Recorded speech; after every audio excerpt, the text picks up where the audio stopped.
Hello, my dears. This video is released thanks to your support. This funny story begins with a beautiful creature appearing in front of a young guy. A girl dressed in scarlet shades. Someone called her. An amazing fairy tale creature approaches the frightened boy and tries to find out information. As it turned out, the young man planted a magic seed that led to this. All these magical and strange events started happening about a week ago. The boy is at the airport. He finally escaped from his father, and his father didn't even realize that his son had left home. He needs to get to Akihabara to get into the 2D world. This cocky kid's name is Yuan Ding, and he's only 16 years old. He's an otaku who left home. He can't wait to get into the 2D world. He wants to get his hands on the figures, the real limited edition manga. And now, just a moment later, our hero approaches the gate and in 1 millisecond is transported to another dimension. The main character finds himself next to a beautiful building that looks like a beautiful castle. The young man looks around, still amazed by what he sees here. The air is incredibly clean, and the design of the buildings is simply magnificent, not to mention how huge everything is here. It's impossible to see everything in one go. The main character continues to look around, trying to catch every small detail of this area. A moment later, our hero pinches his cheek, because it seems to him that he really has ended up in another world. The young boy is horrified and stupefied by this realization. Has he really ended up in another world? 5 hours have passed and our hero has returned to normal.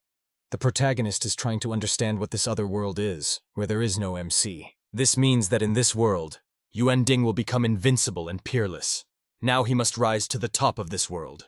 The young boy was thinking about everything when suddenly an elderly man called out to him from behind. The protagonist turned around and thought it was one of the king's subordinates. He noticed him at the wrong time. The gray-haired grandpa informs that strangers are not allowed to go beyond this garden, even if they are students of the Shuoyue Academy. Grandpa wonders why the boy is here, probably to take part in the entrance exams. The old man grabbed our hero because soon it will all be over.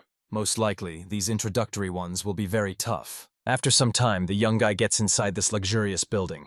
It is very beautiful inside. The candidate is asked to stand in front of the sacred stone of 5 colors. This stone can test Yuan Ding's abilities. The main character is completely confident in himself, and he is determined to dazzle everyone with his high results. But unfortunately, our hero fails absolutely nothing, and he fails the exam, after which he is thrown out. The main character does not understand why he is being driven away, because the light is so bright that it can blind someone. In this case, the young man does not understand why he failed. The whole point is that this light is white. Yuan Ding didn't understand what difference it made what color the light was. The man was surprised that our hero really didn't know about it. The man began to tell the story.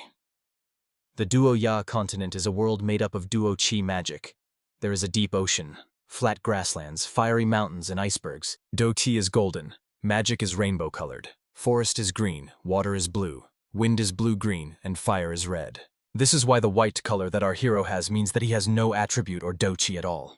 The man in the cloak began to examine the material carefully, and found a little bit of green light in the corner. It seems that Yuan Ding is not completely useless. Since hope is not yet completely lost, the man advises the protagonist to work harder, and then everything will definitely work out. This is the first time that someone who is not a magic user or Do-Chi has passed the entrance exam. They had never seen such a loser before.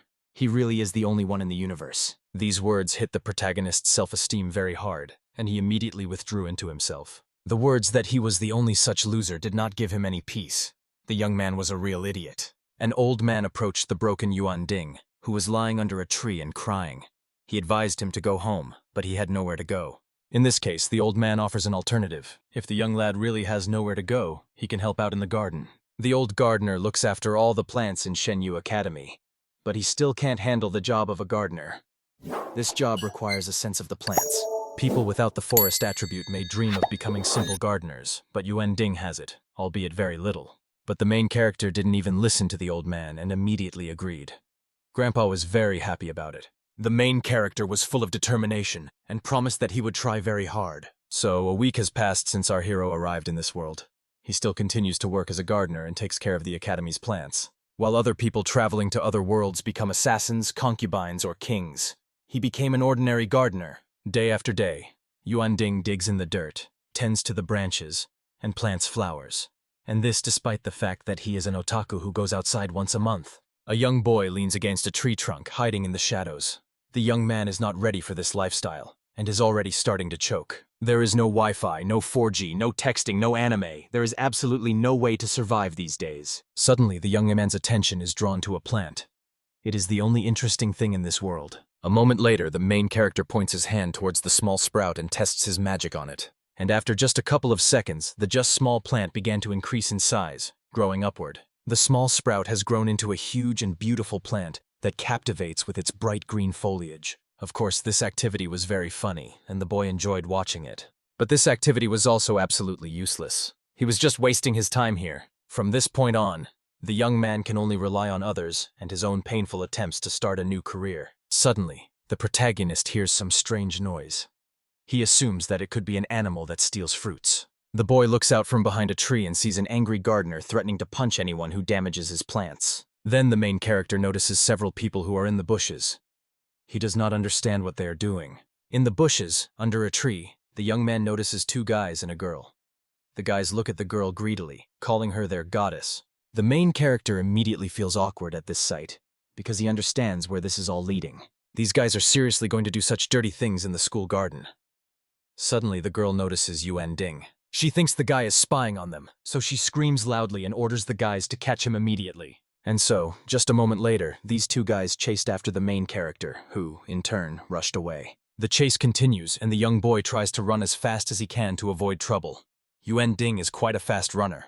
In this case, the young man decides to use magic to slow down the main character and stop him. The young boy uses an earth grab and, within moments, the ground begins to shake. A huge earthen hand appeared from the ground and grabbed our hero by the leg, causing him to lose his balance and fall. Luckily, our hero's glasses are not broken.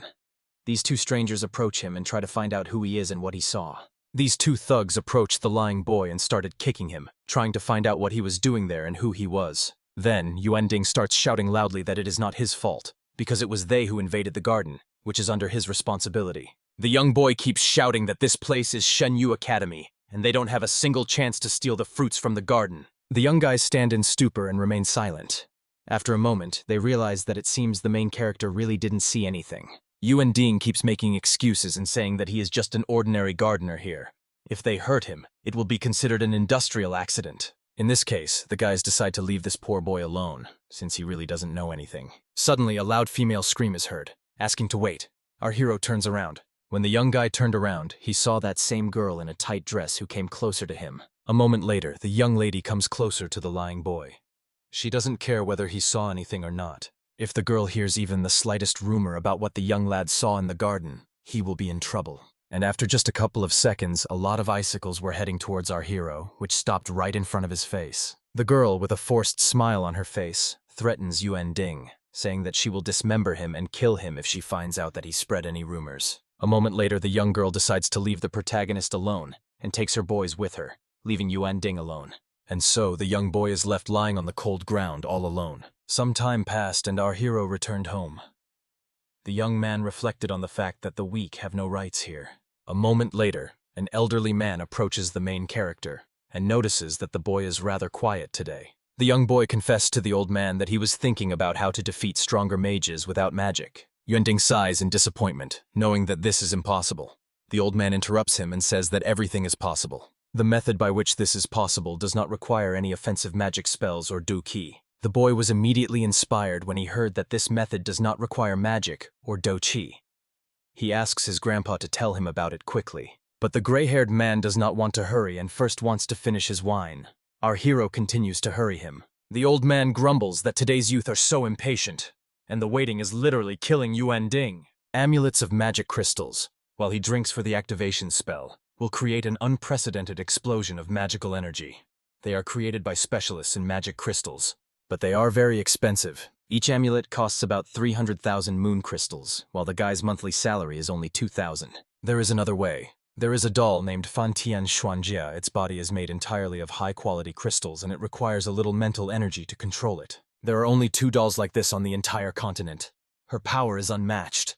The boy doesn't understand how he can get such a doll. The main character hopes that his grandfather knows another way that is pleasant for the wallet and easy to obtain. The gray-haired man falls into thought, because he really wants to help our hero when he sees that he is completely desperate. The gray-haired man thinks that a magical beast might be suitable for the young boy. They live in the forest of the City of Magic. Strong, fierce, and fearless monsters. Once a beast has accepted a person as its companion, it will never betray him as long as it recognizes him as its master. Magicians with magical attributes usually raise the animals themselves, so there is no shortage of babies on the market, and it is not very expensive. The main character can buy a mid-level beast for only 100,000, and it is within his means. The young boy decides to immediately start saving money for such an animal and for its cultivation, but his grandfather says that there is no need to pay for its cultivation.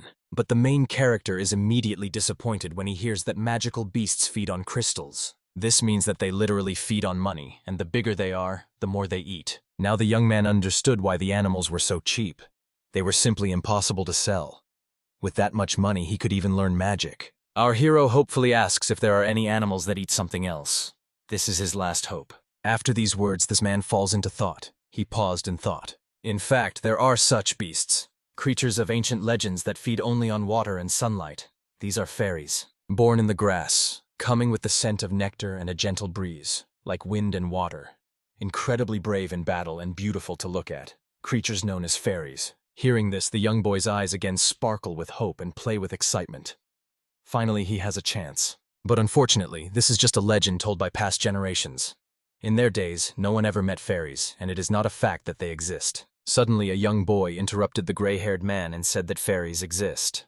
The man was surprised. The main character spoke quite confidently about the existence of fairies. He spoke as if he knew about it for sure. But is Yuending really sure about this?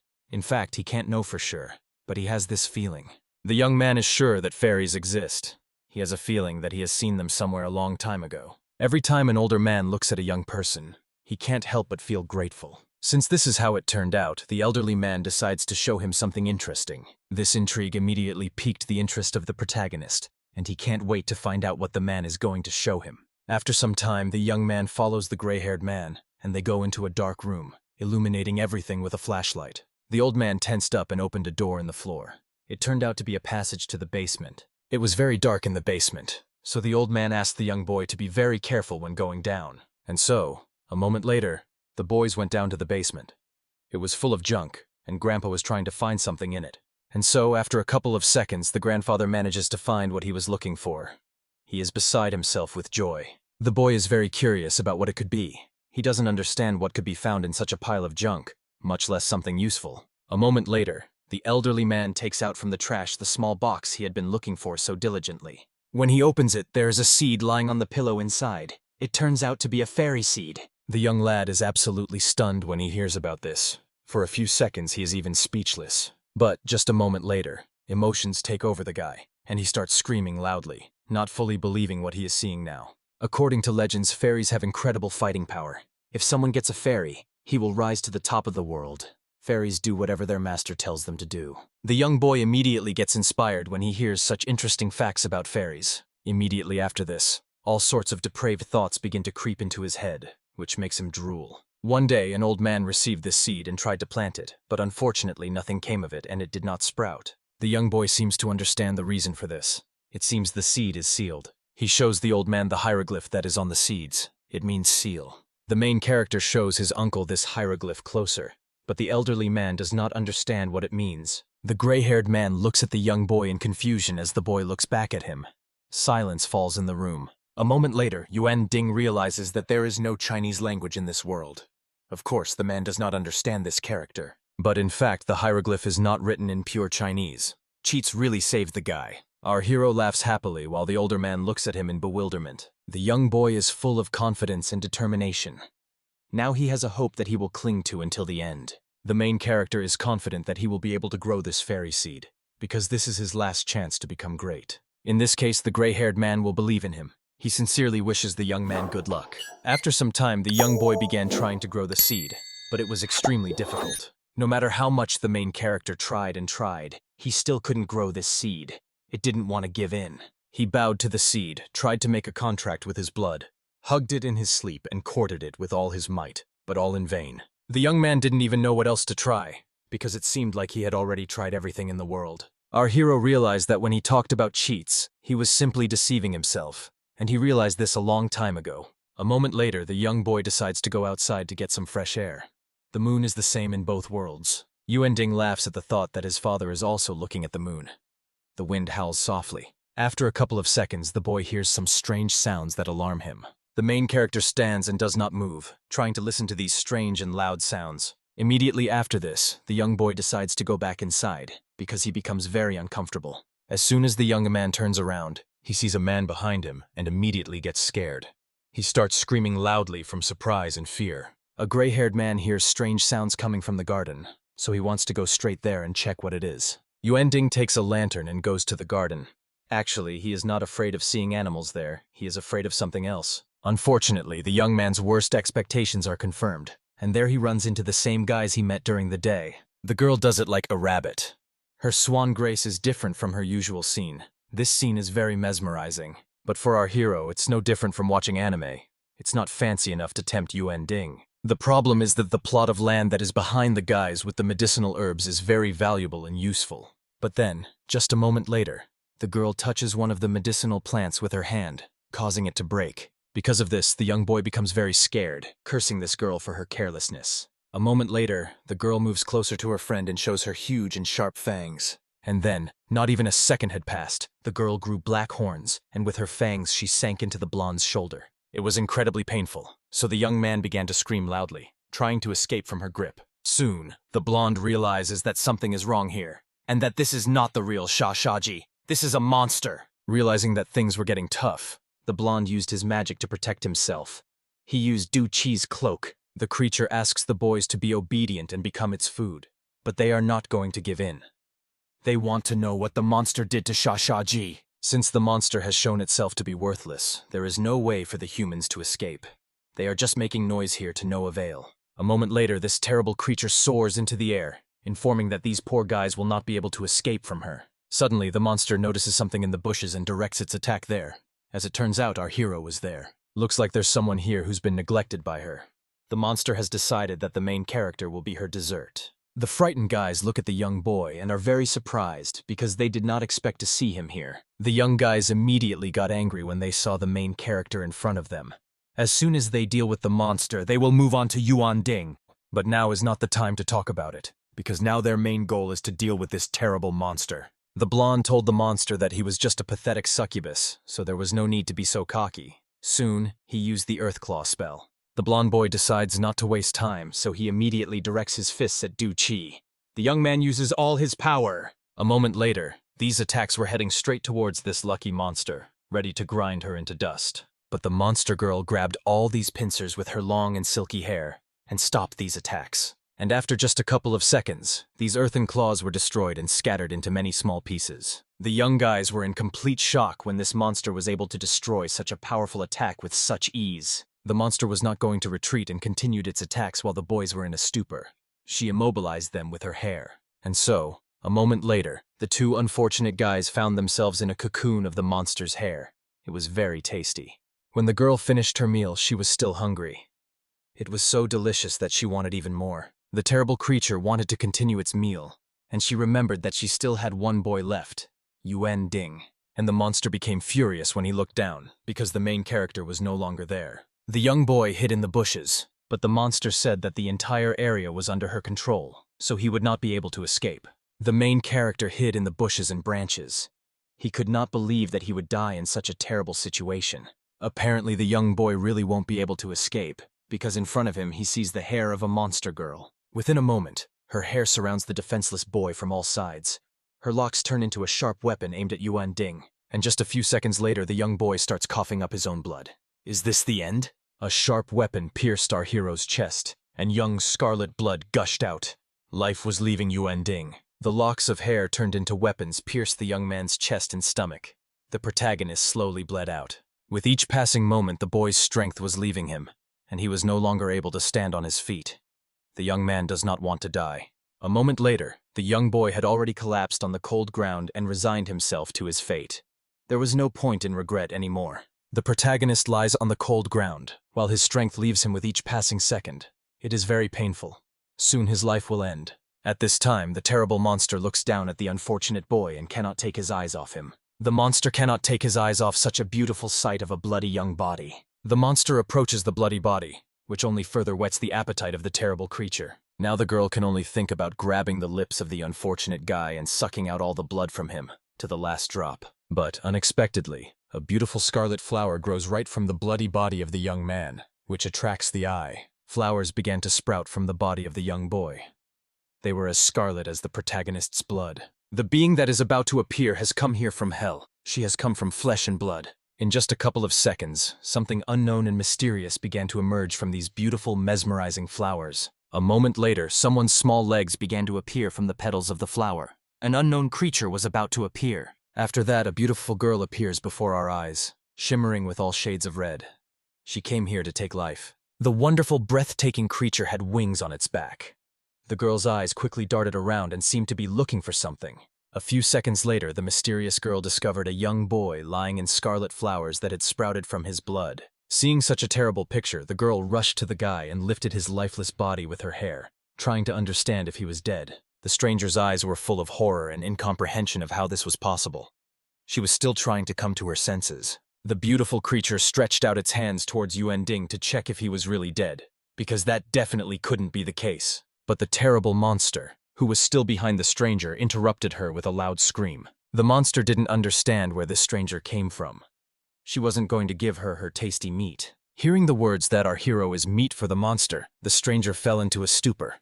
For a second, she stopped. A moment later, the mysterious stranger turned around and directed her fierce gaze towards the impudent monster. The monster is ready to fight the mysterious girl, because she just replenished her energy by eating two guys. The girl stares at the stranger and licks her lips.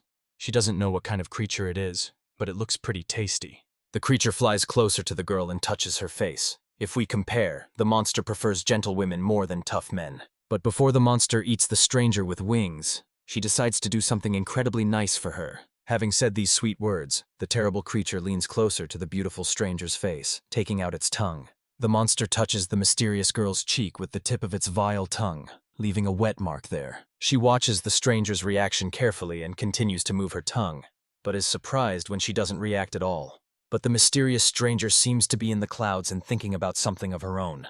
She has decided something. A moment later, the girl rushed to our dead hero and decided that, to prevent him from dying, she had to resurrect him. Except for the revered creatures of legend, no one else has the power to resurrect anyone. In fact, Yuan Ding's soul is completely preserved, but the main character's life energy is in complete trouble. The girl is trying her best. At the moment the seal on the seed was broken, she was still absorbed by this mysterious stranger. In this case, the girl can save the young boy only with a large amount of vital energy. The girl goes over all the options in her head and remembers that there is still that terrible monster here that was the culprit of all this. Realizing that this was the only way out, the girl with the sword attacked the monster in order to use its life energy as a sacrifice. The monster deftly dodges the fairy's first attack, and it seems that this only fuels her excitement. The fairy wields the sword confidently and continues to strike at her opponent, unwilling to retreat. With each passing moment, the fairy was getting closer and closer to the monster.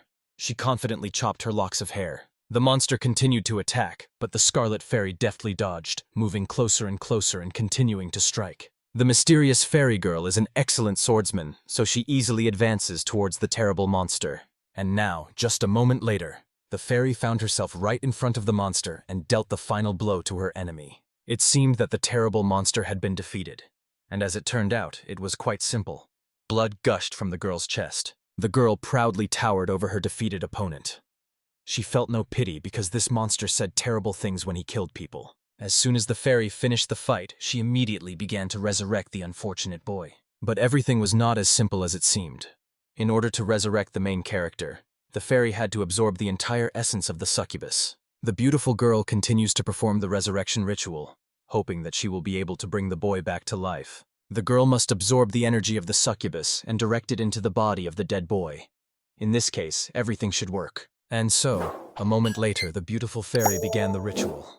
Out of nowhere, branches appeared and reached out to our hero. These branches reached out to the lifeless body of the monster and lifted it into the air. Fortunately, the terrifying monster was completely defeated. A moment later, the body of the dead monster began to gradually disappear. These fairy branches are controlled by none other than the fairy. She commands the life energy to enter the young man. The young guy was completely naked, and those same fairy tale branches were entering his body. He was all radiating a bright light. Apparently, it started to work, because after a while, Yuan Ding felt a strong warmth. The naked fairy hugged him tightly, trying to warm him up.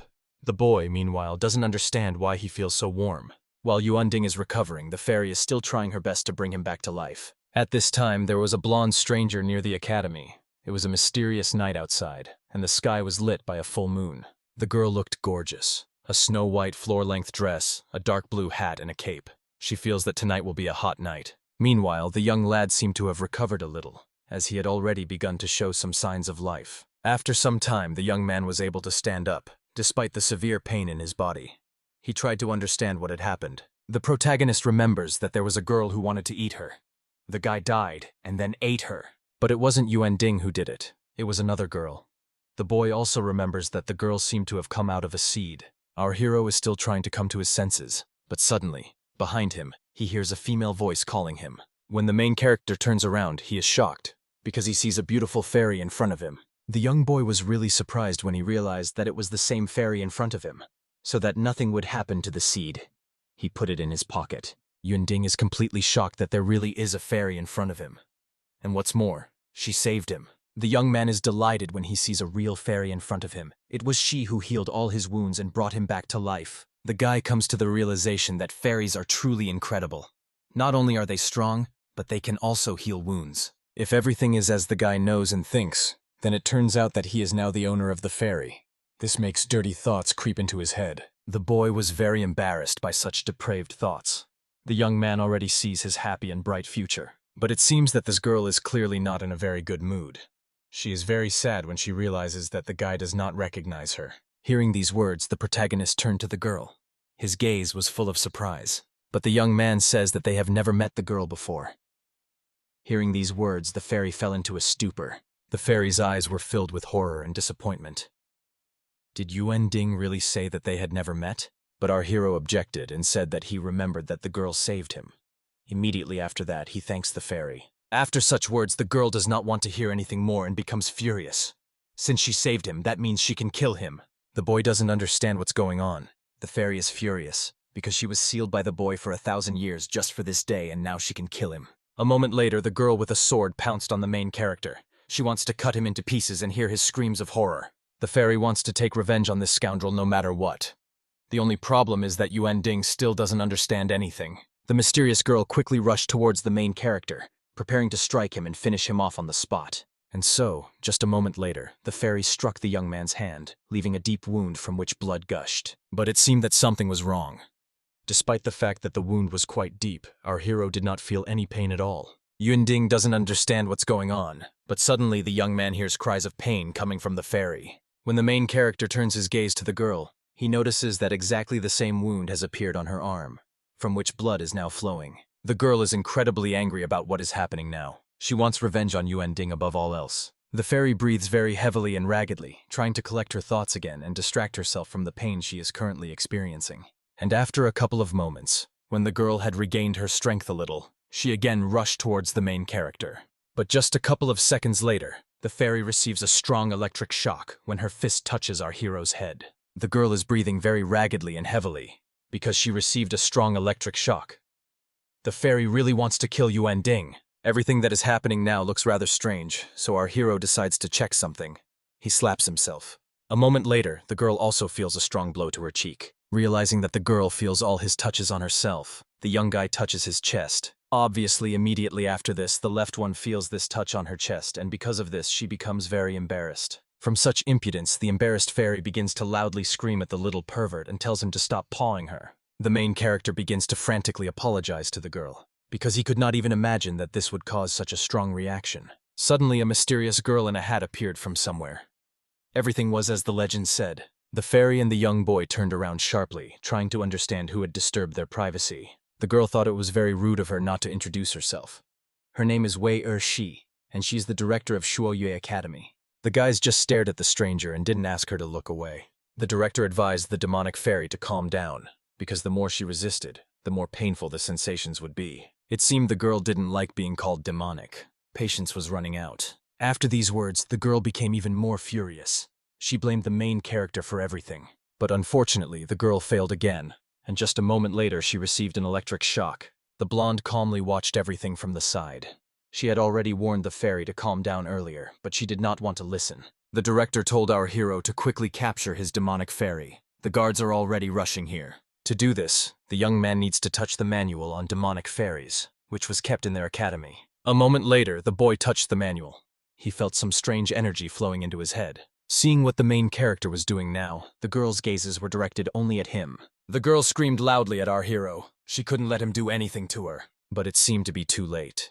Yuan Ding touched the fairy, and a bright yellow light appeared around her. The young boy is the master of the demonic fairy, and he orders her to return back to the stone. And immediately after these words, the fairy begins to scream loudly until she completely disappears, sealed in this stone. Now this fairy has appeared on one of the pages of the guide. Thanks to this, the collection is finally complete. The voice tells the young man to collect even more demofei. The protagonist does not understand what is happening. The young boy wondered why he was able to tell the fairy's real name. She was actually sucked into the book. Our hero was brought into the academy premises.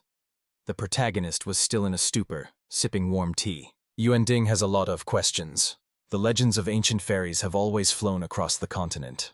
For some reason, one day the entire history of fairies was erased. This manual is an ancient book that has been kept in the school for centuries. It contains a method to control fairies. The young boy carefully studied this mysterious book with his eyes, trying to catch every detail. The blonde smirks slyly when she sees the guy's interest. It seems that the young man wants to get this book, but the director is not going to give it back. She takes the book away, after which she starts teasing the boy. Yuan Ding thinks that the director can't use this book because she hasn't used it before, but in fact, that's not true. This book has always belonged to Shuo Yue. Even if she misuses this book, there is no reason for her to give it to our hero. A moment later, the girl is hovering over the confused boy, who is staring at her chest. He is wondering what the terms of their deal are. The girl has one condition. If the young man enters the Shuo Yue Academy, she will give him this manual. The director pushed him onto the sofa and hovered over him. The young boy couldn't take his eyes off her. If the protagonist agrees to this, he will become the only person in the entire continent who owns a demonic fairy and will be her student. But, in fact, there is another reason. The girl wants the guy to reveal all the succubi hiding among the students. When the young boy hears the mention of a succubus, he immediately thinks of the horrible monster that almost killed him. The protagonist immediately starts screaming that he can't defeat these monsters. This proposal is too cruel. But the guy flatly refuses, because if this demonic fairy sees him again, she will tear him to pieces. The young lad refuses, and he does so without any hesitation. He is not going to take such a risk. In this case, the director offers our hero 3 fairy seeds. Hearing this, Yuan Ding is ready to do anything for them. The main character wants to collect the entire collection at any cost. He is an otaku, and apparently has problems with collecting all sorts of things. But now if the boy doesn't fill out the manual, he simply won't be able to live in peace. After that, student Yuan Ding was officially enrolled in the academy.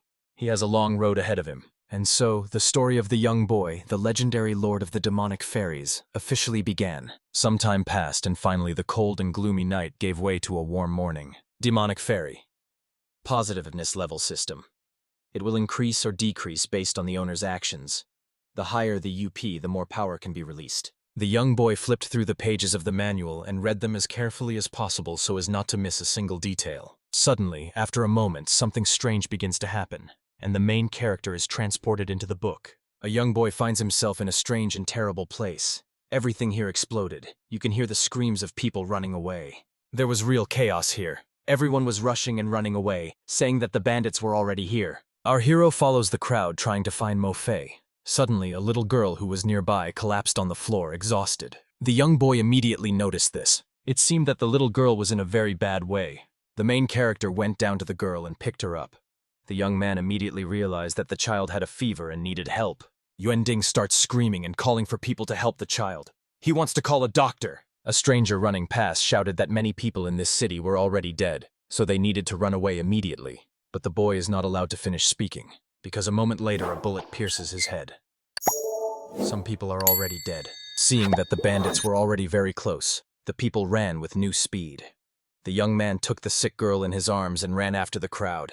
The young boy manages to escape danger and run around the corner to rest and catch his breath. The main character felt very bad. He could no longer feel his legs, and his stomach ached terribly. The little girl was still very ill. She was sweating a lot because she had a fever. She was all red. The main character could not leave the poor girl in such a terrible state. He wanted to help her. Yuan Ding took some cold rags and began to wipe the sweat off the girl, trying to somehow cool her down. The young lad has done all he can. Now all that remains is to wait. Our hero decides that it is better to find a doctor to help the girl professionally.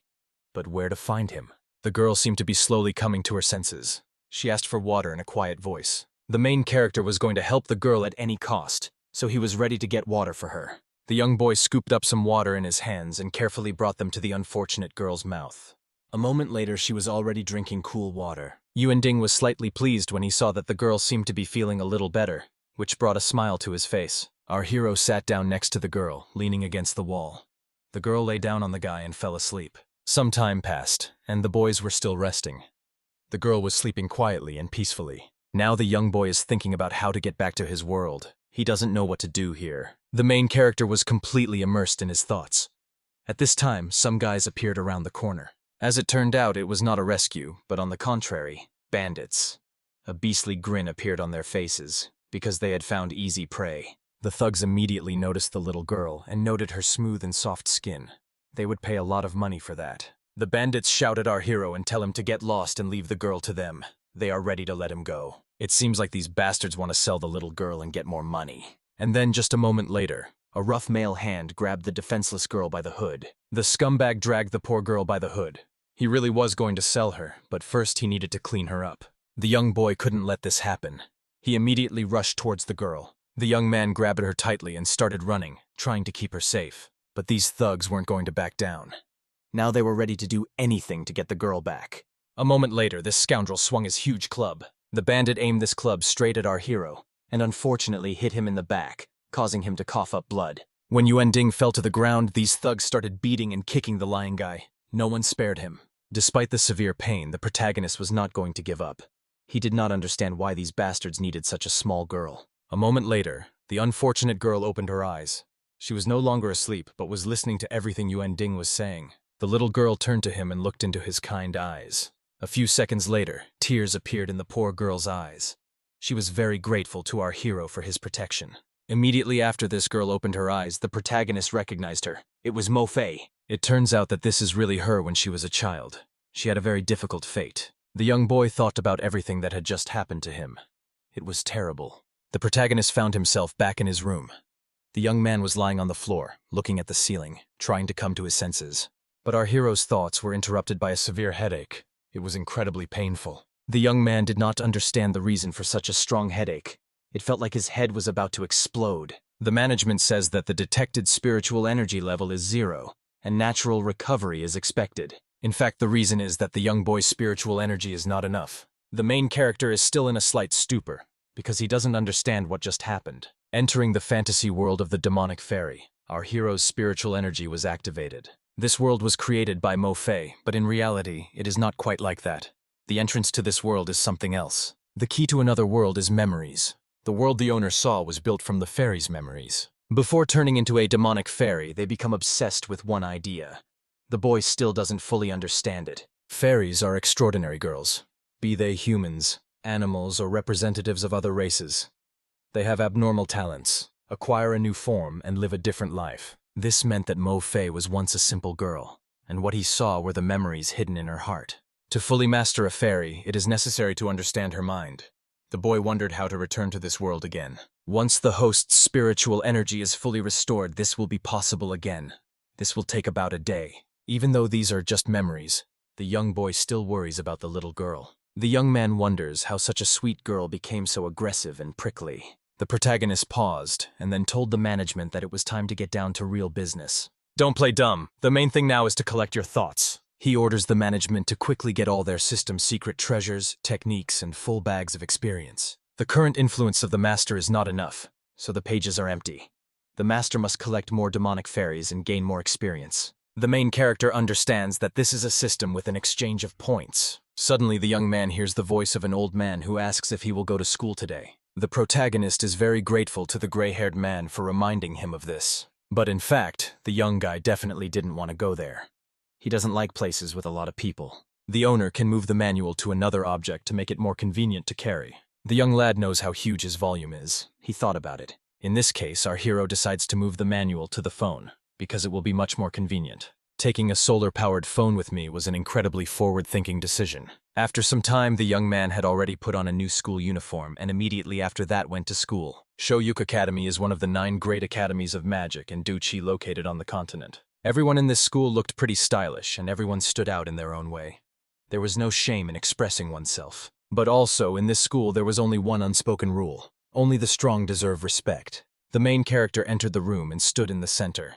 He addressed everyone present and asked what they wanted from him. There are already rumors going around the school that this boy was personally chosen by the principal to be a student. Everyone remembered that Yuan Ding used to be ready to do anything for a roof over their heads and did all the dirty work in their garden. The young boy felt very ashamed and embarrassed that such terrible rumors were already circulating about him. There were rumors that our hero doesn't even have magic.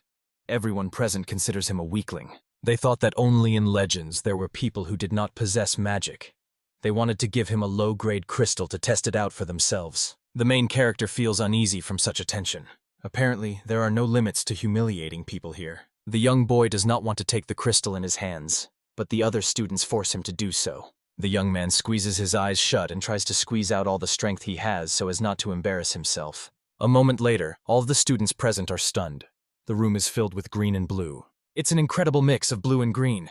This means the guy can control the water and forest elements. Nothing foreshadowed trouble, but a moment later, the crystal in the guy's hands shatters into small pieces. This made the main character feel very awkward, because the crystals shattered into pieces in front of everyone. Everyone was shocked, because this meant that the test crystal could not withstand the full force of our hero. Yuan Ding himself was shocked, because he did not understand what had just happened.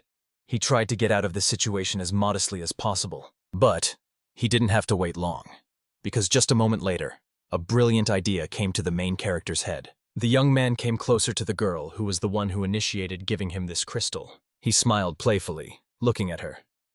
The young man hoped that he was able to satisfy such a beautiful girl. A young guy starts flirting with a girl and complimenting her. A moment later, he invites her to have dinner together. The young girl was too embarrassed, so she ran away. Everyone immediately respected the guy and said that he had balls. It seems that the main character himself did not expect such actions and words from himself, because he fell into a slight stupor. Yuan Ding didn't understand what he was doing. It felt like his body had stopped obeying him. Our hero decides to find out the answers to his questions from the management. He shouts and asks for an immediate explanation. The management tries to calm the owner and tells him not to worry. Everything will become clear now. The more the master's spiritual energy is restored, the more abilities it can use. The type of guidance is similar to that of a human. The system becomes sad from such rude words of the owner. The wind is cold at night and naked pierces her heart. That day, the master's body became one with the succubus. Intertwined, passion spread throughout the boy's body. And after that, a new life was born in the owner. The owner's entire body changed. The young man does not want to listen to this nonsense. Not only did the master absorb the body of the succubus and the water element of the girl possessed by her, Mo-Fei mixed with the master. That's how he got the forest element. All this caused the main character's body to undergo changes. 2 elements, water and forest, with their incredible potential. In addition, with the ability to charm a succubus. Hearing this, the young lad was delighted, because it meant that now he could study magic. The young man can learn magic. Now he can rely on his own powers, not on the powers of others. The horror that the boy saw will never happen again. He simply won't let it happen. Now the main character will be able to protect people who are important to him and do it at any cost. Yuan Ding is curious about what exactly the charm ability he received does. She randomly charms people around her, regardless of gender, race, or age. Hearing about this, our hero immediately becomes sad, because he understands that this is not very good. He can charm anyone. But a moment later, the boy is distracted by the shouts of other students, who are shouting for everyone to look outside. Everyone turned their gaze to the street and saw the opening gates, and a carriage with knights on horseback. The very first was a handsome male knight on a huge black horse. He was extremely concentrated, and so a few seconds later he jumped off his horse and knelt down in front of the carriage. He asked the princess to come outside. Hearing the words of her subordinate, the girl did just that. She decided to get out of the carriage and stepped with her heel right on the knight's shoulder. A moment later, the princess was on his back. She looked around and realized that this was the Shoyue Academy. The blonde carefully examined the surroundings and realized that this academy was not that big. And so, in just a couple of seconds, a crowd of people ran out into the street to meet the princess. These were all people who work at the academy. They greeted the princess who arrived. But now the princess was interested in only one question. Where was Wei Er Si? The director is not here now because she always comes and goes when she pleases. She did not know that the princess was going to visit them. The blonde with the crown on her head smiled broadly and declared that she would now also go to this school. Everyone was in great shock and stupefied when they heard this news. They didn't know how to react to it. But naturally, the girl must first look around. She has not yet decided which academy to enroll in. The girl is slightly disappointed with Shoyu Academy because it looks too simple. The princess wants to see everything for herself. For lunch, she wants to eat deep-sea fish pate, fresh eggs of the wind dragon monster. Everything must be cooked on white birch charcoal. And all this should be served with a dry wine of growth. Everyone is simply shocked by such high demands of the girl. And so, when the girl made such an impossible order, she went to inspect the academy. The main character didn't know who this girl was, but even despite this, he felt arrogance from her. One of the 3 great empires of the Duo-Ya continent is the Duo-Fei Empire.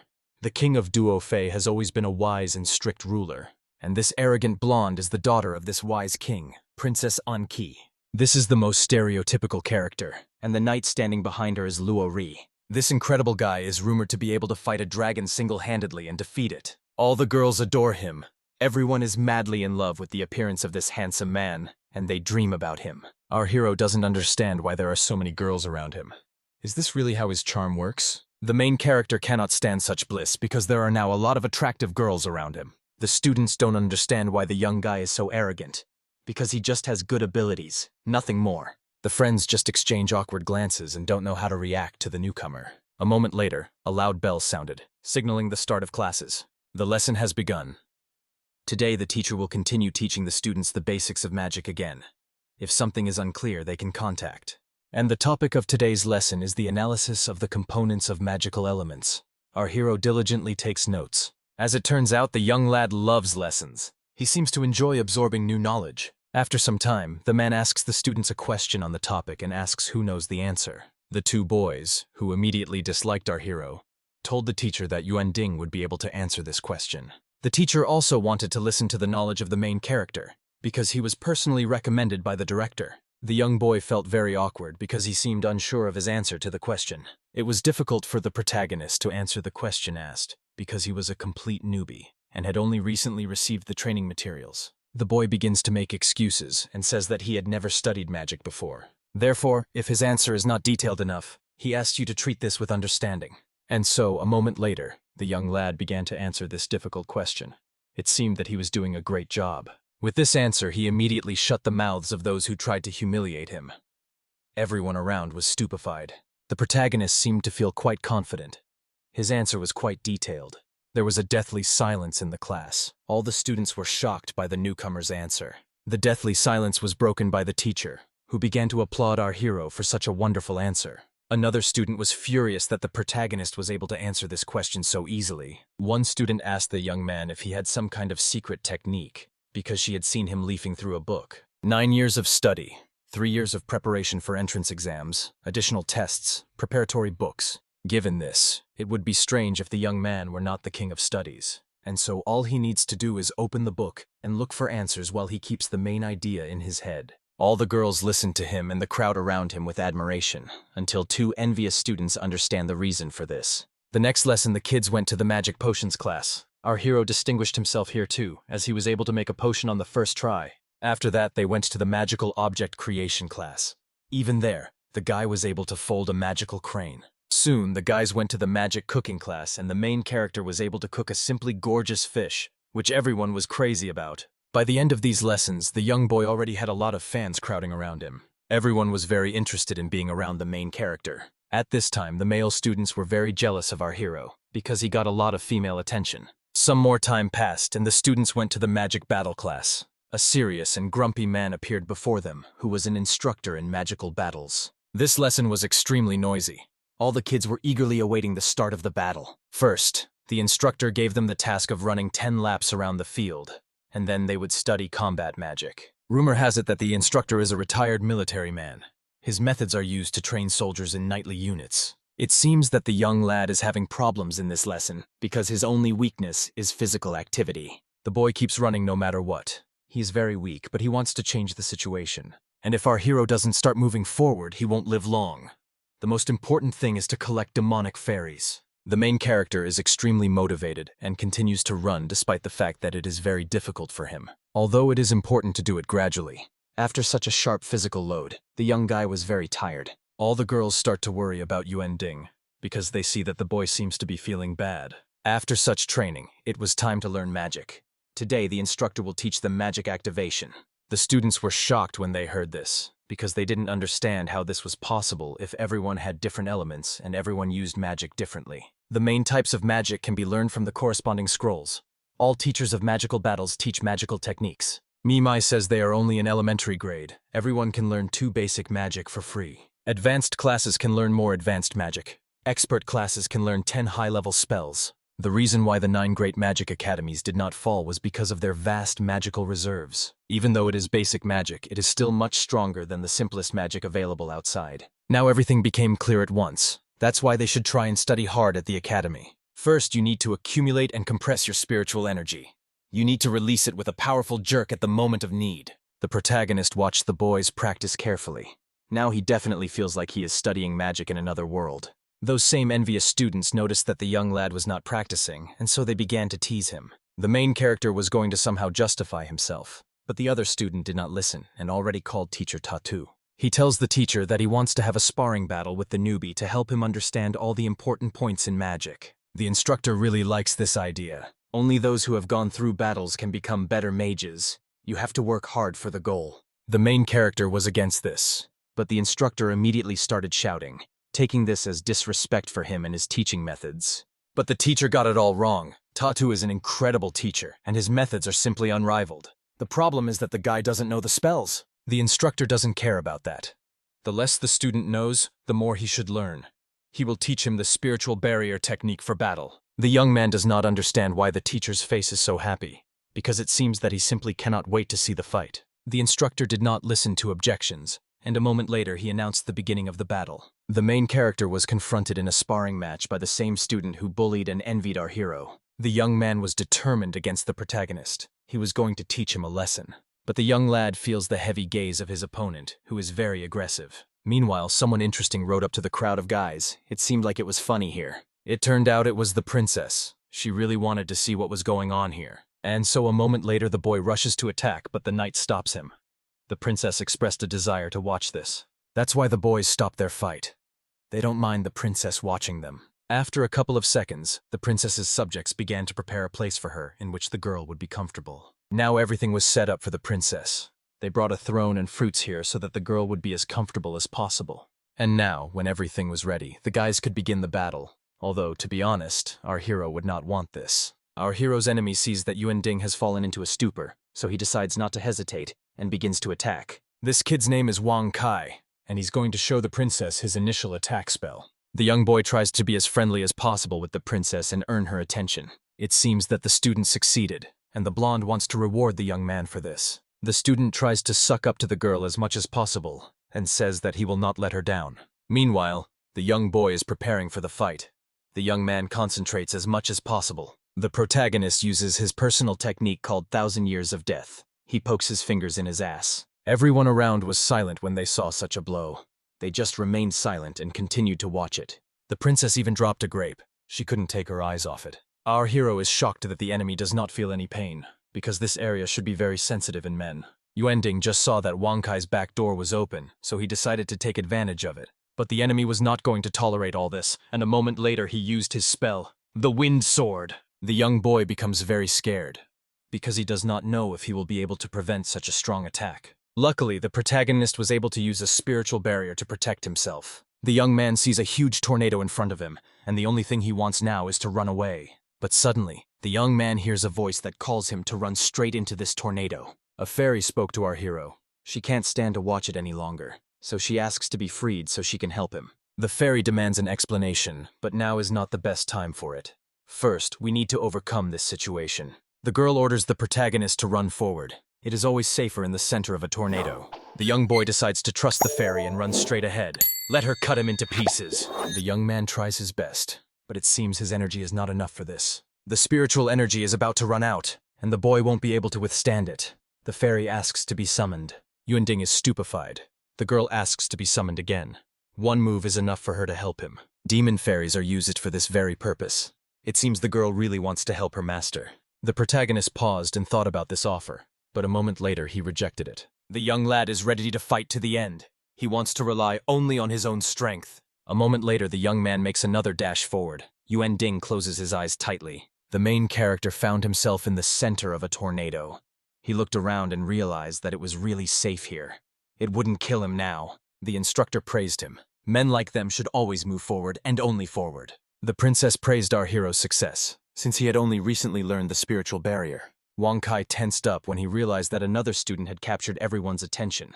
He urgently needed to do something. The student decides to use the third spell, Wind Bomb. This spell is quite powerful, but the guys believe in Yuan Ding. The instructor is also very supportive of the newbie. The princess can't wait to see it too. But it seems the young boy is not going to continue the fight, because he understands his weaknesses. The young man gives up. All the guys present were stunned when they heard that the boy was simply giving up. The instructor immediately gets upset and starts yelling at the student. But our hero has run out of spiritual energy and can't fight. The main character begins to defend himself, because he really is just a newbie. But Wang Kai doesn't care at all, because he can no longer stop the wind bomb. Our hero yells at the student because he has clearly gone too far. Yuan Ding has already admitted defeat. The protagonist begins to defend himself with words and says that he will show his opponent his final move. Even though the young boy's spiritual energy has run out, he is still a mage who was just a gardener not long ago. When he had just a drop of wood element, he could already accelerate the growth of seeds of different trees, and now they are strengthened by water and wood elements. A moment later, the young boy throws these seeds, and huge plants sprout from them. Everyone present was in great shock because our hero was actually able to stop such a strong attack. A huge paw formed from the plants, which withstood such a strong and powerful attack. When the protagonist did this, he was very exhausted. He spent too much energy. The fairy girl and the management were very worried about our hero because he was very tired. Just a moment later, the young boy collapsed to the ground, exhausted. He needed time to rest. Some time has passed, and the main character slowly begins to open his eyes. The first thing he sees is the ceiling. After this, the familiar and sharp smell of disinfectants hits your nose. Then the young boy looks around and realizes that he is in a hospital room. The phone with the instructions was also with the main character. The girl was interested in what kind of hospital it was. The hospital is a place filled with big sisters angels in white uniforms. This place is like heaven. A moment later, the girl was wearing exactly the same clothes that the owner had described. If you look closely, it immediately becomes clear that this is a medical center. But then why is there no one here? Yuan Ding felt a little sad because he really wanted to chat with the head nurse. This is a man's romance. The girl on the phone immediately noticed that her owner was a real and pathetic pervert. The fairy also confirmed this fact. It's hard to believe that he really became like this. The young boy really wants to talk to the fairy frankly. It seems that she has many misunderstandings about him. The girl remembers that he did not call her when he could have done so and easily passed. Why then did he not do it? And, in fact, it's all because our hero is one of those people who only care about their own gain. He didn't call the fairy only because he didn't want to force her to do anything. Any woman's decision should be respected because it is a sign of a gentleman. Hearing this, the girl paused and thought. This time the young man was quite different from his past self. Yuan Ding felt awkward. This was just a gentleman's manners. The main reason was so that if people saw the demon fairy summoning, it would not cause inconvenience. After hearing the real reason, the girl gets furious again and wants to take revenge on the guy.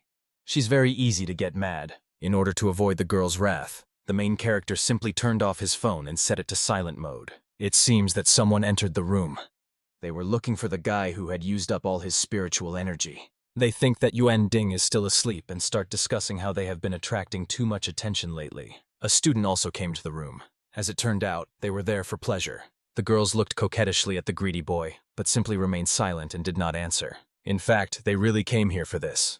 It was time to examine the student's body. The young guy is very embarrassed and excited that he has received the attention of such beautiful girls. The main character feels very awkward listening to all this because he is right next to the guys. Yuan Ding is 100% sure that these girls are succubi.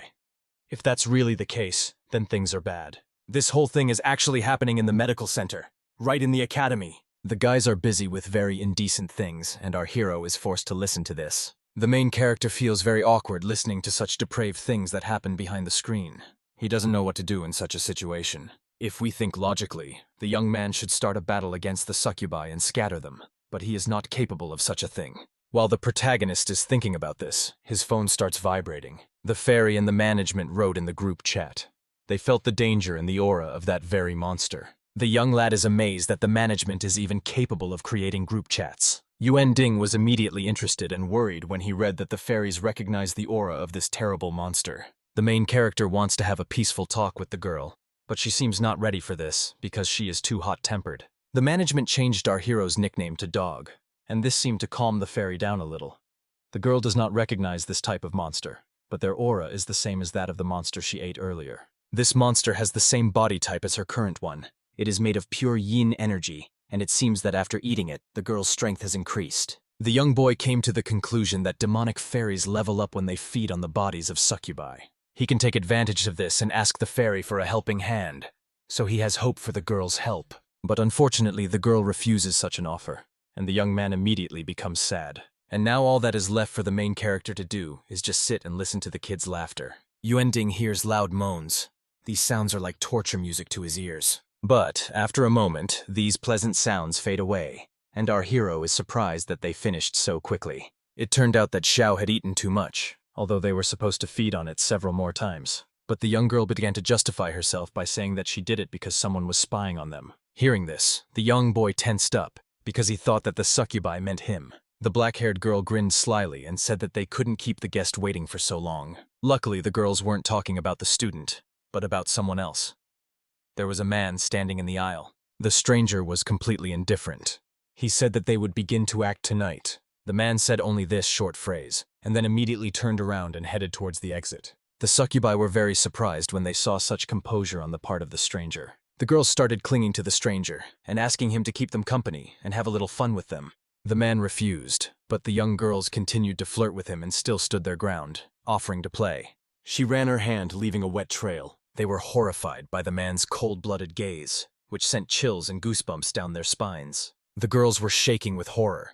They immediately recoiled and fell to their knees in front of the man, after which they began to apologize. When the man put the girls in their place, he indifferently went to the exit, after which he walked away. The girls were still slightly trembling with fear, because the man had left a not very pleasant impression. The main character was very excited because he felt that something serious was brewing. In fact, these succubi are acting on someone's orders. The guy is interested in what motives this person has. The protagonist was very uneasy and wanted the director to return to the academy as soon as possible to share this news. Then Yuan Ding began to think about something else. The young man noticed that Mo Fei's attitude towards him had improved greatly. This is because in the imaginary world, the owner raised his level of positivity, and this changed the fairy's perception of the owner. The main character was shocked by this, because if the fairy finds out that he reshaped her memories, it will be the end for him. But the management reassured her, because now there was no fairy here, and she would not hear it. In today's battle, Yuan Ding had performed extremely well, so his spiritual energy level had increased and replenished. The young boy really wanted to talk to the fairy and establish a relationship with her. In order to chat with a girl, a guy needs to click on the space of a precious stone. In this way, the young man can observe Mo Fei's daily life. I wonder what she does. The boy heard an unpleasant grinding sound and saw that the girl was sharpening the blade of her sword. What the main character just saw sent a chill down his spine.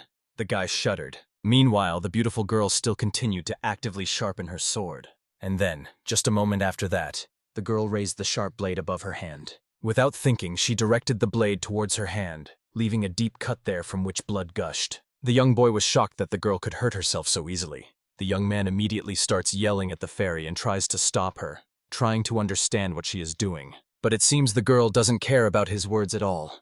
Now the sharp blade is stained with scarlet female blood. The main character couldn't get his head around the fact that the girl was so willing to harm herself. She explains that the sword is called Chi Min, and since she became its owner, she has been giving it fresh blood to drink every day. And if there are no enemies nearby to feed the sword, the girl feeds it with her own blood. The girl blames our hero for everything, but he doesn't understand what's going on. It seems she really is confusing him with someone else. But the girl is sure that she is not confusing anything. One day she will kill him and teach him a lesson. It seems that the protagonist should study this whole situation better. His only way out is to go back to the imaginary world. The young boy ordered the management to open the door to the imaginary world again, and so the order was immediately carried out. Just a moment later, a bright portal opened in front of Yuan Ding, and our hero immediately rushed inside. And so, just a moment later, the main character was transported into the fairy's imaginary world. The young man landed on 2 feet and immediately looked around.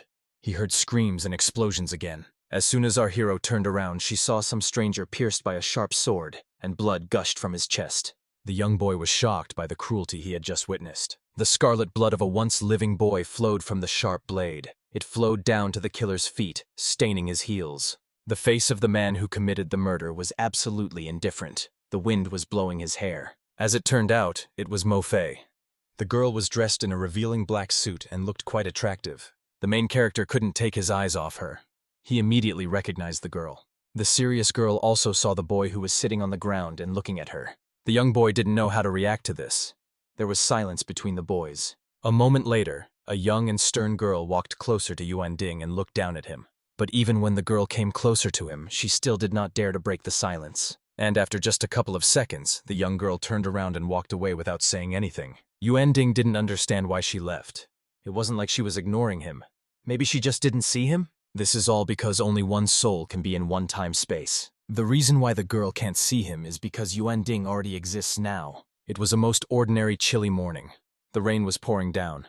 Heels clicked on the asphalt. A young girl walks down a dark alley and comes across a boy sitting next to a trash can. The girl's gaze lingered on the unfortunate boy, but he did not understand why she was looking at him. The boy had a small red cat in his arms. The girl was interested in the price of such a good sword as the boy had. The wet youth replies that this sword is called Chi Min, but it is not for sale at any price. The girl didn't really like this answer, because she thinks that in this city everything has its price. But the boy only grinned at such barbs and didn't respond to anything else. After that, the girl simply turned around and walked away.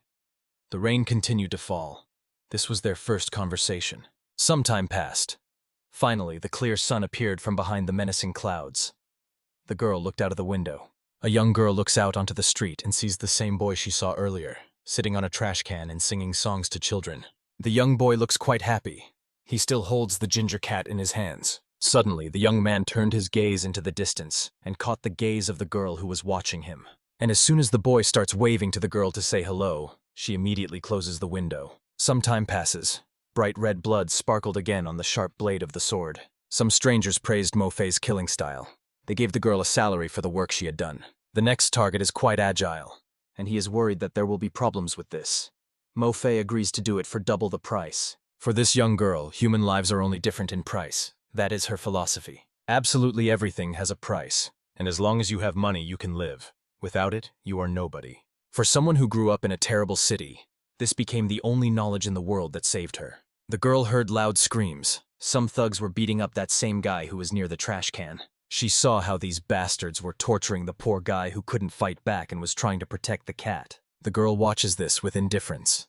She reminds herself that everything has a price. She never helps without benefit. A moment later, Mo Fei stands up for the defenseless boy and scares off the thugs with a swing of his sword. These bandits immediately recognize the girl and understand that this is the killer Mo Fei, which means they need to run away. The guy sincerely thanks his savior, and since she helped him, in gratitude he gives her his sword, Chi Min. The girl carefully examines the sword she received as a thank you.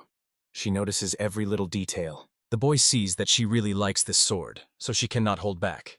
He also gives her a flower. The young man, like a true gentleman, handed her a flower that suited her perfectly. The girl was very embarrassed, so she immediately went away. Now no one will disturb the unfortunate guy. The main character finds it very unusual and strange to look at this, because this guy is literally his copy. The young boy really doesn't like watching all this because he feels out of place. The young man thinks that this guy's appearance here is not just a coincidence. This is a planned game, capturing the heroines. And most likely this scoundrel had already chosen his victim a long time ago. It was Mo Fei. After that, he immediately began to study her secrets, preferences, and activities so that she would be in the palm of his hand. And in order to become noticeable to other people, he sat in the most obvious spot, right under Mo Fei's windows. Even though there was a great shelter from the rain nearby, he chose this place. He even brought a kitten with him to please the girl. You can't immediately tell that the girl loves animals, but it's still worth trying. This is what will create in the girl the desire to protect this defenseless creature if something suddenly happens. And what's more, the bastard even prepared a good sword, which, naturally, will interest the killer. That was why the young man had now become an incredibly weak, but handsome prince in Mo Fei's eyes. If you remember all of the men the girl had encountered before, this young man was simply wonderful. Besides, this guy looked pretty handsome. Everyone in this world is judged by their appearance. And this beautiful flower with a compliment to boot. The girl simply couldn't resist. This is how this scumbag managed to win the attention of Mo Fei, who doesn't suspect anything. It's very difficult for management to understand all this, but she tries her best. Yuending guesses that this bastard is treating this whole thing like a date sim, and he is sure that he even hired those two homeless people personally, all in order to play out that scene. And this was done only in order to conquer the true heart of the maiden. Soon after the boys' successful exploration, the two became very close friends. The boys spent quite a lot of time together. They admired the view from above, which was simply magnificent. The young man was able to find even such a wonderful place where you really feel free as the wind. His whole life is an endless journey. The girl is surprised that during all this time the boy has not gotten into trouble. It is hard to believe because he is an incredibly weak guy. But the guy thinks quite positively. Not in every place life consists only of war. He's been to many different parts of this world, to a tree country, to a coastal city of criminals. Every city has its good points. This estate is all planted with red spider lilies. It is very quiet, peaceful, and very pleasant. Happiness emanates from here. This is the very place where the boy would like to build the estate of his dreams. A young boy looks at his girlfriend and asks if she will live in the dream estate with him. Hearing this, the girl becomes thoughtful. While she is distracted, the wind blows off her hat and it flies away. The young girl climbed down from the tower to catch and return her hat as quickly as possible. Day after day, the girl continued to carry out orders, receive money, and kill people. Some time passed and night fell.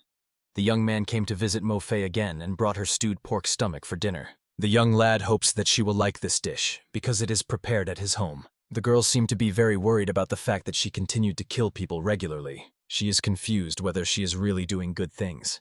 Her head is full of thoughts.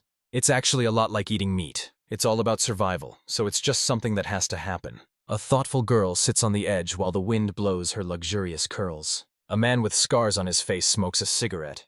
The man does not understand why Mo Fei called him here. The man complains to her about some psychos, but the girl does not listen to him and interrupts, saying that she wants to quit. The scumbag was stunned by what the girl said.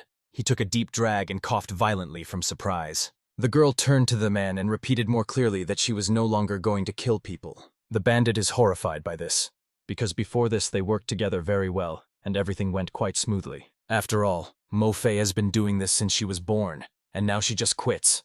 Quitting this job is the same as death. In fact, the young girl wants to leave.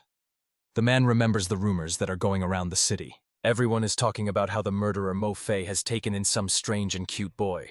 The man found it very difficult to believe that this was really true. The girl did not answer. It is very difficult for a man to accept the fact that a girl so easily trusted some stranger. But she had already made up her mind. Mo Fei didn't have any plans to report to anyone, because she had already decided everything herself. Everyone was shocked by how stupid she was acting. The main character also observes this whole situation, even though no one sees him. Everyone around is sure that the young and naive girl will definitely regret her decision. A young boy can't just stand by and watch a girl get burned. He has to intervene. Some time passed. The worried boy ran up to the girl because he thought that something had happened. A moment later, the girl joyfully cried out that she agreed to go to the mansion he was talking about. The young girl was genuinely happy, but the scoundrel was clearly behaving in a false and pretentious manner. And so, the guys agreed to meet tomorrow at noon at that very tower. The inspired girl was ready to leave with him to the estate planted with red spider lilies. The young girl waited for him for a very long time, but her close friend never showed up, and she waited and waited, holding a spider lily in her hands. The girl continues to wait for the guy on the tower, even though it is pouring cold rain. The girl is soaking wet, but still continues to wait. Yuan Ding watches from the side. The young boy tries to start a conversation with Mo Fei, but unfortunately she doesn't hear him. The girl has been sitting here for 3 days and 3 nights, but it seems she still has no intention of leaving. It hurts the main character to watch this, and he wants her to leave here, because that scoundrel won't come. Our hero cannot understand why the girl does not see him now, because she saw him when she was a child. He tries to bring her to her senses. Suddenly, loud explosions and rumbles were heard in the city. The tower was hit by cannonballs. The protagonist and Mo Fei do not understand what is happening and why the shelling suddenly started. The young man wants the girl to quickly leave here for a safer place, but she does not react in any way. Unfortunately, the main character is unable to reach the girl, who is still sitting motionless in place. The young man reaches out to her with his hand and tries to help her somehow, but to no avail. The girl doesn't care at all. A moment later, our hero began to be sucked into the portal. He tried to resist, but nothing worked. And then, just a couple of seconds later, the boy disappears.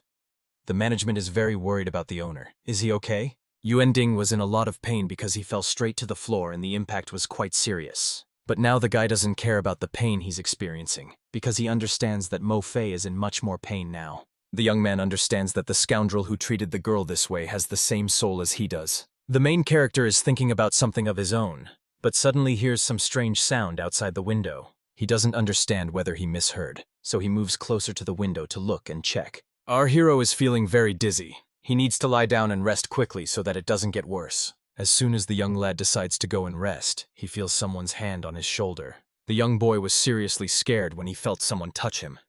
Fear gripped his body. Yuan Ding thought he had bumped into a ghost. This is completely different from even the most terrifying zombies, because they are easy to kill by simply destroying the head. And there are only some creatures that are capable of scaring the main character and causing goosebumps from fear on his body. Only ghosts can scare him. These creatures are truly creepy and terrifying. Watching horror movies as a child had a profound effect on his psyche. Like in real horror movies, monsters always appear behind your back. And after that, the terrible ghosts scream your name. A moment later, someone actually called out to our hero. A young boy must overcome all his fears and turn around to face the danger. According to all the canons of horror, when the hero turns around, he should see a terrible woman with a pale white face. The young man screams loudly, putting his whole soul into it. The boy is too scared. Our hero is not going to give up, so he decides to fight back against the ghost and strikes his offender. The fist hits him right in the face, but unfortunately or fortunately, it wasn't a ghost at all. In fact, it was a princess.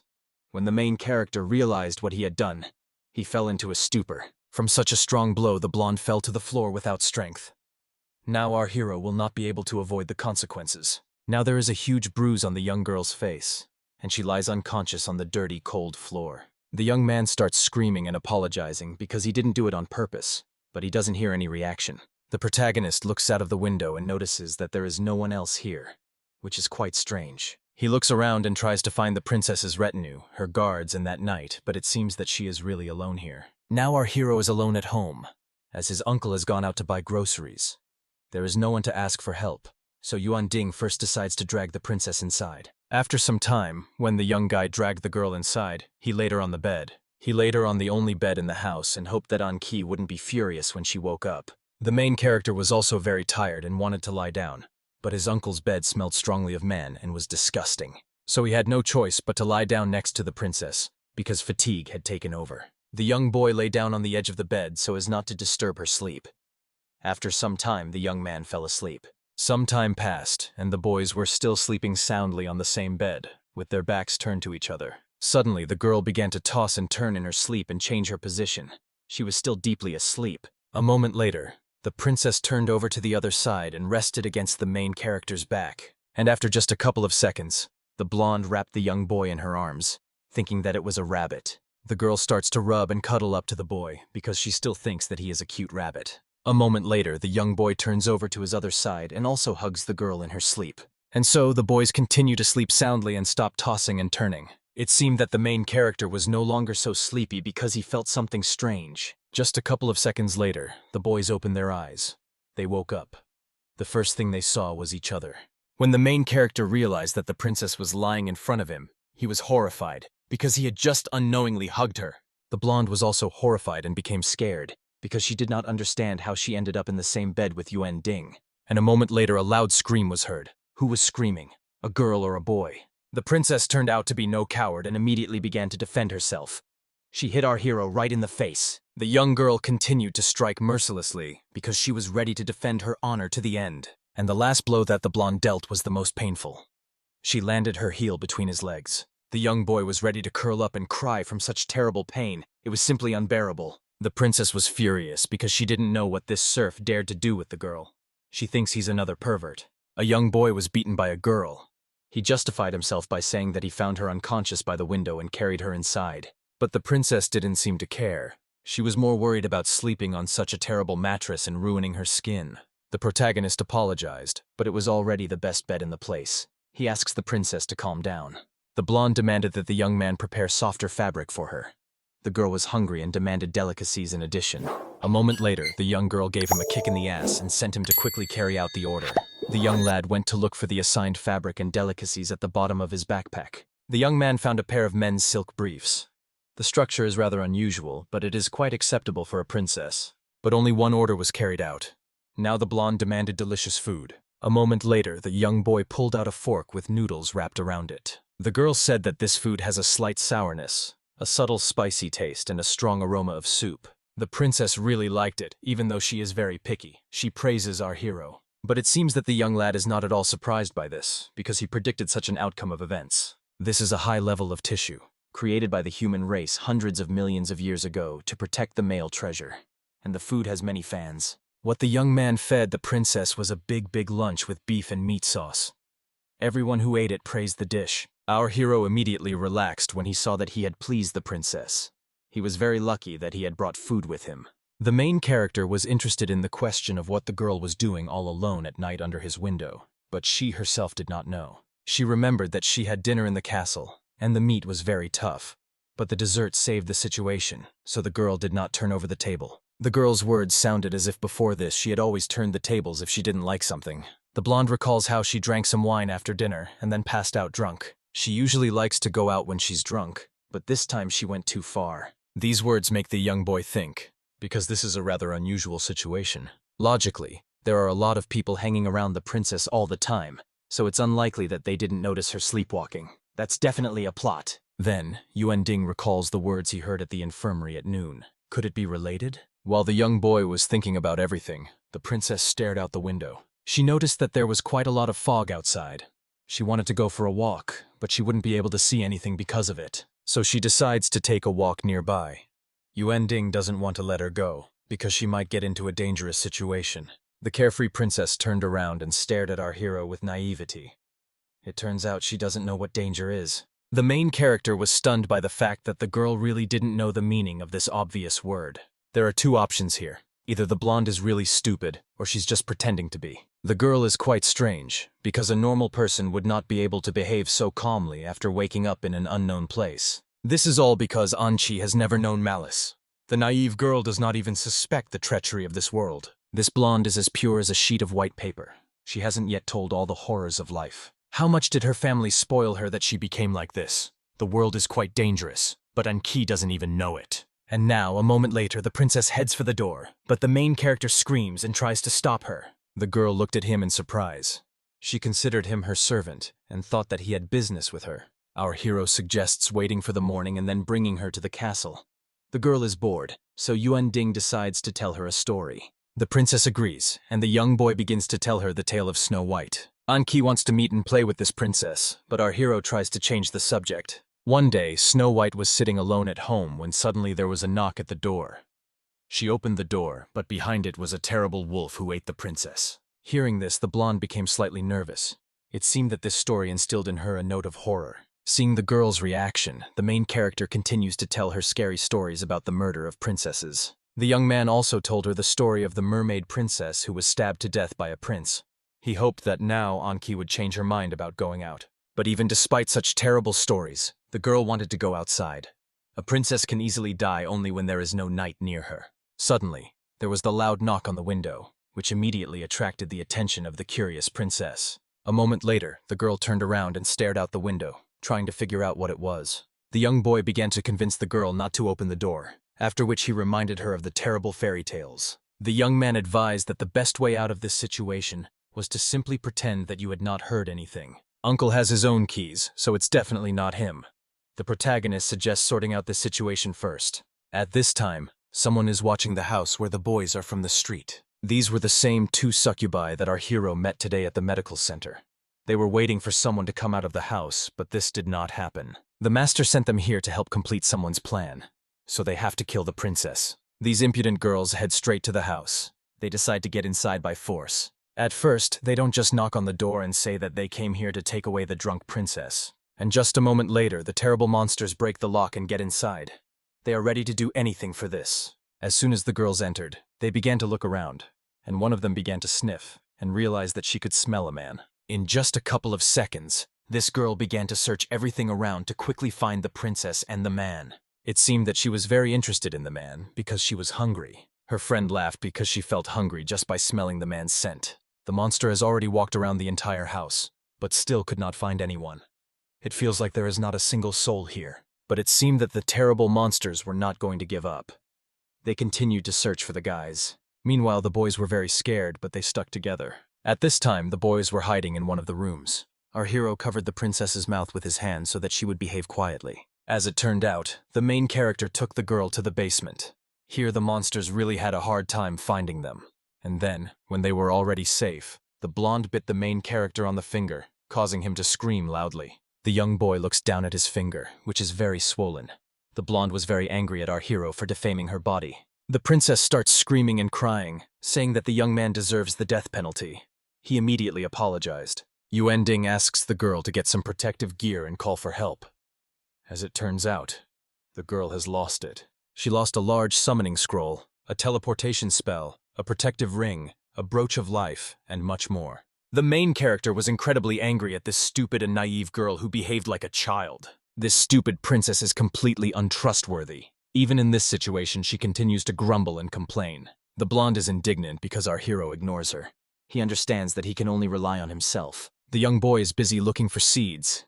The blonde doesn't understand what seeds they are talking about. Yuan Ding's spiritual energy has not yet recovered, so the last hope is to try to germinate the seeds. The young man let it slip about the demonic seeds. He immediately realized that he had said too much. The protagonist tried to slip the subject and told the princess not to go into details. It seemed the girl had heard about it somewhere before. Meanwhile, the two succubi were still wandering around the house and searching it, trying to find the frightened children. It seems that the monsters have already begun to suspect something. They have searched the entire house, and only the most suspicious place remains. They walked and tapped on the floor until one of the monsters found a void in the floor. The horrible monsters immediately realized that this was a basement. A moment later, she opened the door with force. Immediately after this, the creatures rushed into the basement. They can't wait to feast on the man and the princess. Everything will be fine if they have a snack after such fun. They can't wait to start dinner. But unexpectedly, green plants appeared in the basement. This greatly surprised the succubi, because they did not expect this. Just a moment later, these plants bound the terrible monsters. They immobilized them. The succubi couldn't understand where so many plants came from in such a place. They completely froze the girl's movements. Rumor has it that these death-binding vines will hold the victim until their death.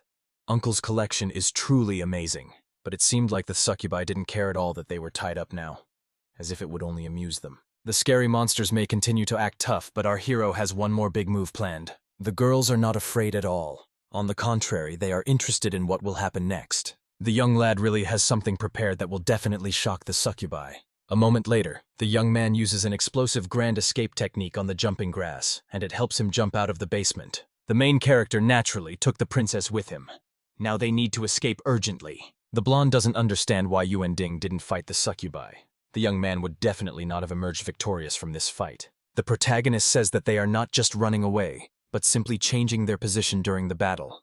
They need to call for reinforcements quickly. The boys head towards the castle, but Yuan Ding thinks it's too dangerous to go into the wilds and has a bad feeling about it. The young lad decides to bypass this wilderness and take a safer route. Just a moment later, the main character grabs the girl by the hand and leads her away from danger. At this time, a stranger is watching the main character and the princess from the darkness. He is hiding in the bushes. The guys need to hurry, because very soon the monsters will catch up with them and finish them off right on the spot. But the princess refuses to run. She just doesn't want to, and she's tired. Instead, the girl wants to drink an ice-cold milkshake and snack on a cupcake. Our hero is shocked by her indifference and carelessness. But unfortunately, it is too late to do anything, as the succubi have caught up with the unfortunate couple. The succubi can't wait to taste the delicious man and princess. They must complete their task. The insatiable creatures did not wait long, and a moment later the girl with huge paws pounced on the defenseless boys. The only way out is to summon Mo Fei. With the power of the master, our hero summons a demonic fairy to fight for him. The protagonist releases the fairy from the sacred stone space. The demonic fairy Mo Fei is ready to fight. And so, just a moment later, a beautiful fairy appeared, preparing to protect her master. The young man apologizes to the fairy, because it was the only option. If it weren't for her, the boys would have died. But in fact, the girl is not against protecting her master now. The beautiful girl immediately understands that our hero started all this to protect this sweet blonde. This situation has nothing to do with the main character, because he could easily escape alone. The young boy really wants to run away, but this girl is so stupid that he can't leave her alone.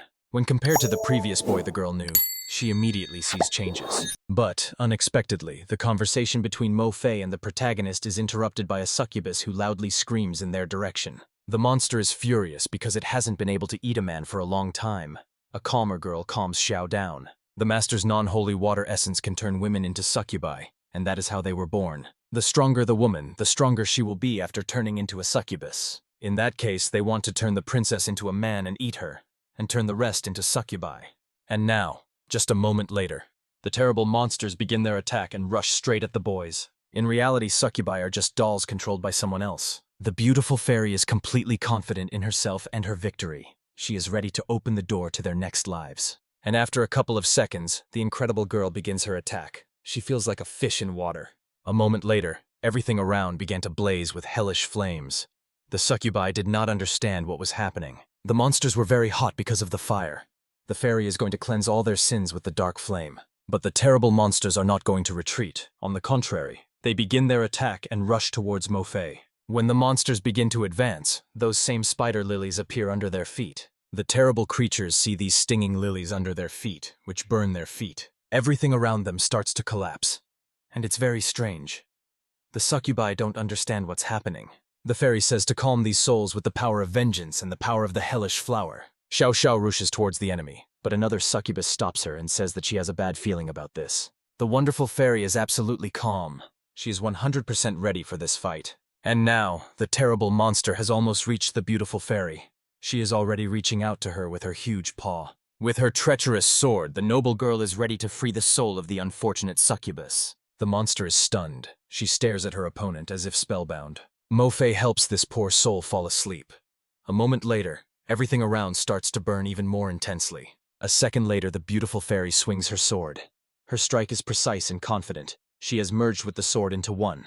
And immediately after that, the monster's body is covered in hot flames. The girl is in agony and screaming furiously. With each passing moment, the girl's body burns more and more. She screams, but nothing can help her anymore. The black-haired girl watches in horror as her friend gradually burns to ashes. And soon, absolutely nothing remained of the monster except the skull. In front of them, the guys see the pure soul of a girl who has freed herself from the succubus. All eyes are drawn to this soul, pure as a snow-white sheet of paper. The girl whose soul had now been released smiled sweetly and sincerely. It seemed like she was truly grateful to Mo-Fei. And after the girl's soul was freed, she said goodbye to her savior. A moment later, a beautiful flower blossomed from her skull. Mo-Fei had purified and absorbed the succubus. She had already surpassed a god. There was blood all around. The beautiful girl was confident and was not going to back down. It seems that this place is the sphere of influence known from legends. Mo-Fei's strength has increased significantly. The black-haired girl was now left completely alone and could now only rely on herself. The succubus assessed her strength sensibly and understood that she could not cope, so she decided to retreat. But, unfortunately, she was surrounded by an invisible wall. This is called the Dark Hell. Anyone can enter here, but it is impossible to leave this place. The black-haired girl realizes that she can't escape. The only thing left to do is fight. The protagonist gets pleasure when he hears the succubus scream in despair. Even if the monster screams, no one will save him. The young boy became arrogant when he felt protected by the fairy. The black-haired girl was really scared. The management and the fairy were shocked by their master's behavior. The horrible monster is shocked that our hero is just going to stand there and watch her get killed. And it will do him no good if the young man loses a combat unit. Suddenly, something starts to happen. Is there really someone here who can save the succubus? The beautiful and vigilant fairy senses someone's presence in her space, so she directs her powerful blow there. The sword strike hits right in the area next to the young boy. A moment later, a loud explosion occurs behind the boy. The young man sees a bright flash of a sword. The beautiful fairy looks closely at the area where the explosion occurred. She awaits further developments. Just a couple of seconds later, a stranger appears from the explosion. A fire flares up under his feet. The flowers immediately smolder and burn. Everything around is still engulfed in hot and hellish flames. The same stranger emerges from the fire. And then, just a couple of seconds later, a beautiful knight emerges from the flames. The light here is so bright that the princess cannot see anything and closes her eyes. It was the same knight who had come to the academy to escort Princess An-Chi. The main character is glad that the princess does not see the one who is now walking towards them. This was the same knight that everyone admired. It would have been better if the princess had not seen the one who appeared before them. The villain's plan was for the knight to take on Mo-Fei and hold her off while the succubus took care of the rest and killed the princess. But just a moment later, the knight confidently strikes his sword at his former ally, the succubus. The black-haired girl is horrified when she realizes that the blow was aimed directly at her. As it turned out, the knight betrayed their alliance. The girl was cut into pieces. The monster's last words were that the master would never forgive the knight for this. But it seemed that the traitor knight was absolutely indifferent to these words. The young boy held the princess tightly to himself, trying to protect her from what was happening around her. The beautiful girl and this scumbag locked eyes. Something terrible was brewing. Just a moment later, the knight once again firmly gripped the hilt of the sword and began his attack. The young man moved lightning fast towards the defenseless protagonist and the princess. The young boy immediately realized that this scoundrel's target was the princess. He pulled the girl closer to himself to protect her. But the beautiful fairy couldn't let that happen. She immediately stood up to protect the blonde and repelled the enemy's attack. The knight had no intention of retreating, even though Mo-Fei stood against him. The girl was full of determination to protect defenseless and weak children. She had to cut this bastard into small pieces. His eyes were burning with hatred. The enemies continued to circle in battle, as if in a dance. They were on the same wavelength with their weapons. Their swords crossed in battle and thundered loudly. From this friction, everything sparkled. The battle continued, but somehow the knight managed to find himself in the girl's blind spot. The traitor's gaze was full of determination and composure. He was ready to do anything for his goal. A moment later, the knight uses a pre-Yuki spell on the fairy. Tenfold cut. The beautiful girl doesn't have time to react to this, and as soon as she turns around, she sees a bright light behind her. Unfortunately, Mo-Fei doesn't have time to dodge, and a bloody cross appears on her back. The wounded girl screams loudly, because the pain burns her body. The main character is very worried about the fairy. Even though she is in severe pain, the girl continues to fight. She cannot afford to give up. The situation is getting worse with each passing second. Mo-Fei doesn't seem like she's fit to be the knight's opponent. The blonde wants to take a look at the stranger, but our hero dissuades her and lies about the enemy's terrible appearance. If things continue like this, they will lose. They need some countermeasures. The power of the demonic fairy directly depends on the level of positivity of the owner. The first thing to do is to communicate with the owner daily. It's too late for daily communication now, and the only way out is the imaginary world. The strong girl continues to bravely hold the line until the very end, despite the fact that it is incredibly difficult for her. The knight continues to attack the girl, who is losing strength. Mo-Fei told the protagonist to take the princess and leave, and she would hold off their enemy. But the young boy couldn't let that happen. Mo-Fei still stood his ground and told Yuan Ding to run away. Meanwhile, the enemy does not hesitate and begins to use the next attack. The girl rushes straight to him. If the girl had known that death meant freedom, she would have made a completely different choice at that moment. The eyes of the beautiful girl are filled with longing and coldness. She gives this look to our hero. The corners of the girl's lips lift in a weak smile. After all, she can't even hit the main character. A moment later, the traitor's sharp sword pierces the unfortunate girl through and through. But it seems the girl is not going to give up. She grabs the sword, and after that, scarlet branches appeared around them. This cell appeared directly from the body of a beautiful girl.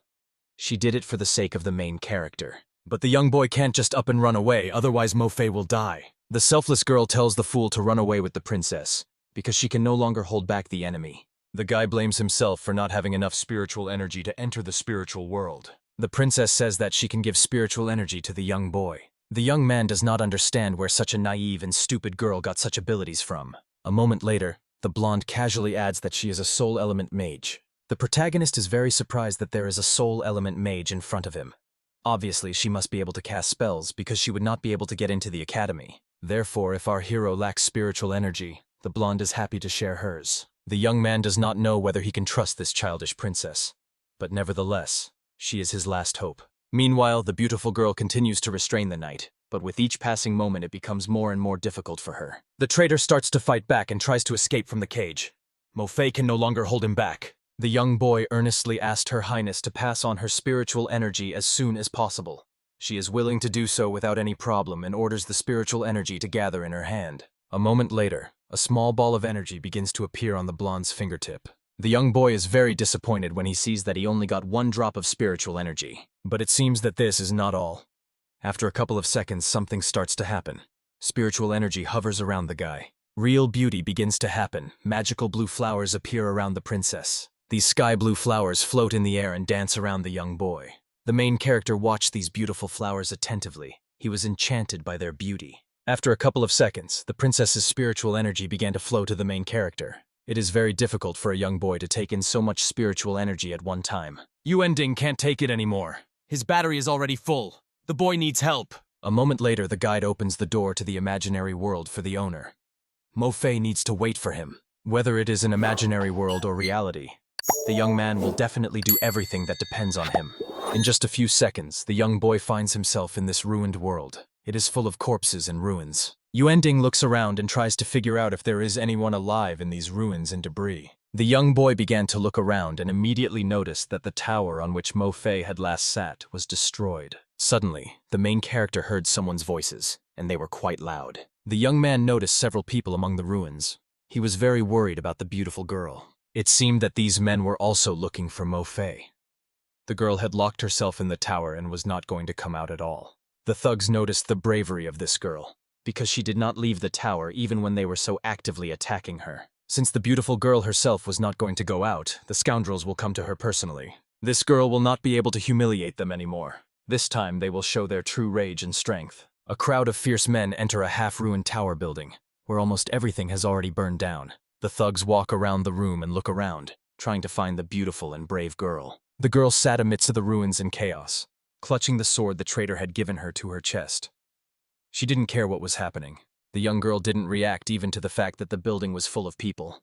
She was completely indifferent. The thugs glared at the miserable and broken girl. They mocked her grief. It's amazing that the #1 killer of the entire Eastern Quarter was tamed by some pretty boy. The main character was furious because of these scumbags who said such offensive words towards the girl. One of the bandits with a huge scar on his face says that this was originally the plan of that cute boy. This guy had a plan to take out such a strong killer. The bandits just had to attack at the right moment. And the most important thing is that the scoundrel agreed to do it without payment. For the plan, he only needs a sword and a cat. The young man is confident in his abilities and the success of this plan. But even if he fails, the bandits will not lose anything from this. These thugs continued to mock the unfortunate and depressed girl. It was difficult for the young boy to hear these humiliations directed at her. But unfortunately, he could not help in any way. Even now, Mo Fei continued to wait for him here like an idiot, despite the fact that he had deceived her. A moment later, the room is filled with loud and nasty laughter. Our hero tries to stop it, but it's all in vain. Even though this guy didn't come, these bandits did, ready to have some fun with her. The scumbag suggests finding a place for everyone to have fun and start a new life. A few seconds later, the spider lily flower that the girl was holding tightly falls to the floor. She let go of it. Immediately after this, the brave girl stands up for herself and begins to deftly swing her sword. The young lady immediately remembers the words about how she said that she would never kill people again. But she couldn't keep her promise, because right now the girl had to stand up for herself. The sounds of blows and screams fill the room, and the spider lily still lies alone on the cold floor. Blood splashes everywhere, taking someone's life with every drop. The girl has become one with her sword. She wields it deftly, and is even capable of easily cutting off someone's arm. Mo Fei moves as fast as lightning, and no one can catch her. The sword strikes pierce through the bandits. The brave girl seems to have lost all emotions and now simply turned into a soulless machine. Her eyes glow a bright scarlet as she glares at her opponents. The thugs were clearly scared, but they reassured themselves that there were many more of them here and she wouldn't be able to handle them. The scoundrels were determined to finally get rid of Mo Fei. Some time passed. There was heavy rain and thunder outside. Lightning connected the sky and the earth. A moment later, a beautiful girl came out of that very tower. The rain washed her from head to toe. The young lady simply walked, leaving behind traces of scarlet blood, but not her own blood. There was no emotion on the girl's face. The young lady felt nothing but the cold raindrops. A young and depressed girl wants nothing more than to disappear. Suddenly, the same cute boy who was the culprit of all this appears behind the girl. The unfortunate girl felt someone's presence and turned around. Her gaze instantly filled with hatred at the sight of him. Mo Fei was furious when she saw the forced smile of this bastard who had deceived her. This bastard, as if nothing had happened, noted that he had made the girl wait too long. All the girl wanted now was to kill the scumbag and take revenge for the pain he caused her. The guy calmly told her not to be stupid, because in her current state she wouldn't be able to do it. Now the girl herself is on the verge of life and death. There are countless wounds on her body. Life is so beautiful but so fragile. If Mo Fei dies now, there is no way he can take revenge on that bastard. In this case, this cute boy offers to help her achieve so-called immortality. This scumbag says with a smile on his face that he is able to give Mo Fei a second life, but the desperate girl doesn't even want to listen to him. Despite her wounds and all the pain, she will be able to kill him. And then, a moment later, the girl headed straight towards him to finish him off, but the guy still stood motionless. The sword almost reached him, but he was calm. There was no need to be so angry and use so much force. After all, the more the girl gets angry and tries harder, the faster she will bleed to death. Fairies appeared around him. The girl was shocked by what she saw. Suddenly her sword was bound by someone's chains, and she could not use it. As it turned out, all this was done by fairies who were protecting their master. One of them had a harp, and she played a melody. This sharp melody gave me a severe headache. It felt like my head was going to explode right now. The owner turned to Ziji and asked her not to be so cruel to the girl. The fairy bowed and immediately carried out the order. It was her duty to listen to her master. The brave girl doesn't care at all that these creatures are neither demons nor humans. She will kill the bastard anyway. As the girl starts running towards him, chains appear out of nowhere, which are owned by another fairy. A dagger was inserted into Mo Fei, but she pulled it out without any hesitation. Blood gushed out from the wound. And so the girl manages to get close to the thug, and she stabs him in the stomach, but the guy's body freezes and holds the sword. As it turned out, it was also one of the young guy's fairies who protected him with ice.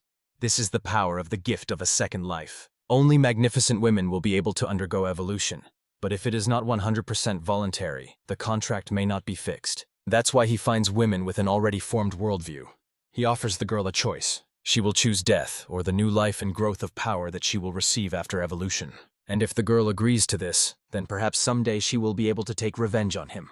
The weather keeps getting worse. The lightning strikes harder, and the thunder rumbles louder. The clouds thicken. The young boy is watching closely what is happening now. He is very worried. The brave girl has lost her powers. She swears that one day this scumbag will definitely be killed. And even if she turns into a monster, her goal will not change. One day she will take his pathetic life. The cute boy is glad that everything turned out this way. Everything went according to plan. For the beautiful girl, the guy specially chose the devilish magic flower Bian. It suits her. He sucks and devours human blood in hell. He has the tenderness of an evil monster. He can change fate, control reincarnation, and life and death. As soon as the girl took this flower, something strange began to happen to her body. The body became covered with scarlet branches that cause severe pain. Pain is part of the process of change of this plant. The ordinary person would not stand it. The choice of the right girl is very important. A moment later, the scumbag turns and addresses our hero, asking his opinion. The main character was stunned when he realized that this bastard could see him. The young lad doesn't care at all who this bastard is or what his plan is. The young man orders that this cruel ritual be stopped immediately and that the unfortunate girl be released. But in the eyes of our hero, this is a completely different world. Doesn't he think of it as a computer game? All the residents here are just NPCs, but no one ever cares what the NPCs think of them while playing the game. That's why the scumbag assembled a simple NPC in order to evolve her. But the main character doesn't think so. The bastard tells him not to deceive himself. The young man must think exactly the same way, because they have the same soul. Didn't Yuan Ding himself want to become the owner of incredible power and rule this world? The life experiences of these girls, their conflicts are just clues that can help you win them over. The young boy can no longer listen to this terrible, cruel nonsense. He screams and asks for it to stop.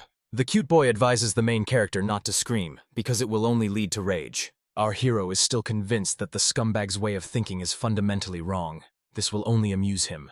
A moment later, wings grow behind his back.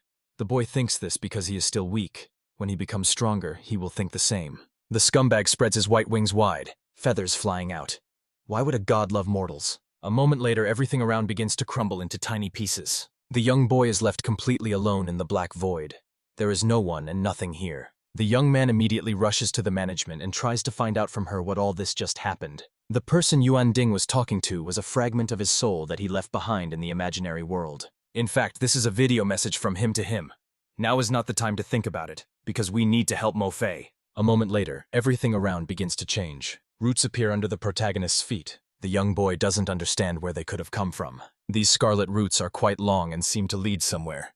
He looks at them carefully. The protagonist stands still while these unusual roots form something like a road. And when the boy follows the trail, he is horrified by what he sees at the end. When the young man raised his head, he saw Mo Fei, who was bound by these unusual scarlet roots. The beautiful girl does not react in any way to the fact that our hero has come to her. Evolution is already complete, but why doesn't it react then? Maybe it's just sleeping. But the management objects and says that the girl is not sleeping. She is sealed. You just have to look closely at these vines. The protagonist follows the system's advice and realizes that these vines form the word seal. They are now in the core of a demonic seed. The young boy carefully examines everything here. Now it is clear what the core of the demon seed looks like. It's scary to believe that Mo Fei spent all this time in such a state, holding all this pain and hatred within herself for more than 1,000 years. And as soon as she is freed from this seal, she will immediately have to die because of the main character. It was incredibly painful for the young man to look at Mo Fei, who had suffered for so long. This time, the young man swears to the unfortunate girl that he will get her out of here at any cost. Unexpectedly, the protagonist notices this sword in the roots, which belongs to Mo Fei. It's Chi Min, the last time the fairy was able to free herself from the seal. The succubus pierced her through and through, and the blood from her heart sprinkled the seed. In this case, our hero decides to repeat this and use the same technique as last time. Here the young man consists only of spiritual energy, and if he does this, he will affect her condition. He can lose consciousness forever. His soul will not be able to enter the afterlife. But the main character doesn't care about this. At least he will die alone and let 2 girls survive. He blames himself for Mo Fei being in this state. He is the one who has to solve his own problems. A moment later, the young man points the blade towards himself and intends to pierce his own body. After a few seconds, he throws down his sword because he is too afraid to commit suicide. It is logical that the main character does not want to die and he is scared, because he is the most ordinary person. The young boy looks closely at the sharp sword, and it seems that another idea comes into his head. Apparently, the young man decided to jump onto the blade of the sword from a height so that it would pierce him through and through. The boy climbed higher. Now he just needs to let go of the vines and fall at the right angle. The management cries a lot because she doesn't want to see her boss die. Yuan Ding comforts her. The young boy seemed to not care about his life. He looked at Mo Fei. Our hero admits that he immediately realized how incredibly beautiful the fairy was.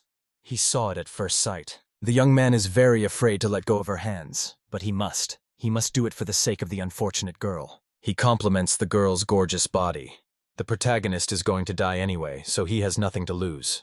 And so, a moment later, the young lad reaches out with his lips to the beautiful girl and kisses her tenderly. The main character has nothing to lose anyway, so he decides to take such a reckless action. This seems to give him courage, and after a couple of seconds the young man lets go of his hands. The brave boy actually falls. The sharp blade mercilessly pierces his young body. After that, something strange starts to happen around. The roots start to deform. These branches formed the word seal. A moment later, a bright red light appeared between these roots. Suddenly, a bright light appeared from somewhere. Its rays fell directly on the girl. A few seconds later, the beautiful girl opened her eyes, feeling the light. She doesn't know how much time passed. Why should she wake up at all? The lady remembers that she still has to take revenge on her offender.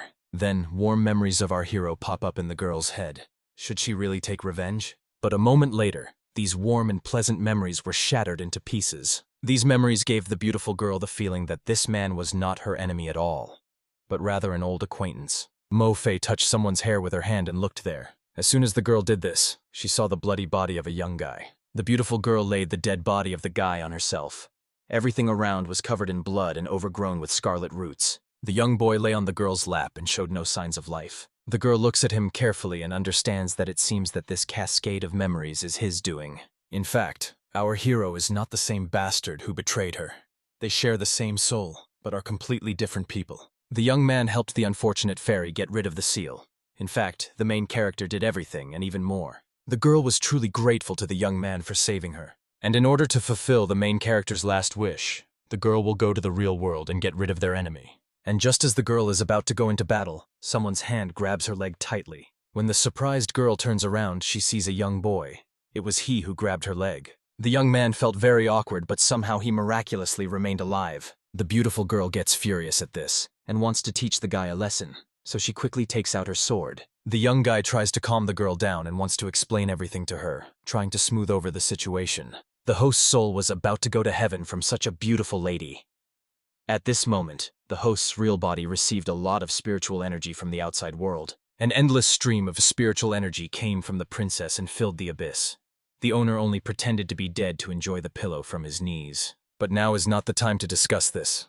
The guys need to return to the real world immediately, because Mo Fei's real body is in danger. The young man wants to know if the fairy's positivity level has increased, but she's embarrassed and asks not to talk about it. The beautiful girl changes the subject and suggests that they first get out of here and then compare the old and new indicators. The young boy is happy that everything turned out this way.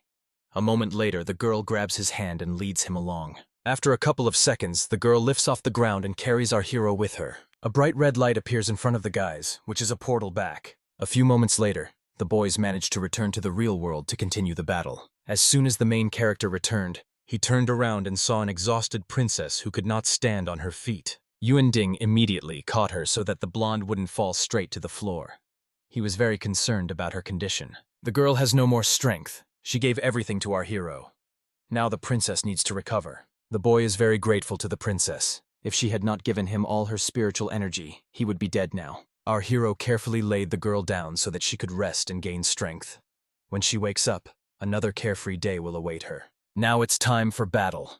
The young boy approaches the fairy and offers to join her to become even stronger. Although they have been through a lot and recovered, all the wounds have not disappeared, and they certainly cannot compare to the knight. A moment later, a beautiful girl flies up to the boy and grabs him. Everything around begins to be covered with scarlet roots. In just a couple of seconds, these scarlet roots from head to toe envelop the fairy and our hero. Thus, the unification occurs. Mo Fei and Yuan Ding merge into one and become even stronger. Now they can teach this scum a lesson. This is how the normal union of a demonic fairy with its master occurs. A wave of energy flows through the guy's entire body. Mo Fei is now inside the guy. The knight is surprised by what he sees in front of him now. His body is seized by fear and panic. These are the legendary demon fairies. Such incredible power, but it is not used for the benefit of their empire. The young boy is full of strength and energy. He is confident that he will be able to win this battle. Now a very bloody battle will begin, which will definitely take the life of one of the opponents. The young lad is full of strength and energy. His mind is ablaze with excitement and anticipation of victory. A moment later, the protagonist quickly heads towards his enemy to quickly start the fight. Now our hero is planning to deliver a very powerful blow. Although it is childish, he wants to shout the name of the move. The young man uses a super scary guarding people, killing people, guarding Buddha, killing Buddha, thorny bush from the depths of hell. The management grumbled at the stupid owner because someone had already used this name. Yuan Ding simply could not think of anything normal in a stressful situation. Then the main character comes up with a new name. The soul-tormenting thorn bush. The branches instantly point towards the enemy. The knight is ready to take all these blows. Fortunately for him, the scoundrel manages to cut these roots before they reach him. While the knight was distracted by this, our hero was already behind him and was ready to strike again. The scumbag didn't have time to react to this, so he received a powerful blow to the stomach. Yuan Ding put his soul into it. Men should only fight face to face. When the main character released the vines, it was just a diversion. A moment later, the young boy continues to attack the unfortunate enemy with a series of blows. In order to avoid getting too many injuries and wounds, the knight decides to use Doki armor on himself. But, unfortunately for him, this armor does not last long, and after just a couple of seconds, the young man destroys it. The main character is full of hatred and determination to take revenge on this pathetic scumbag traitor. Since Yuan Ding doesn't know any techniques, he can only rely on brute force and attack recklessly. He must speed up. The protagonist must squeeze every ounce of juice out of himself, because unity will not last long. He tries his best. The young lad must take advantage of the moment when he is not reacting and finish him off right away. The traitor knight never expected that Yuan Ding could become so strong in just a few moments. The knight was clearly losing in this fight. The young man gathers even more strength to deliver the final blow to his opponent. The excitement boils in his blood. And now, when the energy was enough, Yuan Ding shouted loudly and pounced on his enemy. A huge fist was directed towards the knight. From such incredible power, everything around shook. Very terrible things happened. Such a loud roar was heard even on the street. Most likely, everyone in the academy heard a strange noise. All the birds flew in different directions when they heard such frightening sounds. The noise woke up all the people in the area. Everyone thought that there was an earthquake and they urgently needed to run for cover. The student is very angry that the earthquake started right now. It ruined his romantic moment with the girl. If he finds the one who ruined this moment for him, he'll give that bastard a good kick in the ass. After some time, our hero comes to his senses and immediately realizes that he has already separated from Mo Fei. The young man then begins to look around and tries to find the knight. He turns around and sees his crushed body in a huge hole left by the fist. Now he realized how great the power of unity was. The knight could only take the blows. He could not fight against such power. Suddenly a fairy appeared behind the young boy, safe and sound. In fact, the knight is simply out cold. Yuan Ding praised this girl and sincerely thanked her. If it weren't for her, they would never have won. After uniting, the guys became incredibly strong. A moment later, the management reports that the positivity level between the master and Mo Fei has reached 100%, and they have been able to defeat the formidable enemy. The young man was incredibly happy that the level of positivity had increased so much. This caused a soft smile and a sparkle in his eyes. The guy really wants Mo Fei to experience this wonderful world. He will never order her to do anything she doesn't want. The beautiful girl listens, enchanted, to the proposal to go in search of a new world and a calm, peaceful life. The fairy hesitates because she does not know if she can trust our hero. She is afraid of being deceived again. While the beautiful girl was thinking, The main character came closer to her and touched her head with his hands. The young man came so close to her that Mo-Fei could feel his hot breath on her skin. Yuan Ding touched her horns, because he was always curious to touch the horns of a demon fairy. They were quite pleasant to the touch. Apparently, he really enjoyed touching the horns. A moment later, the main character gets punched in the face for his big, boneless tongue. The beautiful girl begins to mercilessly beat the boy because he is so straightforward and never thinks about what he says. After the girl finished beating Yuan Ding, she flew away, leaving him all alone. His whole body ached from the bruises. The management explained that the demon fairies' bodies are connected to plants. The petals become a skirt, and the horns become a pistol. It's like Yuan Ding just groped her. Hearing this, the protagonist rushed after the girl to explain. At this time, the level of positivity reached a negative level, and so this heavy and terrible night flew by. The capricious sun lazily peered out from behind the horizon. It was early morning and classes had already begun at the academy. The teacher greeted all his students joyfully. The main character didn't seem to be happy about this at all. The young man was incredibly tired after such a hard night. Too many things have happened to him in just one day. All our hero needs now is a good rest. And after a very difficult victory over the night, Mo-Fei gave the poor boy a severe beating. And then the director of the academy popped out of nowhere at the end. She wondered why the princess and the knight were lying on the ground. Luckily, the director sent the princess and the knight back to the castle, making our hero's job much easier. The young boy told the director a story about how he himself had to fight 2 succubi. The blonde remembered their agreement, and for the 2 succubi she paid him with 2 seeds, as they had agreed. Yuan Ding was very excited that he now had 2 more seeds.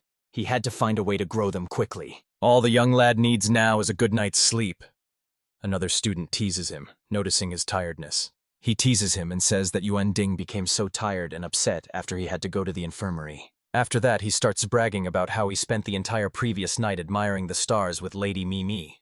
He wants to make the young man jealous. The protagonist cannot stand the student's endless stream of thoughts and asks him to shut up because he wants to sleep in silence too much. And only when the young lad admitted his defeat, the restless student calmed down and fell silent. This is how the school day went, lesson after lesson, bell after bell. During one of the lessons, before it started, the teacher had to introduce the students to a new girl who had recently transferred to them. Some students are outraged that this new girl is a transfer student again. They don't like that the academy has become a walkthrough. A moment later, a stunning girl, Mo-Fei, enters the audience. She captivates everyone present with her beauty. The girl immediately gets a lot of fans. Everyone lines up to meet and get closer to this beautiful beauty. The teacher noticed that the girl was received quite well. Now she can introduce herself. Her name is Mo-Fei. Now she can come and sit on any free seat. All students dream that such a beauty would give them attention and sit next to them. But the beautiful girl doesn't seem to be interested in other students at all. She finds the main character sleeping soundly at his desk. And so, just a couple of seconds later, the young lady sits down next to the young guy, which causes shock among the other students. No one present could believe that such a beauty sat down with our hero. What did he do to deserve such attention? One of the students is the most furious. Why did this beauty sit with Yuan Ding? Is his charm and charisma not the same as his? He assumes that perhaps this girl is simply afraid of being rejected by one of the other students, which is why she sat next to such a loser. The teacher is glad that the students have accepted the newcomer so well. Now she is ready to start the lesson with peace of mind. But suddenly, the teacher is interrupted by someone's footsteps. It turns out that there is more than one transferred student here. A moment later, Princess Anki, who also transferred to the academy and joined this class, enters the classroom. Everyone present was stunned and shocked when they realized that such an arrogant girl as Princess Anki would be studying with them. One of the teachers apologized to the princess for not preparing for her arrival. They could have placed her in another classroom, but she immediately said that there was no need. But even despite the refusal, they still brought her comfortable pillows, flowers, and even food to make her lessons comfortable. The man asked if the princess would like to sit on the throne in the front row. Only she pointed to the last desk where a sleeping young man lay. The guy in front of him and one of the princesses was just praying that they pointed at him and not the one sitting behind him. Maybe this was his chance? But as soon as that pretty princess sat in the back, all the guy's dreams disappeared. He was incredibly unlucky. The girl said that she wanted to sit with Yuan Ding while he slept soundly. The 2 girls on either side of Yuan were new to school, but one was very interested while the other was nervous. Almost all the guys and even the girls started to get indignant. There are 2 beauties around Yuan Ding and he is sleeping. But the princess knew better than to wake him. Some of his days had been quite exhausting. The red-haired girl also said that she confirmed her words. But she was there too. The day was exhausting. It is unknown what the classmates thought, but they were simply shocked, especially after the offer to play some more. The teacher was explaining something and the girl with horns was listening attentively, although later she nevertheless became lost in her thoughts. The headmistress did say that Mo Fei could attend classes in Shuoyu. Although this school is small, it is a great start for establishing contact with the world. While the Light Princess was carefully writing down, reading and listening, Mo looked at the pouring Yuan.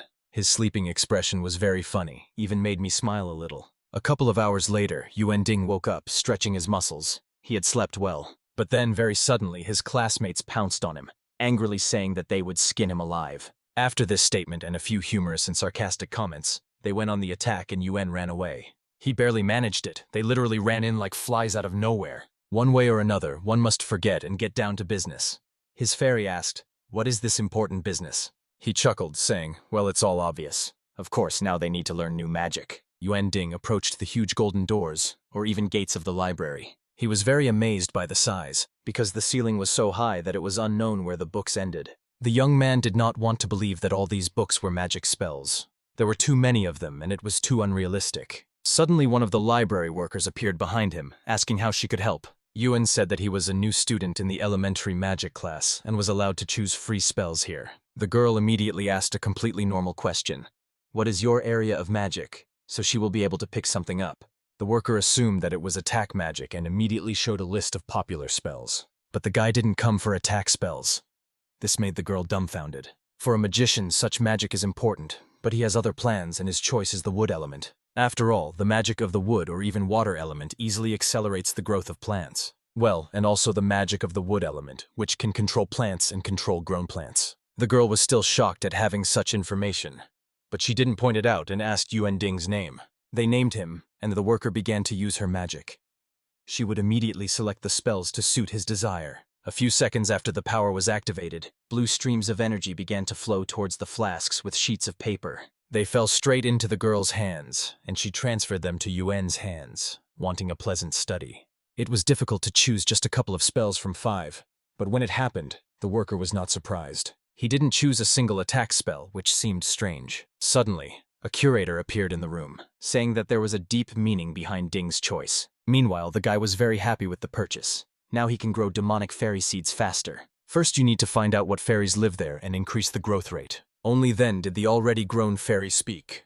Ordinary recognition will not distinguish demonic seeds. Then the young man froze, and then slowly turned around, almost crying, asking why he hadn't been told about this before. But the thing was that the little girl didn't know that the owner was trying to get her from the very beginning. Then Yuan was really upset. His wishes and aspirations were over, and the fairy began to panic and console the owner. There was one plus, and that was the encyclopedia of 10,000 fields, because the girl could pump up her database on it. Yuan took out that very book with wood element spells for his fairy. Meanwhile, the girl raised her hands confidently. Now she will pump the database. After which she immediately began to eat this book. Yuan was shocked, because what kind of data pumping is this? The fairy swallowed the book and fell to the floor, saying that she was very full. Her master was perplexed. The baby jumped up and a small glowing circle formed around her. The pumping was finished. The guy blinked his eyes in confusion. There was no difference. His hair was just shorter and that was it, but he was interrupted. Asked to quickly open the demonic seeds. Yuan had 2 of them. The first was the moonlight, which had been sealed for about 700 years. From there, the most gentle demonic fairy could be awakened. Then the second one is the twins. It is sealed for more than 800 years, and the 2-headed lotus blooms. Tink was shocked that both seeds appeared, but the information about them was written in verse, and the fairy had no idea why this was so. The guy quickly dismissed this, saying that now they had to get the seeds to germinate. Admittedly, that was very difficult. The first seed was moonlight. It must be planted at night when the moon becomes like water. Yuan went to the artificial lake behind the flower garden. The temperature here is not ideal, but it is not a problem. The young man waved his hands, causing a couple of seeds to fall from his palm into the water. Ding began to whisper a spell under his breath, asking the primal magic of the water element to listen to the gentle warmth. At the same time, the water lilies began to grow upward. Magic accelerated their growth. Fortunately, the lotus seeds he found at his uncle's had blossomed, and the moon was bright. Having sat down safely on the shore near the lotus and the moonlight seeds, he spread his arms to the sides. The fairy was unhappy that Yuan was handling the seeds so carelessly. But as it turned out, the moonlight lay on the moonlight. But the twin seed lay on the lotus flowers. That's why he had to plant it. The girl smiled, admiring the owner. He thanked her for the flattery, and later said that they still had a problem. And it is that Yuan Ding has no idea how long this will take. It was all so complicated, but the young man had no desire to wait too long. Therefore, you need to diligently grow lotuses and wait for good moonlight. And sit and wait, surrounded by other fairies. And finally, after 7,747 days, everything worked out. Yuan Ding was sitting under a tree one night, but his sleep was interrupted by one of the grown fairies. She screamed and tried to wake up the owner, and when this happened, she reported that the lake began to glow. Then he jumped up and looked around. It had finally happened. That heart-wrenching moment had arrived. The flower began to bloom and one rather large pink fairy appeared from it. She looked innocent. Yuan was surprised that she even showed up, but the fairy looked very beautiful. Suddenly a red demon fairy appeared nearby. Tink said that he would probably get along with the new girl, and she wouldn't show him any trouble out of the blue. The guy then hurried to apologize to Mo Fei, because he didn't mean to say anything bad by doing so. She waved it off and simply said that she had a very bad feeling. Something was wrong. The new fairy looked a little too detached and it was a little scary. Yuan tried to talk to her using all the languages he knew, but she stubbornly refused to look at him. The young man even casually said that he was ready to answer all the questions that the girl might have. Then she began asking why only one flower of the lotus of the twins of the zodiac blossomed. She held it in her hand and screamed that there was only lies around and everyone was always lying to her. She seemed to have gone crazy and started saying that she would kill Yuan Ding. He asked Mo Fei for help, but she only said that it was his own fault. Yuan ran away from the fairy as if he had been stung. She flew at him with such speed as if the guy had something important. But suddenly another seed flared up behind them and Yuan turned around. A stem began to emerge from there. The clearing lit up and a loud crack was heard. Even the twins' lotus fairy paused to watch the fairy emerge. Mo Fei stared intently at the fairy that grew on the flower with strange leaves that looked like thorns. Her wings were just huge and beautiful, like moonlight. She was glowing all over. The flowers around were the same light blue with a white glow. It was not for nothing that the seed was called Moonlight. Yuan Ding smiled, happily saying that this fairy was just as cute. The fairy that hatched from the seed of the Zodiac twins approached the fairy of the Moonlight. She happily greeted the fairy, saying that she had finally found her other half. The twins fairy of the Zodiac hugged her little sister, saying that she would never leave her again. After all, she is her older sister and it is her duty. Meanwhile, Tinkerbell watched their caresses in shock. Suddenly, the Moonlight fairy turned her attention to Yuan, realizing who he was. The young man was frightened, thinking that he would be hit now, because the fairy's gaze had changed. But she simply exposed her leg, asking her owner to eat her as soon as possible. The pink fairy asked her in confusion what she was doing, but it turned out that she had promised her master that he would taste her. Then the elder sister also sat down, saying that this was their common promise, and she would not allow herself to be eaten alone. So let the owner eat them as soon as possible. Yuan was pleasantly shocked. Yuan Ding joked that if they insisted, he would not be able to hold back, but Mo Fei began to take out a knife. The boy was still asked to come and eat it, but the red demon fairy was more frightening. That's why he put his palm in front of him and said that he would first bring them to the management. The first demon fairy was the lotus fairy Liang Shuang, and the second was the moonflower fairy Yue Tang. And now, based on his position as their master, he gives orders to his two fairies. Immediately, right now, return to the gem. This statement slightly surprised the girls. They went into booklets and their photos appeared on the pages. First Liang Shuang, and then the demonic fairy Yue Tang appeared. The collection was complete. The current number of his demonic fairies was 3. The progress was also 3%. Yuan shouted joyfully that now, finally, the distance to the complete collection was reduced by 1 step.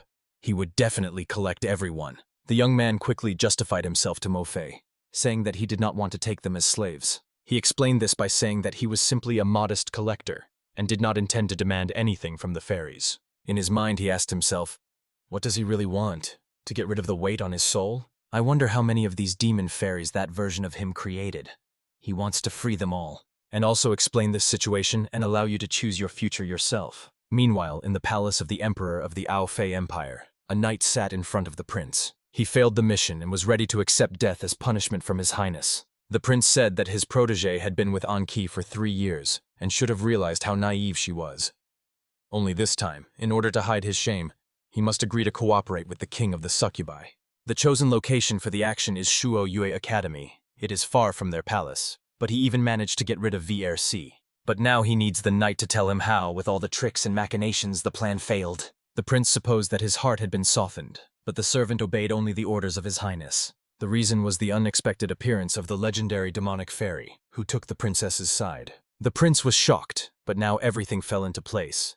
For the same reason, the king of the succubi did not come to cause trouble. If he could get a demon fairy, then losing a couple of succubi really wasn't worth anything. But despite the succubus king's insane love for the demonic fairies, they simply cannot remain in his hands. The legendary power of this demonic fairy will serve the prince well. His Aofei empire will unite the Durya continent. The servant said that the demonic fairy's power was shocking, but now she had already recognized her master. But the prince did not back down and said that in that case it would be necessary to kill her master. Let the boy just order a squad of combat knights to advance towards Shuoyue and kill Anqi, and let him take possession of the demonic fairy. In case the king of succubi starts to interfere, the knight knows what to do. The young man belatedly said that he understood. When he did not leave immediately, the prince asked if there were any questions left. The knight said he dared not. The prince then addressed Luo Ri by name. He is a disgusting man with extreme methods, but that is life in the palace. For him, the Aofei Empire is more important than even family, morality, and their life together. Luo paused, and later hesitantly said that he understood everything. Meanwhile, Yuan Ding finally arrived at the academy, and there was a not very pleasant surprise waiting for him. The young man was chased by his own classmates, accusing him of something incomprehensible. They shouted after him not to run away if he was a man. Meanwhile, Mo Fei and the princess watched. Yuan was not given the exact reason for such aggression, so he could only run away. But they would never leave him alone. So the young man stopped them and decided to use his secret method. He stood up straight, smiled kindly, and adjusted his glasses, timidly beginning his speech. He said that his dear classmates must fall for his charm as the main character. All the guys stood up in shock and stared blankly at Yuan Ding, not understanding what kind of nonsense he was talking about. Unfortunately, the next second it became clear that this trick had not worked. He was thrown to the ground and kicked. Then Yue appeared from the phone screen. She was very angry at Yuan's classmates. The guy realized that she was furious and tried to stop her from doing anything else. What was she even going to do? Yue flew out of the phone in full form. Ding couldn't stop the girl. Then the boy's classmates stood rooted to the spot and stared at the beauty that appeared. She was angry that these guys had offended the owner and screamed, thereby calling her flowers. The next second, the twin zodiac fairy also flew out, saying that she would not allow anyone to hurt her sister. Yuan was even angrier. They can't go out on their own, but she didn't care. After all those who offend her little sister must die. After these words, one of the guys got punched in the face. Watching the fairies and his classmates fight, Yuan realized that everything was in total disarray. He asked Xiao Yeze how those girls were able to escape in the first place, but she was unable to explain the situation. She dared to suggest that these might be their abilities, but this statement was nothing more than a guess. The two fairy sisters beat the students and they sat on their knees with their heads down. Yue said that they must be obedient and not offend the master under any circumstances. They swore that they would obey their elder sister. Yuan was shocked. How did they submit so quickly? Where did their male pride go? They ran up to him, saying that such nonsense could be discarded if their brother taught them how to recognize beauties. Mo Fei approached with interest, asking what it meant. Meanwhile, the fairies were lounging around, throwing out strange phrases. Yun then asked in confusion, could they really be any more fucked up? Then the headmistress appeared from behind, saying, "Of course they can." Then she waved to Ding. She asked to follow her to the director's office. They had an important conversation ahead. When they arrived, the woman sat down carefully in her chair, leaning her elbow on the arm and resting her chin on her palm. Yuan Ding asked, "What happened? Did she really decide to give him the last seat of the demon fairy?" Only he was interrupted by being called by name. He could die very soon. Then the young man fell silent and froze in the same position, after which he stared blankly at the woman, asking what she was talking about. As for Luo Ri, he has most likely already returned to Aofei and is gathering people to come here. Yun was shocked and said that this was complete nonsense. He had given up, and why would he kill the princess? The headmistress said it was a secret, and she had no right to answer the question. But now the target is Yuan Ding. The young man immediately realized that it was the demonic fairies, since he was Aofei's target. He summoned a demonic fairy right in front of him, and they are extremely valuable, and anyone wants to possess a fairy. Any information about fairies can cause a stir. It's scary to imagine what will happen next. The headmistress said that she had already imagined everything for him. Yuan would become an international target, and everyone would want his blood. And, unfortunately or fortunately, wherever he was, everyone would want to kill him, taking away the fairies. Yuan Ding squeezed his phone tightly and then stared at it blankly. The woman asked if he regretted it. What would the guy want to do if he knew about this earlier? Kill Luo Ri. preventing the information from leaking. But Yuan said that he would work much harder and develop his magical powers. The headmistress chuckled. The answer did not amuse her. She had definitely made the right choice. After all, not running away is one of the main traits for the demonic fairy lords. Possessing such power will never give him the opportunity to hide his whole life. Now Yuan's only way is to become as strong as possible, so let him get out of Shuo Yue. The guy almost screamed to be given the floor, but the headmistress said that this was an educational institution, not a combat academy. That's why Ding must leave as soon as possible, then peace and quiet will await everyone. And yes, let him take Princess Anqi with him.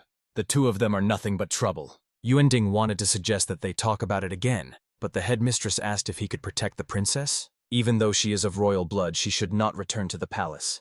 The girl does not understand the situation. That is why the woman places all this responsibility into the hands of her dear Yuan. The next day, the courtyard of the academy was very noisy, which made it unusual. They hung up a huge poster with the inscription, "Seeing off the student Yuan Ding." The atmosphere was like a parade, which made the young man feel very awkward. Yuan didn't want to leave, but the headmistress said that this time he was Shuo Yue's representative in the event in Yongyan.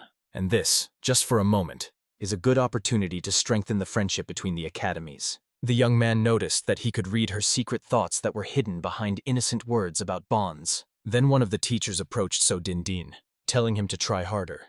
The boy was still unhappy with the form of his surname, but his classmates cried because Yuan never taught them the art of dealing with girls. At the same time, a library worker came and asked the students to help her find a couple of new magic scrolls. When Yuan asked why, she explained that their collection was made up of other small collections. That is why she asks everyone who leaves the academy to find the scrolls. Firstly, all this can be exchanged for student points, which are then exchanged for magic.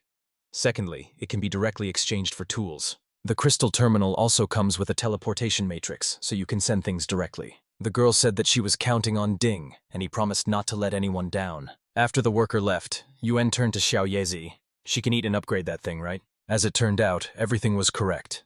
He knew this thanks to the structure of the previous book. Then, very suddenly, the princess arrived on a huge dragon and with no less large luggage. Yuan Ding shouted that the girl should take as few things as possible. She was upset. Were they really going to walk? The girl puffed out her cheeks and turned away, saying that she wouldn't go anywhere like that.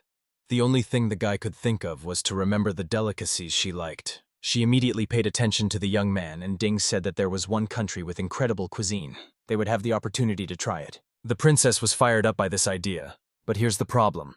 To get to that country, you have to go on foot. Well, of course the girl agreed, since there would be delicacies and tasty treats. Not only the students, but also the headmistress saw them off. Today was a special day, because Yuan left the academy for the first time. And just like that, the era of dangers on their Duoya continent officially began. The young man stepped onto another branch. They were passing through the forest. The fairies were with him. Yue and the Lotus Fairy quickly noticed the water.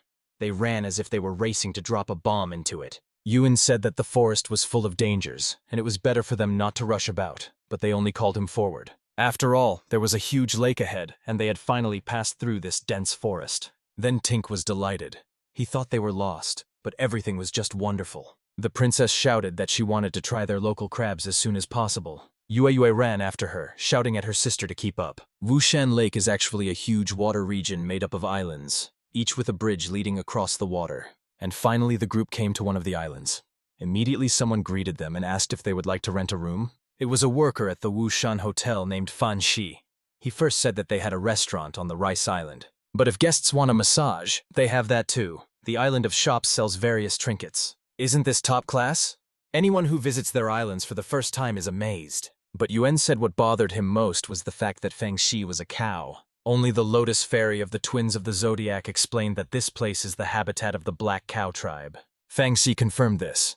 Ding said that apparently the racial and geographical differences of this world are very complex. But the young man quickly forgot about it and told the worker to give them 2 single rooms. At first, they were silent for a few long seconds, and then Yuan realized why. He immediately shouted that everything was completely different from what the man thought. Liangshang sat on the shore with her feet in the water, all alone, in front of their small house. Yu came up to her, asking what happened to her sister. She was quieter than usual. She looked at her hand and quietly called her sister. It seemed she had forgotten something important. Yu had absolutely no idea how to respond to her elder's statement. The only thing she could think of was to simply suggest going to bed, but she refused. Liangshuang told the younger one to go to bed and she would come over a little later. Yue left. After a short time, she was called again, but now no one sat next to her. It was Yuan, and he had some serious question, judging by the expression on his face. They were silent for a while as Liang Shuang tried to digest the information. Her expression was distorted beyond recognition. What did Yuan want to say? Ding said a little awkwardly that the difference between her now and 5 minutes ago was simply huge. She, with the same expression on her face, said that when she saw a guy, she felt like tearing him into little pieces. But, unfortunately or fortunately, his sister likes him, and if his sister is happy, then she is happy too. Yuan exhaled. After all, the sister set is the best, and it definitely saves the world. And now, finally, it was time for the question. Ding asked if he had done anything bad to her in the past. The girl answered sharply that she didn't know. She couldn't remember anything from the past, only the desire to be with her sister remained.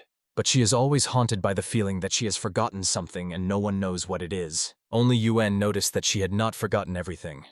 After all, she had information about the Black Cow tribe from somewhere. Then the girl agreed. But where did all this come from? How did she retain memories of the tribe? The guy said that maybe in a couple of days she will be able to remember more things. Memories fell like a heavy stone into her head. She immediately understood and cried out that she did not want to see this. Liang Shuang grabbed her head, screaming that she didn't want to.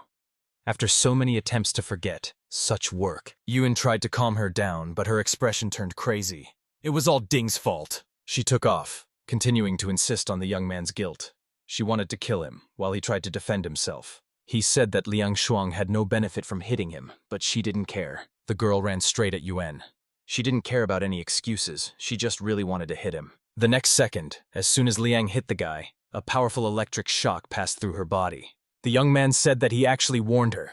She shouldn't have done that. And here, if anything, absolutely no one tried to forcefully shove in fan service. Liang wanted to get up, but then she heard someone's disgusting laughter. The man said that this demonic fairy was not particularly happy to obey. As cute as in the legends. And oh god, how he wants to get this baby for himself, under his control, he really does. Yuan cursed loudly under his breath, looking in shock at the creature in front of him. It was a black dragon of very large size. Its appearance was shocking. It opened its mouth and blew a huge stream of fire at them. Using a spiritual barrier at the last second saved them. Then the dragon flew away, leaving behind ashes. Tink was shocked. The creature called the guy an ignoramus. He should have at least known who he was before acting like that. It turned out his name was Cao Rui Si. He was a descendant of the fire dragon race. He said that apparently the rumors were true that the human race was capturing the fairies. The guy didn't even know that there were rumors about him. But according to the dragon, he was known throughout Duoya. The dragon demanded that the demonic fairies be given to him immediately, here and now. When Yuan didn't react, Cao Rui Si growled. What the hell is he standing there for? Let him give up the fairies! Qiang Shuang was furious. This lizard had the courage to paint him. She didn't care how impressive he was, but if his sister got hurt, he would be in a very bad way. Before the twin Zodiac Lotus Fairy could say any more nasty things, much less put them into action, Yuan put his hand in front of her. Then, with a sly smile on his face, he asked to let him figure it out on his own. These words shocked the girl. The dragon hoarsely growled words of praise. He may have balls, but Chaoga is stronger. He can easily crush the boy to death at any second without even trying. Then, a couple of seconds later, the other two fairies arrived to help.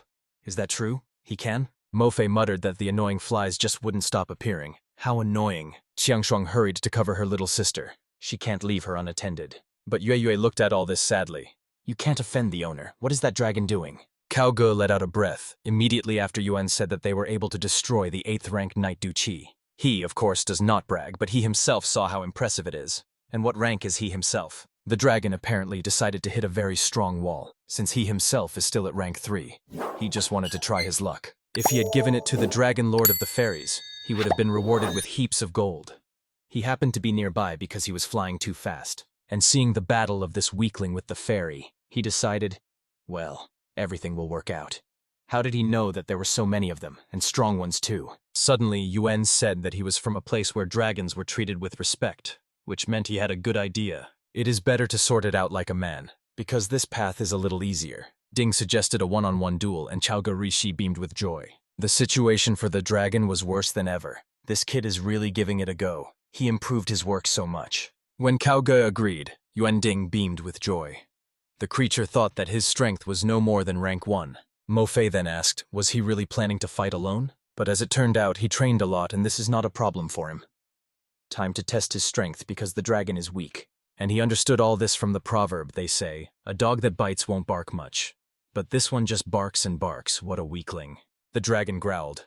How dare he talk about him like that? He could easily roast the young man. He shot a fiery breath straight at Yuen, but he miraculously managed to dodge it. The fire hit the bridge and the boy scolded the dragon.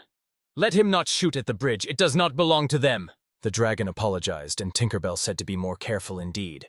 And now they would continue the battle. While Sister Yue supported the master, Chiang Shuang stared at them blankly. These two are complete idiots. And yet he doesn't have to make much effort. Whatever happens, he can order something to be done, and that's it. But Mo Fei confidently said that the boy wouldn't order them around. Chiang didn't understand. How could that be?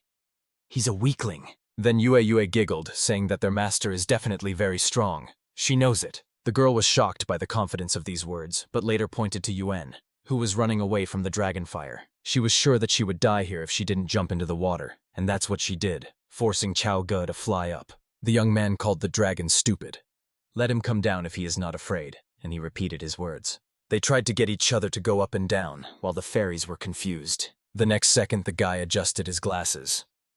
He doesn't want to go down, does he? Then Yuan Ding waved his hand, taking something out of the water and fingering it. Suddenly, huge tentacles crawled out of the water, straight towards the dragon. Since he remains in the air, the young man will make him fall. The iron vines are stronger than even tempered metal. He can't get out. The dragon was completely swept up in metal shovels and then pulled into the water. Yuan ordered the vines to pull, while Chao Ge could not allow this to happen. He began to break free and growl, flapping his wings. The magic was running out, but he had to hold on. He still commanded the vines to pull the dragon and strive for their victory. Then the vines on the bottom of the pond stretched even more. They were almost at the limit. However, nothing happened, except that the dragon sank quite low. It was so amazing that Yuan Ding could even touch this interesting creature. Cao Ge laughed with his hoarse voice. This man had finally touched him. But he had been waiting for this very moment since the very beginning of their battle. Let it immediately become ashes of his fire. This is the result of the dragon's dignity being treated. He began to blow fire from his mouth. But Yuan put a shield between himself and the dragon and continued to use the vines. When they found themselves in the water, the dragon asked him if he really thought that he, the all-powerful fire dragon himself, was afraid of water. Yes, his armor of the connecting fire does not go out from the most ordinary water. Let him say goodbye to life. He blew fire at the young man, whose body almost reached the bottom of the lake.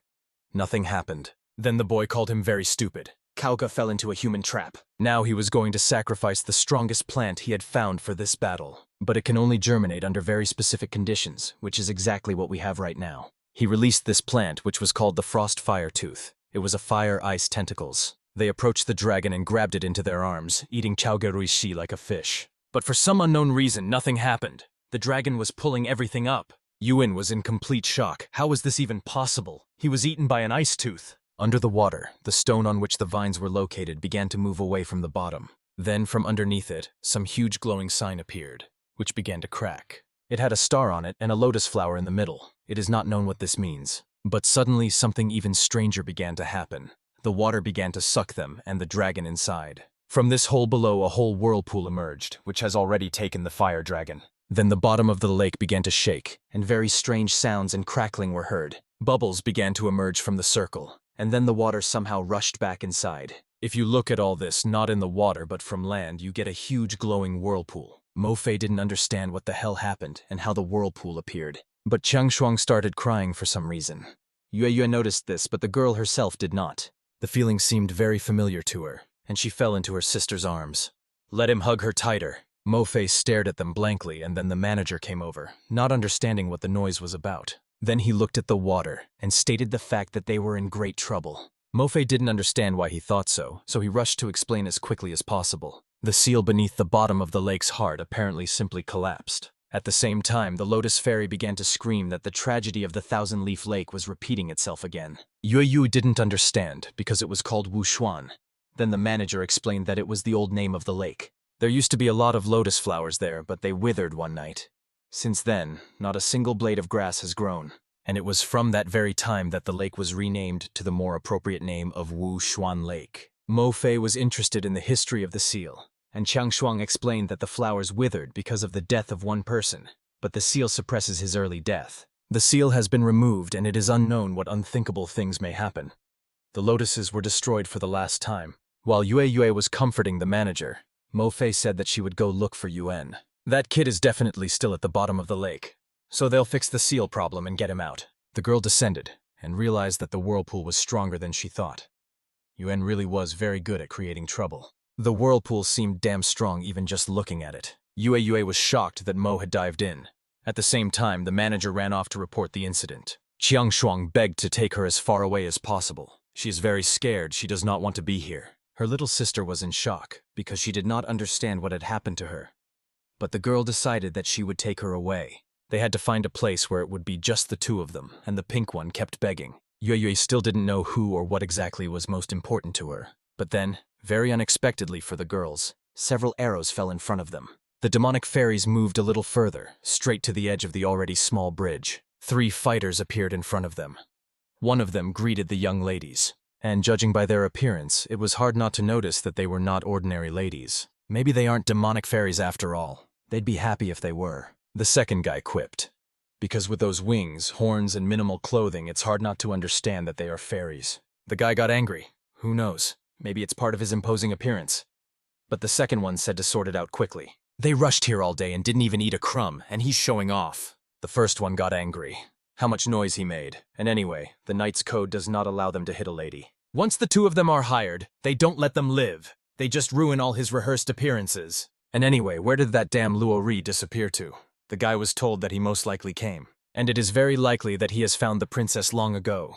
All that remains is to wait. The princess slept soundly in her room, hugging a plush pillow that looked like a hare. However, at that moment, the dark prince entered the room and stood like a shadow over her bed. He looked at the girl's sweet face, slightly covered by her hair, and immediately looked away. The next second, he bowed in front of her bed, as if apologizing for his next actions, and took out his sword. The next second, he loudly swung the fiery sword in front of the girl's face. Then he swung, aiming the sharp blade straight at the neck. The princess was smiling.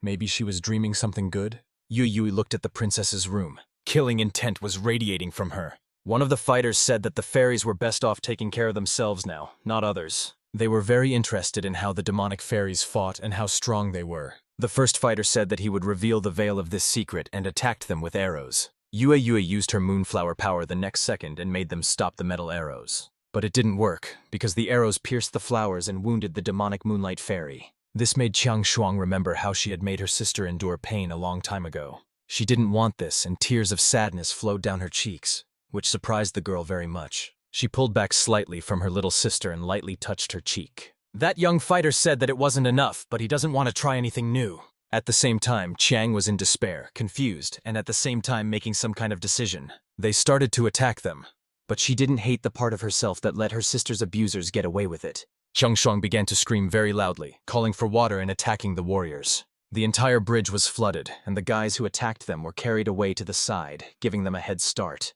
Huge jets of water immediately attacked again, as if moving on their own. The girl didn't let anyone catch their breath, but the next second someone used the ice ring skill. It was one of the warriors who attacked the demonic fairies. He raised his hand with the ring up. Instantly everything froze and the water stopped flowing. The first boy cursed under his breath. He was almost scared to death.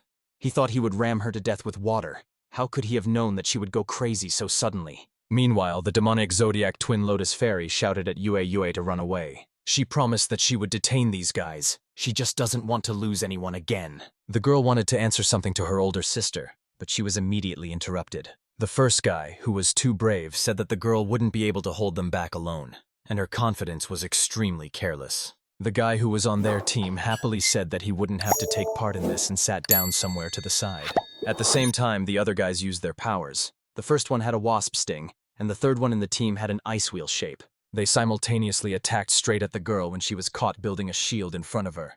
It seems that they are really strong and she won't be able to hold them back. Arrows and sharp icicles that didn't even give in to metal flew at the demonic lotus fairy. But at that very moment, someone rudely interrupted the attack, which amazed not only the warriors. Swinging her sword, a red fairy with a very piercing gaze appeared out of nowhere. Mo Fei flew into the air and shouted that she would now be their opponent. The fighters were immediately disappointed when another fairy appeared. She swung her sword upward and summoned the power of the deep hell. Her main gift was fire, and as messengers of death, Lycoris immediately grew from the ground. Scorpio smiled, saying that someone's ice wheel was now useless, and tightened the bandages. Mo Fei began to chant, asking for the fire of hell to cleanse the sin.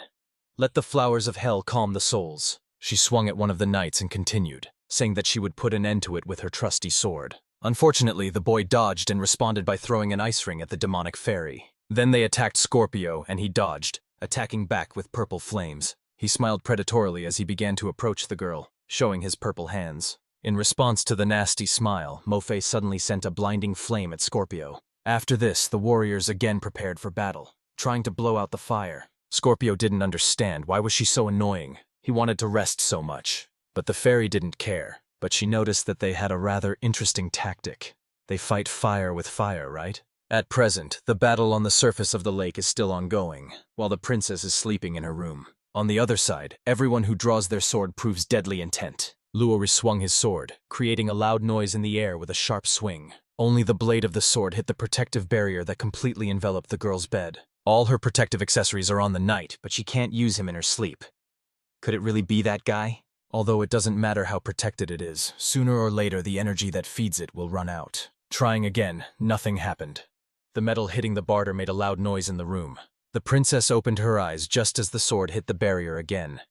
OK said that she hated the sunlight that was now streaming into the room. She rose slightly, not understanding what all the noise was about, and the knight was taken aback. He was about to kill her and pointed the knife blade at the girl, but she pounced on him with hugs. She had heard a lot about him.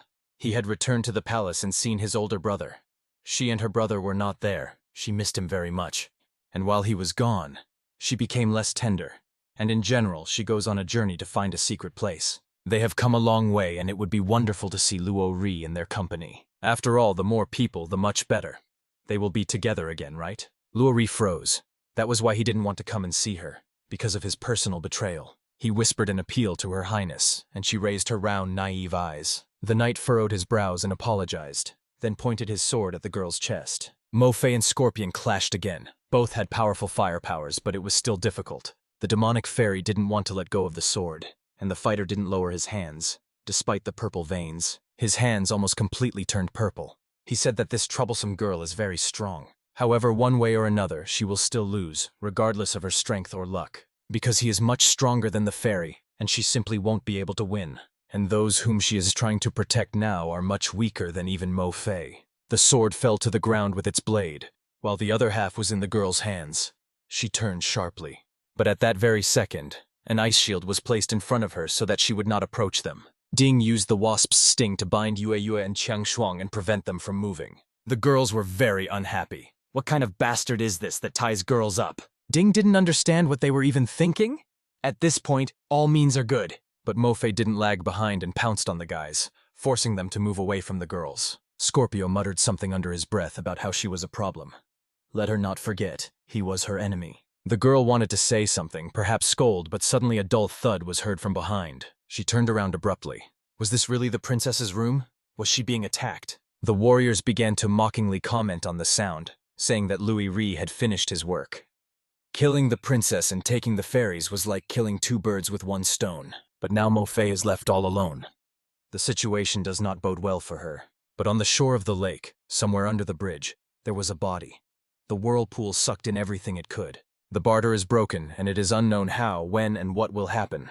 We can only hope for the best. But Yuan lay on the grass and didn't understand what exactly he could do. And where did that bastard go anyway? Yuan Ding lay on the grass and groaned in pain. He was in so much pain, it seemed like he was dying, didn't he? Suddenly a figure of a guy loomed over him.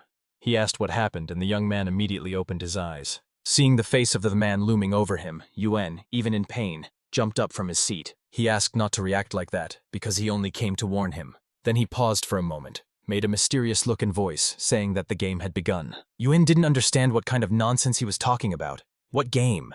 However, he didn't have time to understand, because she came. She is a girl with jewelry on her legs and hair that almost reaches her shins. Could this really be Lian Shuang? She looks very similar, but it doesn't seem to be her at all. There were some flowers in her basket. She noticed that he was injured and came closer. There was a small wound on the elbow, but Yuan assured that everything was fine and there was nothing to worry about. She didn't believe it and came even closer, squatting in front of the young man and touching the wound. The reaction was not pleasant.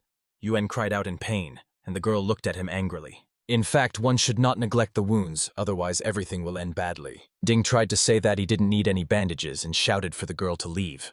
but after 15 minutes he was crying. The girl bandaged him, and he, in turn, felt as if he had forgotten something. But he just got scratched. There was no need to apply so many bandages. She smiled guiltily and apologized. She rarely uses medical skills and loses control when she sees a patient. Then the young man next to him remembered that he had completely forgotten about the question he wanted to ask. He turned to the girl and smiled, trying to stop her for a while. He asked a rather unexpected question about what her name was, and it really stopped her. The girl stood in place for a few seconds, thinking for a long time about what to answer. She turned around, smiled, and said that her name was Lian Luo. Her name is Lian Luo. Lian Luo finally left, saying goodbye to Yuan, who had only appeared here for the medicinal flower. It was strange, because it seemed like the girl's name was Lan Xuan. In a fantasy world, there shouldn't be many differences. The boy next to him said that Yuan looked like he understood something, and the boy said that he did. She couldn't see him, and everything else confirms the fact that this is an imaginary world. But as it turned out, this is a place beyond the consciousness of the demonic fairy herself. She rejected this part of her memories and created her own imaginary world that was different from reality.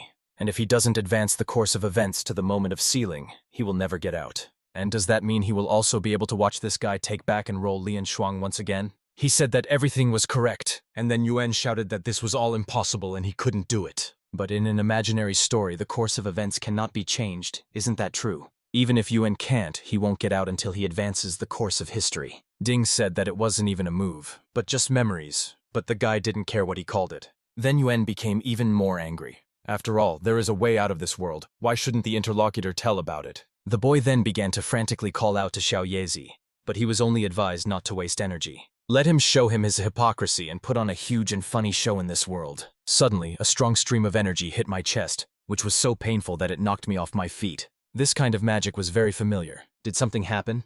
Definitely a protective barrier. It seems to be the one connected to the princess, and it was broken. There is danger outside. This is Mo Fei and Luan Shuang. Yue is away from the princess. If there is danger, no one will stand still. There are too many problems. Here Yuan stood up and the boy looked at him. Had the fairy keeper really thought of everything? He asked him to shut up. If he wanted a show, he would give him a huge performance. Yemts needs to reach the memories of sealing as quickly as possible and leave. The interlocutor smiled sarcastically. What method of conquest would be suitable for this? He is waiting impatiently. First, naturally, I had to go to the village and look for information. He took a grain out of his pocket, deciding to do something before that, and hit the ground with his hand. He called upon the earthen vines to grow and find his beloved adversary in order to finish the job. At that very moment, the dragon opened his eyes. Those damn vines again, they were making him sick. He needs to run immediately because he will soon find him and he definitely won't survive. Yuan noticed movement in the bushes and recoiled slightly. That dragon was definitely there. And where was he going to run anyway? He knew where he was from the very beginning.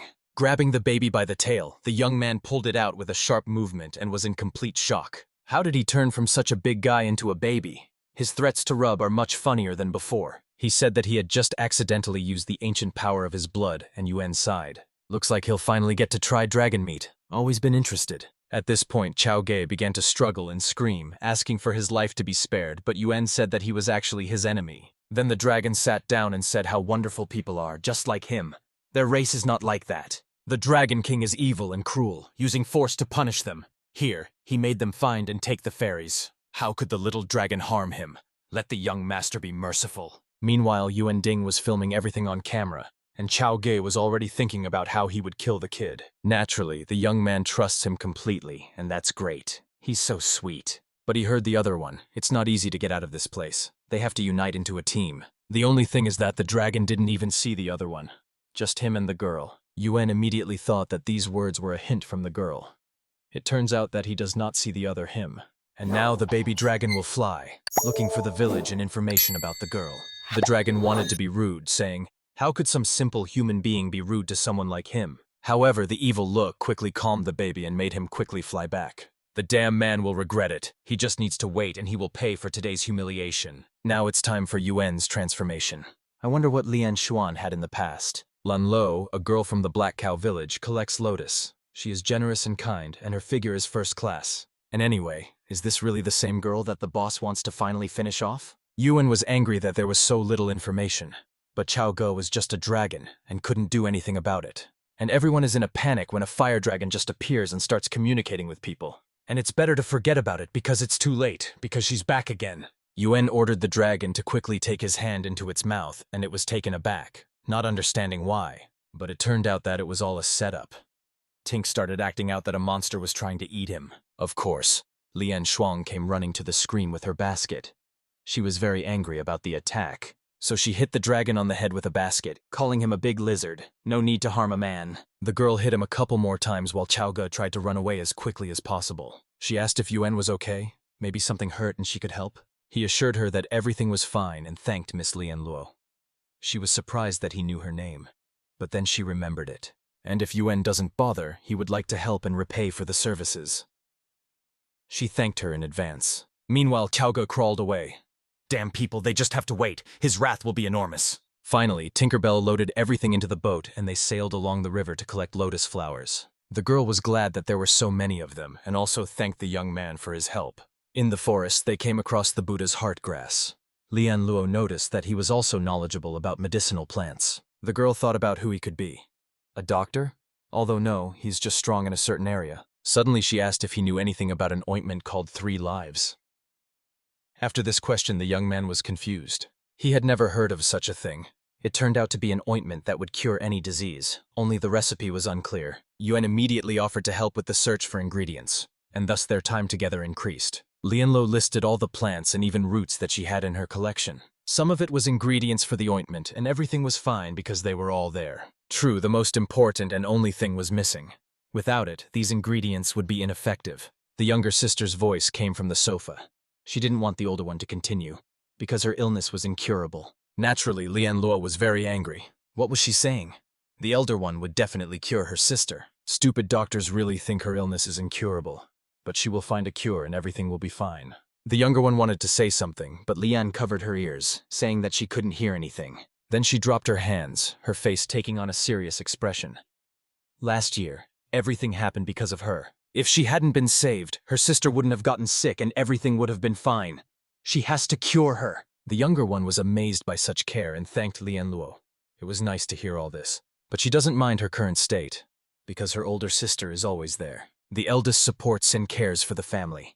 She does not want to burden her. But the girl said that the baby was her only one, and that she wanted to be with her always, so the younger one should not give up. Although she has no contact with the outside world, she still has Lian Luo. The older one hugged her tightly and said that she was very glad that she had the younger one. After a couple of hours of rummaging around the house, she started to leave to gather the last ingredient. Maybe she will come a little later, but there are snacks on the table. The younger one let Lion go, but it was strange that she returned days later. After some time it got dark. A bright crescent moon appeared. Sister still hadn't returned. The younger one looked at the table and tried to stand up. Her legs were shaking and wouldn't hold her up. She leaned one hand and one foot on the bed and tried to step down with the other. Her foot wobbled treacherously, after which she suddenly fell and rolled across the floor towards one of the table legs. She tried to get up again, trying to lean on the table itself, and barely managed to get to her knees. After a while, she managed to sit down, which was quite difficult. She picked up one of the buns on the table and bit off a piece. That should be enough for now. However, I would like my little sister to return home as soon as possible. At the same time, Lian Luo had an adventure with Yuan Ding. She fell straight into the abyss. Luckily, the guy came just in time and threw the vines at her, shouting to grab them. It was very dangerous. The girl scared him almost to death. He can go first because it is too dangerous, but Lian Luo refused. Precisely because it is dangerous, she must do it herself. And now they have a medical flower that blooms only at night. It's just so cool. With him, she has much more confidence that the new recipe will work. Yuan called her a great doctor, but Lan shook her head in protest. She's not a doctor. She just wants to cure someone. Yuan noted that this someone must be very important to the girl. She smiled, saying that it was all true. This someone was more important than her life itself. Yuan Ding said goodbye to the girl, saying that it was too late and he had to go. Today he succeeded and would soon be able to finish, but suddenly a second he appeared from behind. His ability to move forward depends on how well they understand each other. The only problem is that the direction of progress was simply wrong from the very beginning. Here the young man stared blankly at the second one. But he said that this path was also good. It would lead to the final path. Yuan's conversation with Lian Luo flashed before his eyes. He remembered that they were the Lotus twins. She wanted to save someone important, so everything is working out just as it should. A dragon appeared from behind, asking how everything went and saying that he had to give this matter his all. But Ding was very angry today, and said that he actually asked to collect all the information. He smiled, saying that it was actually only thanks to him that Yuan was finally able to start courting the girl. And if he wants to praise the dragon, then it's better not to, because he's too modest. Yuanbi shouted that he would beat him to death for such work and hit the dragon. After some time, they and the baby approached Lian Luo's house. Somewhere, wolves and owls were howling. Kauge understood why he was beaten, but it was very painful. And why were they here anyway? He replied that he had some guesses, but it would be better to check everything himself. He looked out the window, from which a pleasant yellow light was coming, which meant the presence of the owners of the house. The dragon decided to try his luck and complimented his boss's skin, but he told him to shut up. He definitely only needed to look once and he would understand, but when he looked, he was shocked. It turned out to be very awkward because Yuan accidentally spied on the girls bathing. The dragon also wanted to look and reached for the window, but they didn't let him, blocking his way. Then the young man took and threw away the large lizard, shouting that he definitely couldn't. Yuan tried to convince himself that everything was okay, but he heard the girls' conversations. The next second, he ran away from the house as fast as he could. His heart was about to jump out, but at least he was sure of his guess. Leaning against the tree, Tink realized that he had been courting the wrong girl. Although no, the second one he didn't say that it was completely wrong, but just half wrong. The double birth lotus blooms with at least one flower, but this proves that it was intended from the very beginning for two people. He really doesn't know the reason why only one of them turned into a demonic fairy. But the other one, it seems, was unlucky and most likely just went and died. Lian Shuang managed to escape, but why did she try to erase and seal the memories? And what did the second he do then? He said that his choice was wrong. Maybe because it was not the right goal? However, if he thinks about it, what can he do to gain Lian Shuang and Lian Luo's love? If he doesn't allow that incident to happen, he won't reach the point where the memories are divided. Being friendly won't help. The key lies in what's going on and what he can do. So the second one, he wants to repeat all the cruel deeds that were done earlier. He appeared from behind, saying, "Bingo!" He understood what the second Yuan wanted. Now Ding will do it again? The young man didn't know what he was doing at that time, and the second Yuan said that he would tell him in all details. Just let him listen very carefully and not interrupt over trifles. This is important, and he will have to repeat all these things later. One day they met again near a lake where many lotus flowers grew. Lian Luo asked the young man to stop pursuing her, because it was no longer funny. But the second Yuan replied that this could not be. Thousand Leaf Lake is very vast, and he is not just walking? Could it be that she is pursuing him?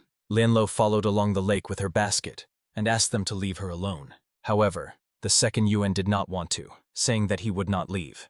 The girl did not understand what he was trying to achieve. Then, as casually as possible, he replied that he liked Lian, and a tense silence fell between them. When the young man said that she liked him back, the girl jumped in surprise. Now her gaze was angry. She looked at him stupidly. The gaze said it all. Then Lian Luo screamed, asking what kind of nonsense he was talking about, and Yuan started by saying that women and men were very different. If a guy confesses his love to someone he doesn't like, he won't care, but the girl will be worried, which means she cares about him. Accepting or rejecting him as intrusive. Would it be better if he did not interfere and therefore he could go? But he has been waiting for her every day on the shore of the lake for a month or even more, walking together. She never called the Black Cow Village guards on him, and they did not drive him away. If it's not her love that's stopping her, then what is? Based on what's been said, she wouldn't have left. She just needs to admit that he likes her, and that's it. It's weird. If Yuan hadn't confessed first, she obviously wouldn't have told anyone about them for the rest of her life. And the whole point is that she is such a person. The girl wanted to start protesting because everything is completely wrong. However, Yuan Ding did not allow her to continue, repeating once again that he liked her. The girl shouted that this time she would leave first and turned her back to the young man. He said that everything was completely fine, he just wanted to tell. It's not easy for her, and he understands. But will she allow him to follow her further? The boy is happy when he sees her and just wants to watch the girl grow up. She blushed and turned it around sharply, saying, "Who else will take care of him?" The young man happily said that they would see each other tomorrow and only tomorrow, because it was her after all. Lian Shuang came home and was at a loss because her little sister was not in bed. Gathering herbs in the forest of the neighboring village is a very good idea. The little sister is quite smart. She became embarrassed and said that it was not like that at all. She collects herbs every day, so it would be logical to move to other places. The older sister decided to put the younger one to bed. It would be better for her to rest. And she, in turn, still wants to study a little the new recipe that recently came to her hands. She thought she had everything right and the ingredients were prepared, but there was still a strong side effect. Giving this to her sister would temporarily relieve the tremors and allow her to move without difficulty. But when the poison activated, would it be worth it? Then suddenly the younger one asked, Why not let her try the medicine now? In the past, she tried all the medicines, and even if there was poison, Lian Shuang would cure her right away. She ran up to her sister and said that she didn't want her to try the medicine in secret, because the origin of the recipe was unknown. The older sister said that she would prefer that the girl remain as she is now than if something happened to her. The youngest said that this recipe was from a new friend, so how is the origin unknown? Lian Shuang said that this guy just likes to wander around doing nothing and that's all. He said he got the recipe while he was sleeping and it's not finished. Annoying to death and follows her every day. The younger sister smiled uncertainly, repeating her sister's words about how annoying he supposedly was. If the truth is annoying, then why are they always talking about him? She understands everything more than she does. Naturally, the younger girl did not believe for a second that her elder one was telling the truth. Before the elder's eyes, the silhouette of Yuan appeared again, confessing his feelings to her. The heroine looked at the recipe and exhaled, placing her hand on her slightly reddened cheek. The silhouette appeared again, but this time more clearly and with more detail. He said again that he liked her. Her heart began to rage, but she remembered more words about how happy she was at the sight of the girl. Now the little sister remembered how she overheard their conversation. It was terrible. She shook her head to clear those disgusting memories from her mind. She must go again tomorrow because it is worth checking whether he deserves his sister's love. And despite the fact that the girl said that there were problems with the medicine, she tried it, and everything was fine. However, the durations of the medicine was very short, but the heroine could stand like a normal person. It was quite scary that she might fall if the medicine didn't work. My sister started writing again, starting to write down different formulas and gasping. There must really be something useful there. But the little sister was thinking about something else. Tomorrow she will definitely visit him for the second and last time, and then whatever happens, happens. The sun was shining brightly, blinding the eyes. It made nature seem brighter. The girl emerged from the thick of the forest with her older sister's usual basket and hairstyle. The medicine really does work great, but her legs are still very weak, although it doesn't affect her movement. Yesterday, the effect of the medication lasted only 2 hours, and then we returned to a state in which it was simply impossible to move. But today, if everything goes just fine, she will be able to tell about the trip and her sister. Hearing about it, she will be happy.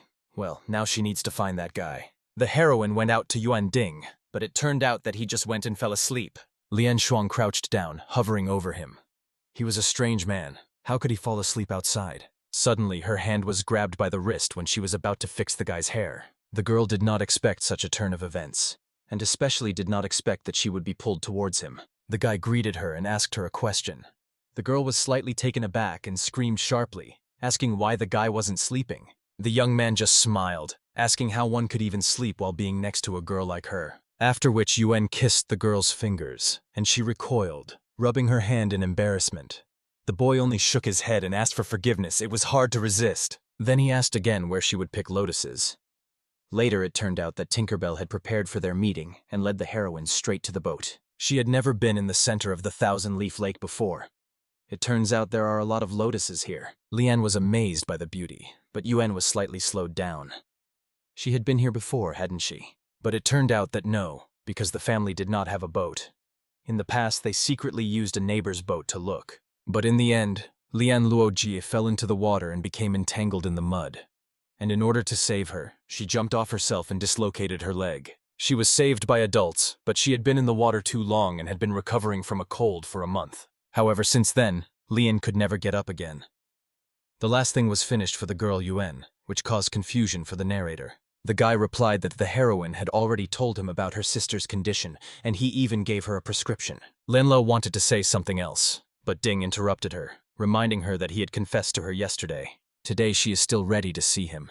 Doesn't this mean that the girl accepts his feelings? When the boy approached, the girl quickly backed away, asking her to stay away.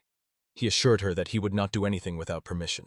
But now he would like to say that there is one thing for which he is truly grateful. I am grateful that in this incident the person who was saved then. Hearing this, Lian Luo's expression changed to one of fear, as it seemed like her secret had been exposed. Yuan had already realized yesterday that she was Lian Shuang's big sister, and was the one who had actually drowned back then. Lian Shuang covered her face with her hands, not quite understanding what he was grateful for. Does he really mean here that he is grateful that the person who dropped the water was not Lian Luo? Suddenly the girl began to cough violently and bend almost in half. Shuang's pupils dilated at what she saw, becoming the size of gold coins. She glanced at her hand while the hero smiled slyly to the side. There was a trace of blood left on the heroine's palm. She didn't expect to see this, so she was slightly shocked. Remembering her sister's words about the side effects of medication, she started coughing even harder. The video began to tilt to the side. It seemed she could no longer stay on her feet. Her eyes began to blur. The last thing Xuan saw was a bloody lotus. Then the girl fell to the ground and the guy caught her. The cleansing of 3 lives actually erased these lives completely. Yuan knew that even if Xuan fully recovered, her memories would be erased and she might not even remember her name. Having picked up his little sister in his arms, he saw Lian Luo in the next boat and smiled. She told him to just let his little sister hate her even more. The guy wanted to say something, but he was beaten to it and asked to say that they wanted to ask for a favor. Once this is over, just let Yuan take care of her. It's nothing complicated. After all, she is important to her. The young man wanted to point this out, but refrained from commenting. Ding said he was only doing this for Lian Luo, so will she accept his feelings? The girl apologized, saying that now she needed to take care of her little sister. This is the only thing she is good at, and this is the only thing she can do for her. Lin Shuang woke up in her bed and immediately jumped up in surprise. How did she end up at home and in her own bed? Did her sister find out? Lian Luo interrupted her younger sister's train of thought with her appearance.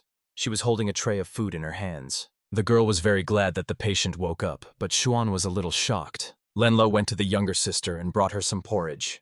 Had her sister really slept all day? The dinner was still untouched. Lin Shuang took the porridge and looked at her sister's retreating figure in confusion. She was floating in a boat. Or was it a dream? But how? Unless in fact his older sister was dating him then. The mere thought that all this could be a dream made the young lady's hands shake. At that moment, the bowl of porridge fell from her hands and smashed on the floor. Lian Luo turned around in shock and ran to her sister. Lian Shuang burst into tears. She is just a disabled person who can neither walk nor take care of herself. Lo came up and started feeling the younger one, asking what was wrong and where it hurt. The girl continued to shed bitter tears and hugged her twin, making her worry even more. The only thought that tormented Xuan now was why it had to be her. The younger one hugged her sister and apologized for a long time, continuing to cry. It seems like they sat like that until the morning, comforting each other and hugging. And then the time came. Lian Luo was very worried and didn't really want to leave, but Xuang assured her that everything was fine. Then the heroine asked the elder one where she would go. To the lake? After this question, the girl fell silent. A few seconds later, she lied, saying that instead of the lake, the girl would go into the forest. By the time Lian Luo left, Lian Shuang was already trying to force herself to drink the porridge. The elder was met again by Yuan Ding with a crazy and at the same time joyful smile on his lips. He started to say how glad he was to see her, but which of the Liangs was she? Shuang? The girl gasped and smiled, saying that Lian Luo was standing in front of him now. The guy's gaze immediately became much softer. He turned around sharply, looking into the girl's eyes. She took his hand and suggested that they enjoy the walk around the lake again. He thought it was too dreamy, but they went anyway. They looked at how beautiful the waves of the lake were and played in the rain. At the same time, another bowl of soup spilled on the table. Lian Shuang began to cough into her handkerchief. White drops of blood immediately appeared on the white fabric, which was incredibly scary. The lotus buds fluttered gently in the wind. Yuan and Luo enjoyed the sky in the tray. The older twin felt so free being around the boy that she forgot about everything. However, now she remembered that, in fact, she didn't have much time left. Yuan immediately realized that Luo was worried about his sister. If so, he should hurry. But he has great news. This really interested the girl. Yuan Ding said that he had finally found the final ingredient for the 3-life purification. Then the heroine's eyes widened, just like the coins. So after mining, the recipe is finished. The girl grabbed Yuan by the collar, pulling him towards her. What does this even mean? Ding immediately explained that he hadn't told her only because she wouldn't accept it. The ingredient would cost a lot of money. Lo demanded the truth, because she couldn't bear to be in ignorance. She was ready. The ingredients were bone marrow and a blood type that matched the patient. This had to be extracted 3 times a day and mixed with the medicine. The only problem is that everything has to be fresh, and after slow, endless pain, death is the expected outcome for the donor. Maybe Lian Luo is willing to do all this for her sister? Trade her life for her freedom? Lian Shuang sat and thought about the proposal to use her sister's life. And this sacrifice would only be for her own freedom.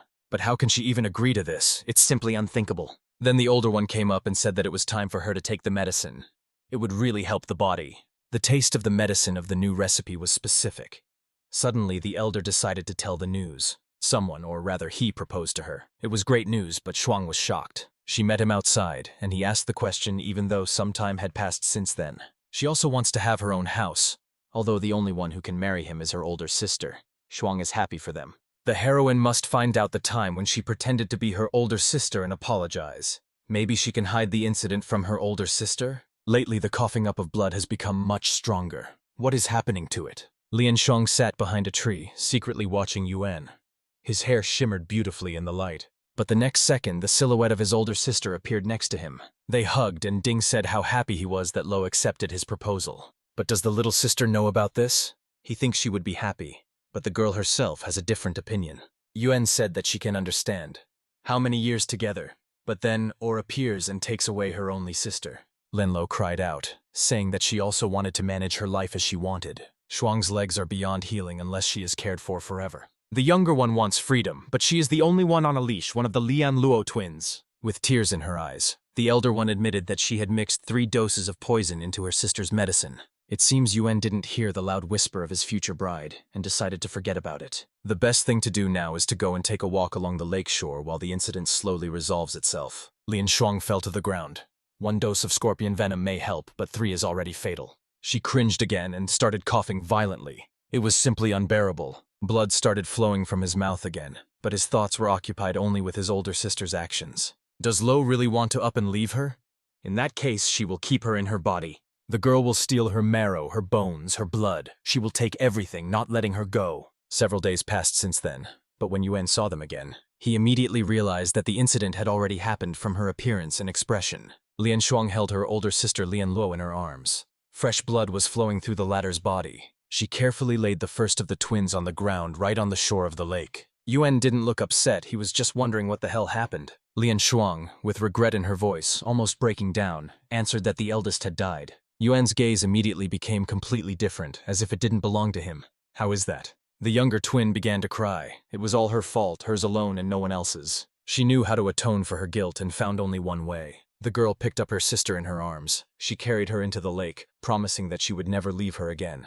The water unpleasantly gilded Lan Shuang's toes, but that didn't stop her from going deeper. So many things have happened that she doesn't know how to repay this huge debt. The only thing that somehow came into the younger one's head was to die together. If Xuan loses her life, her sins will be atoned for and she will be grateful to God. Yuan Ding didn't understand why kill herself right away. Isn't God in front of her? As long as they evolve as demonic fairies, they will heal anything. One is still dead, but her soul is nearby. They can dress up in the zodiac flower of Gemini. Mistakes will be corrected. Life will save everything. Yuan Ding grew a lotus with 2 buds in front of Shuang. Anything can come true. She reached out to him with the hope that her older sister would survive. At that time, Lian Luo was already dead, but Yuan assured that everything would go well. However, in the end, Lo's evolution simply failed and the girl died. And Lian Shuang went crazy after that and continued to erase her memories, suppressing them. The memories became chaotic and she began to think of herself as her sister. This is where the story ends. Suddenly, a fist flew towards the second Yuan Ding's face, but he skillfully dodged it, as if this happened every day. The ordinary Yuan tried to hit him, his eyes blazing with hatred for the previous version of himself. He didn't understand why he was the first to get angry, and the guy shouted that his face was too stupid. After all, it was all because of him. To achieve his goal, Tink forced them to come to a fictitious ending, and also played with the feelings of the older sister. Second Yuan said that he simply helped them with a medicine recipe. Shuang healed her legs. However, unfortunately, he received a defective product. The real boy was shocked and repeated the last words of his old version. His tone is simply disgusting. These girls were not some strangers and they were living people. The girls can cry, laugh, but because of him, they will suffer for the rest of their lives. And these 2 were people. They were a family that Yuan simply destroyed. And this is such a worthy speech. But doesn't Ding want to rethink the situation for himself? But the real guy didn't listen. He tried to find another way. There definitely had to be one. Old Yuan said that the end had long been determined, and there was simply no point in persisting. Why would he do that? The young man clenched his fist so hard that it began to tremble.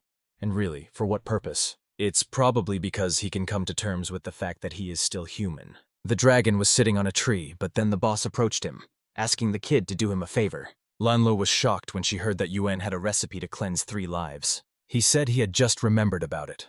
The girl immediately asked to sell it, regardless of the price. Ding said he had to warn about the shortage and these are the last ingredients, bones and blood. The thing is that the healing effect will cause the patient to lose his personality and forget about everything. And Lo can also die. Even if Shuang's legs could be cured, she couldn't do it. Then the elder sister said that now she had to make the younger sister hate her. She is so sweet and very innocent. If she knew, she would definitely refuse and accompany her to death. As a result, as long as she hates her, it will allow her to find a reason to live. Then Shuang will be ready to use the medicine. Yuan agreed that Luo was the only person who knew his sister best. The girl admitted that, in fact, she had been looking for a way to have a blood transfusion for a long time and was ready for it. As long as there is hope to cure her younger sister, she is even ready to die. So maybe Yuan Ding could help her with one small matter? She will prepare the ingredients and leave an incomplete recipe to attract her sister's attention. She will be curious about the young man. And therefore, once a girl takes the first dose, there is no turning back. When Lian Shuang drank her first dose, Yuan tried to stop her by coming to their house. He introduced himself as a man who had come to tell her the whole truth. However, even so, the little girl did not dare to change her mind. She was only amazed and nothing more. A few minutes of explanations passed, and the younger one said that in fact only the older one was sick. She constantly blamed herself for Shuang's illness and tried to find more and more new recipes. And so, even if this one doesn't work, she'll find another one and that one could do even more harm. The girl raised the bowl to her lips and drank the medicine while Yuan was in shock. That's why she wants to cure her older sister too. It sounded so stupid. Shuang knew that cleansing 3 lives could cure hundreds of diseases. Yuan was furious because all this was just pointless. Shuang couldn't die, otherwise Luo would die too. But telling Lian Luo to stop treating the younger one won't give any results either. The girl wants to cure the so-called illness of the older one and let her forget about it. The guy hit the table hard. Why is everything going this way? Of all the possible directions, of all the options, knowing all the bad sides of the treatment, they still go for the worst. Is this really not going to change? And so, after some time, that very day X arrived, which was supposed to turn everything upside down. The elder Lian Luo finally returned home with the same basket of lotuses in her hands. Shuang greeted her with a smile and said that she had prepared porridge. Let her try it. Lo said that it would be better if the girl rested, because she could cook the porridge herself. But the girl didn't listen, saying that she was just taking care of her sister. It would be better if he tried it quickly. Linlo took the bowl and scooped some up with a spoon. The porridge her sister made should definitely be good. Using a tube and needle, Lian Shuang poured some of her blood into the tea. Then she mixed it all together and poured it into a bowl to give to her older sister. A delicious-smelling hot black tea came out. I wonder what it tastes like. The girl hoped that Luo's heart would be cured of its illness and that she would eventually wake up, and then let him forget about her. Shuang must go as far away as possible while her legs can work. We can't let anyone find her, otherwise it's all over. Shuang fell somewheres in the forest. Her legs stopped working, and later her sister came for her. Naturally, this was a failure, because the heroine was not supposed to see Shuang again. But anyway, Lo sat down next to her and ran her fingers through her twin's hair. Yuan Ding was also in the same forest, but somewhere further away. He did not manage to see that touching picture. But I did manage to see Lian Luo carrying the bloody Shuang in his arms. I wonder if he managed to change anything or if the result will be the same. He handed the twin zodiac lotus plant with 2 buds into Luo's hands. She snatched it away, tears appearing in her eyes. Apparently there was nothing to change here. The plant began to grow. The girl tried to wake up Shuan, and it seemed she succeeded. The girl instructed her sister, saying that after the pain, they would be reborn as demonic fairies. Shuang closed her eyes, but finally whispered that it seemed that in her dream in the past, she also dreamed of the twin lotus flower. She wanted both flowers to bloom. Apparently Shuang can't hold on any longer. But that's okay, because her older sister will let her live. In the end, all the lotuses in the Lake of 1,000 Leaves dried up, and the journey into the fantasy world changed the situation. But therefore everything returned to the beginning. Apparently nothing could be changed. The feeling of despair and weakness is corrosive. Yuan had been too proud of himself since he entered the fantasy world. He subconsciously felt superior. He assumed that he had cheats and the guy was special. He would make a happy ending without any difficulties, because he was the main character. Became so arrogant and thought he was all-powerful, but that guy was right. He really is a hypocrite with a bunch of ants. Yuan was about to continue, but then someone interrupted him, saying that everything was not like that at all. Then the guy opened his hands, in which was a seed, and Lian Shuang appeared from there. The girl smiled, saying that everything was completely wrong and the owner was mistaken. The master's hard work showed her the end of the story from someone else's perspective. This is what she really wanted, because she loved Lian Luo. It helped me focus on my thoughts and discover my true self. Yuan wanted to say that he was not worthy of this, but she did not allow it. The past cannot be changed, but outside there is a future that can be changed. And Mo Fei, Yue, the princess, they are all still waiting for him outside, in the real world. Yuan began to fall, and Shuang pushed him. Let him go and go to the real world. But there are many strong enemies on the street. He needs to let the girl do one last thing for him. Then the dragon Cao Ge, who had caught on Ding's jacket, spoke up. He shouted for them not to forget about him. Here Yuan decided to remind him of their agreement, and he said that he would adhere to the agreement. only they had better leave this place as soon as possible. They jumped and appeared underwater, emerging from the seal and a huge whirlpool. Kaoga roared loudly as they flew out of the water. Yuen was sitting on the dragon and seeing all this. The demon fairies breathed a sigh of relief because the young master had returned. Yue was very happy to see the owner. Mo Fei was too, but she didn't show it. But the girls' opponents were amazed. Could this really be the same master of the fairies? They also want to ride dragons. Kaoga was shocked by such rudeness. This is a humiliation for the dragon race, so let the men die. He directed his fire at them, and the guys tried to cover themselves with a ring of ice. At the same time, Yuen jumped off the dragon and told it not to waste time. The dragon suddenly flew into the air. He quickly flew to the princess's room and used a large dragon charge. Grabbing Luo Ri with his teeth, he saved the princess from death at the hands of an old acquaintance. Cao Ge swung his mouth sharply and pinned the boy to the wall with his large paw. Then he grabbed the princess and flew away as quickly as he had appeared. Mission accomplished. The knight had no idea that the real target was the princess and not him. And then he saw the dragon land on the bridge where his colleagues were now fighting. Mo Fei stood as straight as a string next to Yuan Ding, and Yue and Lian Shuang stood a little further away. Taking advantage of the time when he was not here, they intimidated the ladies. Can they really be called men after that? Luo Ri said that compared to them, their situation was much better. There was no need to continue talking. It was better to fight. Here Xuan's voice was heard from behind. She had promised to do something for him, so now everything would happen. Yuan didn't object, and the girl hugged her master. After that, a lot of magical energy appeared around. Ding merged with the spirit of the demonic fairy and his body was filled with power. The girl shared her part with him. Yuan assessed the feeling of his inner body. It was strange. It was different from Mo Fei and was softer, probably like the nature of water. As their opponents prepared to fight, Yuan Ding let out a loud roar. A funnel of water formed around them, which again flooded the entire bridge. This time the water was more powerful, but the guy who controlled the ice wanted to freeze the water again. He was fiddling with his ice ring in his hands, but suddenly he felt something behind his back. He was hit hard in the jaw. Yuan considered it a victory, since he had already drawn first blood. You always have to start with a weak opponent, but he said he could still fight. Suddenly the enemy was hit on the head with a club. It was Yue, for which Ding praised the little girl. Luo Ri immediately appeared from behind along with Ding, and they both wanted to kill Yuan. But then the young man decided to just dodge.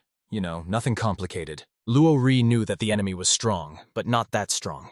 They would have to be extremely careful. The knight said to be on guard, because something was wrong here, and then a piece of the bridge just broke through. Yuan did it. He's the ruler of water now and has the advantage in terrain, so someone will have to announce the double murder. Scorpio wanted to come up behind Yuan and hit him with his purple hand.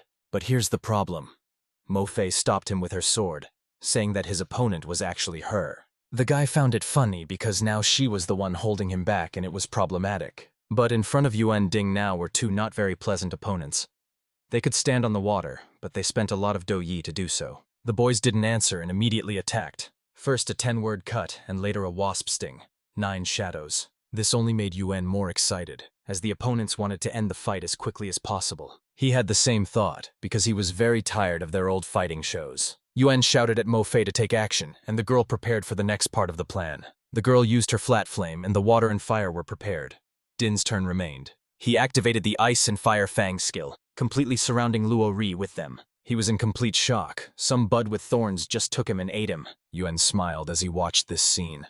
The third of the guys had already been defeated. Only Scorpio remains, and naturally now it is his turn to suffer. The boys raised a huge cloud of dust as they fought, and the princess and Yue watched. The demonic fairy commented that their master was really good. Suddenly wet drops appeared on the fairy's hands. She looked at the princess. The girl cried bitterly, but the reason why she shed tears is unknown. The princess explained it all by saying that Luo Ri had been eaten, and that was very sad.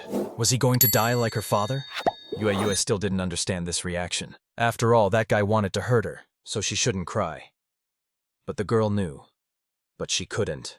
They pointed a sword at her and that upset her a lot, but this scene upset her even more than it did then. Cao Ge was very touched by such a kind-hearted girl. She is too kind. But one way or another, dragons and humans cannot be together, so it is time for Lord Jorgeris to reveal his true intentions. He grabbed the princess and the demonic fairy and jumped up from his place, shouting at the end that the guys were fighting very slowly. Yuan was in complete shock. Why the hell is he breaking down? Let him stop right now! Right there, the knight Luo Ri and his partner emerged from the water, bleeding heavily. Yuan Ding was angry, because everything was happening as usual, very problematic. The dragon was a traitor. Let him help right now and he will help him get rid of his miserable life. But the dragon refused, saying that he would never humiliate himself again. However, it was not so. Yuan took out his phone, saying that he was going to show something. The dragon immediately warned that he didn't care. However, the guy didn't stop and turned on the video recording where Cao Ge says how bad the Dragon King is. Yuan thinks the king will definitely like this video. But what does the baby dragon think? Meanwhile, the dragon himself simply froze. He did not know how to react to such a setup. But then he started growling, asking, "What kind of joke is this?" They were good friends from the very beginning, and good friends always help each other. Ding and Luo Ri didn't understand why the hell a third-ranked dragon dared to stand in their way. At this point, Yuan Ding also shouted, telling the opponents to bite off his newly invented Furious Fist and the Sword of Faith. Mo Fei and the owner attacked the boys, actively attacking. However, Scorpio also joined the boys. They blocked all attacks. A lot of dust appeared around. As soon as it all cleared, they realized how much they screwed up, because the opponents simply disappeared. The boys were shocked, because they hadn't seen any fairies or Yuan. He didn't have a drop of knightly dignity. Suddenly, Scorpio pointed his finger at the water. Water lilies began to grow on the surface. The boys were amazed, because in a matter of seconds a lot of lotuses grew in front of them. Suddenly, disgruntled grunts were heard from behind by some of the villagers, but they saw the leaves. The cows immediately ran to the shore, throwing away their weapons. "We must quickly tell the members of their tribe about this. It's so beautiful. Lake Shan, or rather Lake Thousand Leaves, has returned to its original form." The rest of the villagers immediately ran up. Some of them saw a light somewhere in the lake. The rest of the residents looked there too, even Scorpio and his partners. In the place of light, a lotus of the Zodiac twins grew, a very rare phenomenon. As soon as the buds sprouted, and then the flowers themselves, an unknown light appeared from the plant again. Yuan and the princess watched all this from above on a dragon. From the twins' lotus, Lian Shuang appeared. She said that she wanted to thank the master, because after everything, the girl could not forgive herself. She suffered from her sister's medicine, but she still can't forgive the Shuang who was suspicious of her elder sister. She wants to protect her sister forever and wants Thousand Leaf Lake to never be sick again. After these words, the girl evaporated and only ashes remained. With Lian Shuang gone, her powers also left, and Yuan turned into his former self, without powers. They sat on the dragon with the princess, and the young man told the creature that it was now time for them to fly away. Cao Go reminded him that the boy was now being hunted and he did not want to get involved in it. But Yuan assured him that they would arrive and the dragon would be able to leave. Ding asked to take them to the Yun Yang Academy. The dragon noted that the young man had a plan, but with it, no one would dare to touch them. Yuan Ding mentally said goodbye to Lian Shuang and her older sister Lian Luo. Suddenly, Yue appeared from behind, and the boy was slightly taken aback. He was glad that the fairy had returned. The girl had a question. Why did her little sister decide to do this? She doesn't understand, because offering your life to a dead person is not worth it. The fairy doesn't know how to react to this, and the owner said earlier that people treat him the same way as another person. The owner is the most important for her, and therefore if someone touches him, she will get into a fight. She should always maintain a smile and be gentle, cry when she is sad, but she still does not understand why Xuan left with a smile. She smiled even though she died in the end. So what should she do? Smile or cry? Yuan was silent for a while, and when Yue wanted to leave, he stopped her. Doesn't the fairy know what emotion she's feeling? When the guy received a positive response, he said that he would do everything possible to fix it. He wanted the fairy to let him enter her imaginary world, but she said that she remembered his words about letting her understand her emotions. She also assured that Yuan could enter her imaginary world whenever he wanted. Then the demonic fairy turned into flowers and returned back. Noticing Anqi's gaze, Ding asked what was the reason for her dissatisfaction. She said that she knew it was a demonic fairy and the guy agreed. Yuan assured that this fairy was not bad, and the princess said that she knew, because Wei Er gave her the demonic fairy seed too. Yuan asked the princess why Wei Er gave her the seed, but the girl did not know. The woman simply said that the day would come when she would cry and she would have to give her this seed. Then Yuan Ding flicked her. Was the girl really crying already? She nodded her head. After all, Luo Ri, does he really hate her that much? The elder brother said that Luo Ji would introduce him to her, always in novels, but now the elder brother does not like her either. Yuan called Princess Anqi by name in an attempt to somehow stop herself digging. But she continued, sadly asking what she needed to do. She just wants everything to go back to how it was before.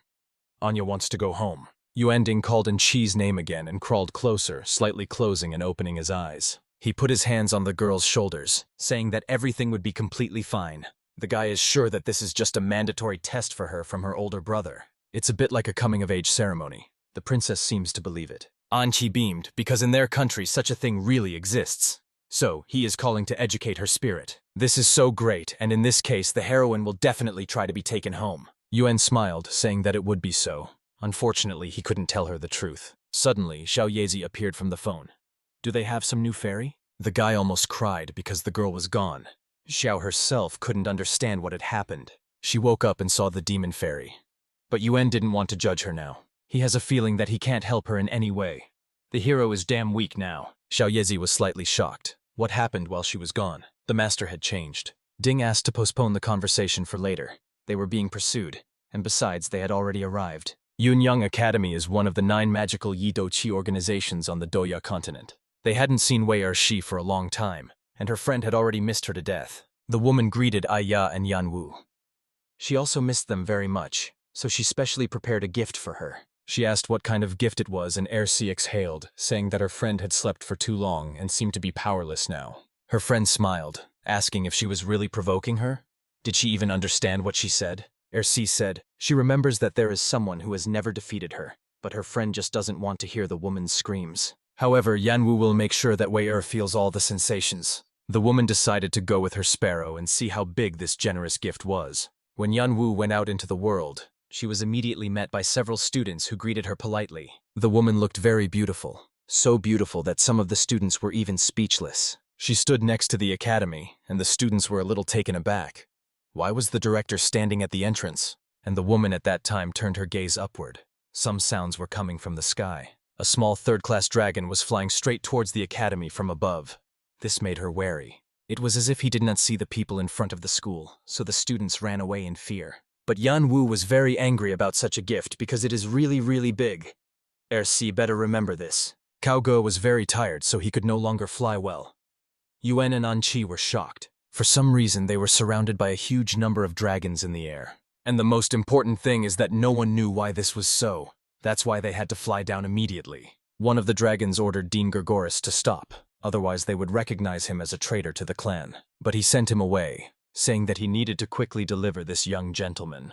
They began to descend, but the dragons did not retreat and decided that they should begin to attack. Yuan built a protective barrier around them, but it did not stop the creatures. Then, out of nowhere, Wu Yanwu appeared with her phoenix, which helped her fly. Stupid people were creating problems right on her territory. Who could it be? Cao Ge was slightly shocked, because he recognized the woman.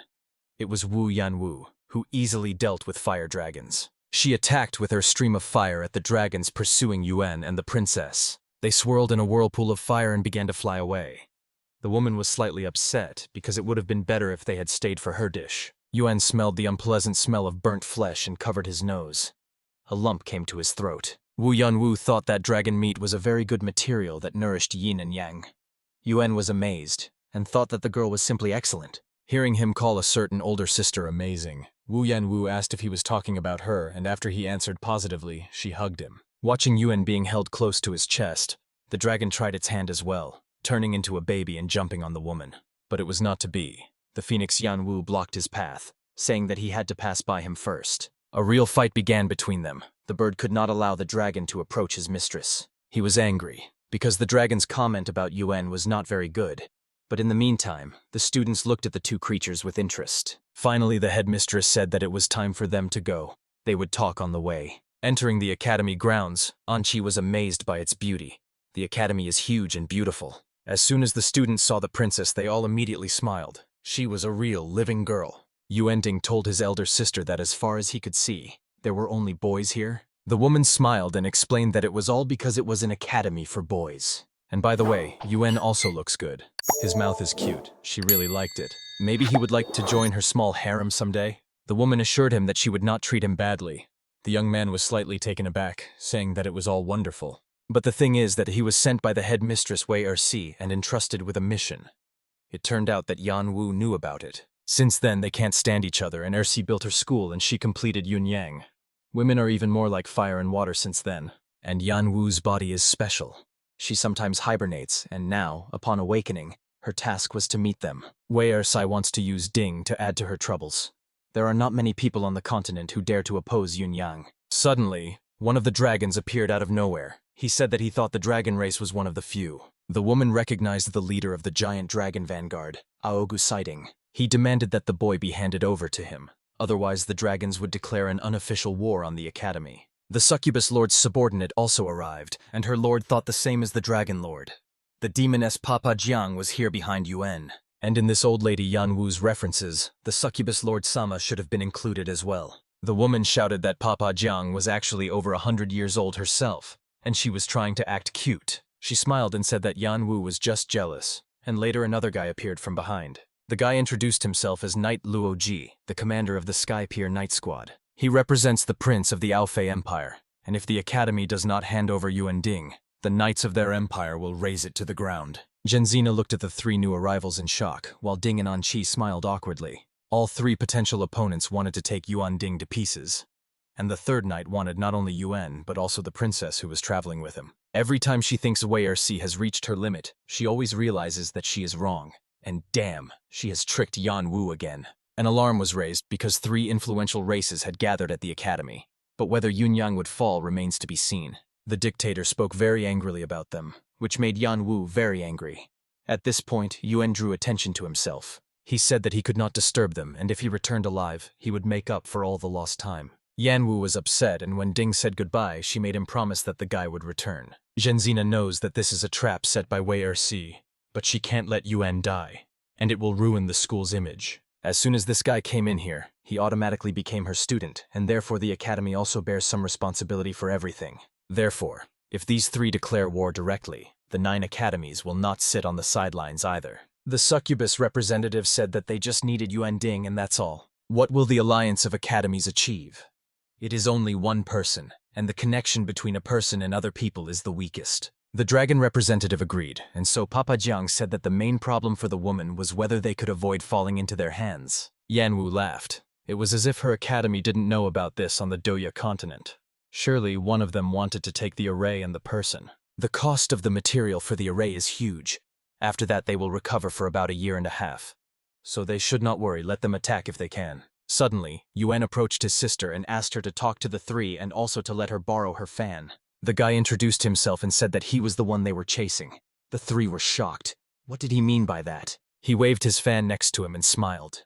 Yuan Ding had only one question. After they defeat Yunyang Academy, which race can do it now? Is Brother Dragon or Dongpa Jiang? Oh no, he knows. It's Brother Luo, right? Yuan Ding said that even though he was a human, all 3 of them had chased him across 4 continents. But he would not run away. It would be better for them to first figure out how to divide his body. Papa Jiang immediately realized that the guy was trying to stir up conflict between them, but the dragon representative fell for it. He said he knew about the mind games the stupid boy was playing. It's funny, he has the power to win. Since when did he mention working with the lower races? Luo Ri intervened, saying that in fact, the lower race was the true owner of this continent, and it was better for the dragon to remain silent than to pay for it. The dragon representative started to throw mud at the humans, but Luo Ri said that after they snatched females from other races to breed, he still had something to say. Afterwards, they looked at each other. The giant dragon wanted to start the battle, but the knight refused, because they had more important things to do. Papa Jiao watched this, and then she realized that there was no talk of teamwork. However, if she takes a rash step, she will be comparable to Wu Yan Wu. But if Yuan is snatched away, how can she defeat the dragons? Tink covered his face with his fan and noted that the trio had a problem. He had a solution to their problem. Papa Jiang said that the problem actually lies with him. Won't the guy beg to let him go? Yuan assured that there are no such plans. Why not just negotiate a win-win solution? They wanted to get his phone number. Why not wait until he left the academy? After these words, the 3 of them looked as if Yuan had discovered a universal secret. Ding will be here for a long time, but they don't have to worry about him running away. They can replace the effort with rest, and then catch him. Papa Jiang didn't believe it. The guy clearly had a plan, but he said that in exchange he could organize daily outdoor activities with them. Yun plans to leave the academy once a weekend. No matter where he goes, they can go with him and hunt and call for reinforcements, set traps, whatever. Luo Ri asked if they would have to wait another week if he came back, but Yuan wondered if it wouldn't be easier to just capture the teenager right away. The knight was clearly underestimating his own strength. The dragon representative said that the human was confident. The dragon lord did not have the patience for this. Should he follow his plans based on the suggestions he gave? Destroying plans with force is the way to fight dragons. Yuan called his fairies, telling him to pay for his tongue then. Breaking the scheme also requires strength, but the biggest mistake is not having enough information about the prey. Yuan Ding released demonic fairies at everyone's direction, which slightly surprised the giant dragon. The creature was attacked, which made him slightly taken aback. It was the breath of a dragon. Their power was simply strong, and it was hard to believe that they were so powerful. How many of these fairies does he have? At this point, Mo Fei revealed her dream completely. Now, the dragon representative was tormented by only one question.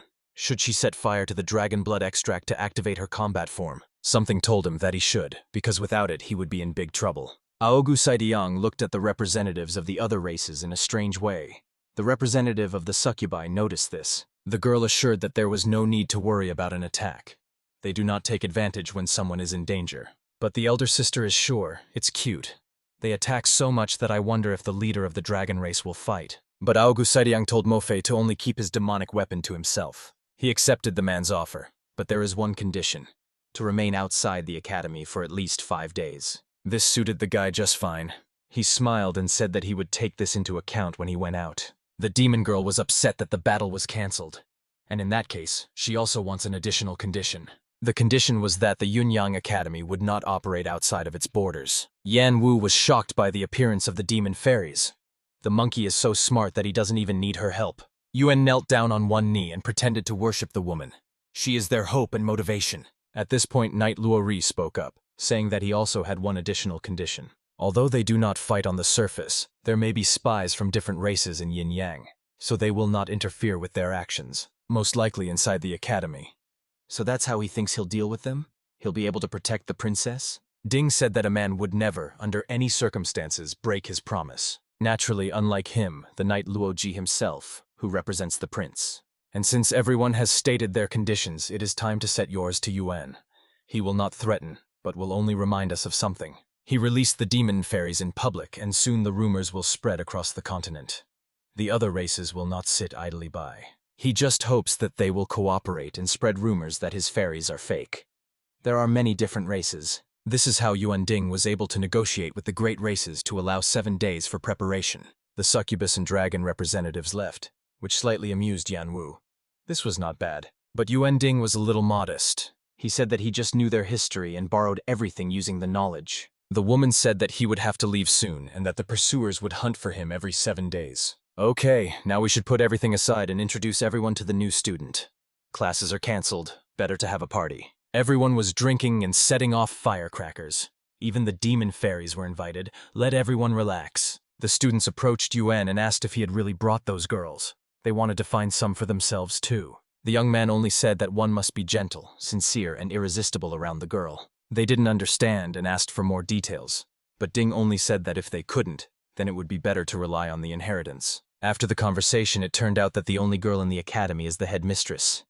Many will soon begin to doubt the existence of ladies. The guys started to support each other because 2 years without girls is really hard. Then the demonic fairies and the princess came.